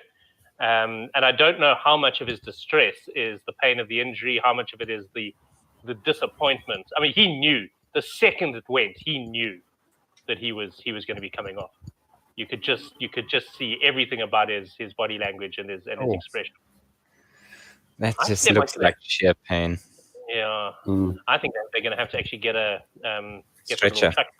Yeah, here it comes. Yeah. Oh, with full COVID as well. So there's someone who's coming looking like a scrub nurse, surgery nurse, yeah, ready to operate on the patient. Just amputate, just cut it off. Yeah, good to see the proper precautions being taken. We don't want this series to be COVID like the England one was, or Corona. Not often you see a medic at a professional sporting event sporting a man bun. That's a new look. And there's good reason for that. Is it a man bun though? Is it a man bun or is that a lady? I'm not sure. No, that's a beard. Or it's a hairy woman. I don't know. I wasn't sure whether there was a secondary mask going on there. It is definitely a man bun. Yeah. Yes, you're well spotted, Dave. The beard showing there behind the mask of the medic there, and the Silva is sitting on the medic cart, and he's going to be replaced by Niroshan Dikwala, the man whose name is censored all over the world. Niroshan It's really unfortunate there. He was desperately close to getting 100. And looking great with it. And it went from pain-free to completely incapacitating in one stride. So I think he's torn something there. It was as he accelerated off. So he was on his back foot, almost jumping as he played a ball from Sepamla into the offside. Dropped it onto the pitch and then set off immediately. And I think it's in that setting off. So he's fine as he runs, and then it actually goes about halfway through the run. It goes. Yeah, he's jammed his foot there in the strip, and that's grade 2 or grade 3 strain. That's maybe not grade 3, but that's a serious strain. I think, like you said, Simon, he might be out for the series, which is, like as we said, a shame. I've just realised I got a message from Caesar laughing about the man bun. That we're not checking tweets. Or are we supposed to be checking tweets? I'm sure we are. Yes, I'll bring up and I apologize for everyone who's been tweeting us. Remember, you can tweet us at Gorilla SA. It's GUERILLA SA at Gorilla SA, and we'll keep you updated. Yeah. I saw a picture of Jay Grover on Facebook yesterday. It's quite something. Wild. 31 average for Niroshan Dikwala, the Sri Lankan wicketkeeper, as we see him stride to the wicket it's going to be an interesting change in the dynamic of the game here, because you have a new man at the crease, but you don't have that adrenaline to get you going of when you've taken a wicket. So it's and the new batsman will be Dikwela will be on strike as well, because De Silva was running to the non-strikers end at the end of that over as Maharaj comes into him now. 45 overs gone. First ball there, and it's just worked onto the onside. No run. And Dikwela has faced his first ball. Now, left-handed batsman facing Maharaj, left hand over the wicket. He comes in once again, and it's a ball that turns a little bit of a grip there for him. To see the change in the structures of the team or the dynamics of the team. Faf du Plessis has moved from first slip, where he traditionally would have been as captain, to close in, and Elgar is the man who's at first slip. This one defended once again. Interesting that De Silva is really in a lot of discomfort. He's hobbling up the steps with two people either side of him. Yeah, and Maharaj, and this one just nips back in on the angle. No run. Not a great ground to have a hip flexor injury either, because probably the longest flight of stairs in international cricket. Probably Lord. Maharaj with a little bit more floated one, and they're not interested in that one. Yeah, I think probably hit him just outside the line. Yeah, but a good attacking delivery by Maharaj. He's attacking the stumps of the left-hander here. Absolutely. One ball left in his 10th. He comes left arm over the stumps and just hit back at him. No run. So wonderful over there from Keshav Maharaj. But like I said, this game will change because of this injury. He's reached the team box now. And as you said, Simon, the team boxes at Centurion Park are way up in the grandstand. On the west side of the grandstand, and you've got about a two and a half flights of stairs equivalent to climb up to those team boxes. Nice area to get some autographs if you're allowed in the ground. 185 for 3 after 46. So Sepamla to continue. It's interesting that having a tunnel is not a regular thing at all grounds. Sepamla with a ball that's far too full, and he's been driven out into the covers. Wonderful fielding by Dean Elgar, but So I mean, we used to, as kids, we all used to wait at the Wanderers walkway to try and get guys to sign stuff. And then who hit who again? Was it Merv Hughes hit someone with a bat or something like that? I think so. Yeah, and so they created the tunnel for the Wanderers. Now, you would have thought that would have resulted in tunnels being put in all over the place, but at SuperSport they've still got the very open walkway, and you can literally lean right over and pat the guys on the shoulder as they walk off at SuperSport, can't you? Yeah, they usually just line. Yeah, they usually just line those steps with a bunch of security guards at Centurion Park. So good luck getting your shots in there. A little more strict. And slight hold up here. Sepamla at the top of his mark. They took a single off the first. Good ball. And again, as he comes through to Dikwela, and he squares him up, and that one's beat him wonderfully there, like a delicious steak, medium rare. Sorry to any vegetarian. Maybe freshly cut grass is the equivalent. Yeah,